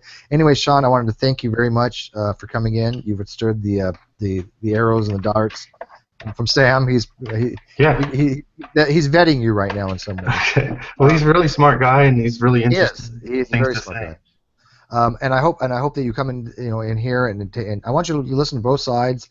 Listen to the degree of people that I keep in this room compared to what you'll find in TrueEmpiricisms. You'll find that they do not know what they're talking about. They're completely wrong on everything, and they really have a false misconception of what my channel is about, what I'm about, and who I am. And so I think people are starting to... That's actually a double negative, Steve. I know. Thank you there, Mr. Pedantic. Well, no, you would think they have a false misconception that would mean that they're wrong about being wrong. Yeah. They have a misconception that is false about their impression of me. This is why we keep Sam around. I'm just fucking with you. I honestly do this just half the time because I know that Steve starts laughing when I do it now. Fuck off. You know what's funny? I still want to reject him from this hangout like 30 seconds before we have to get off air. And you know what? I wish it would give me a timer anyways. Odian, real quickly, Odian is somebody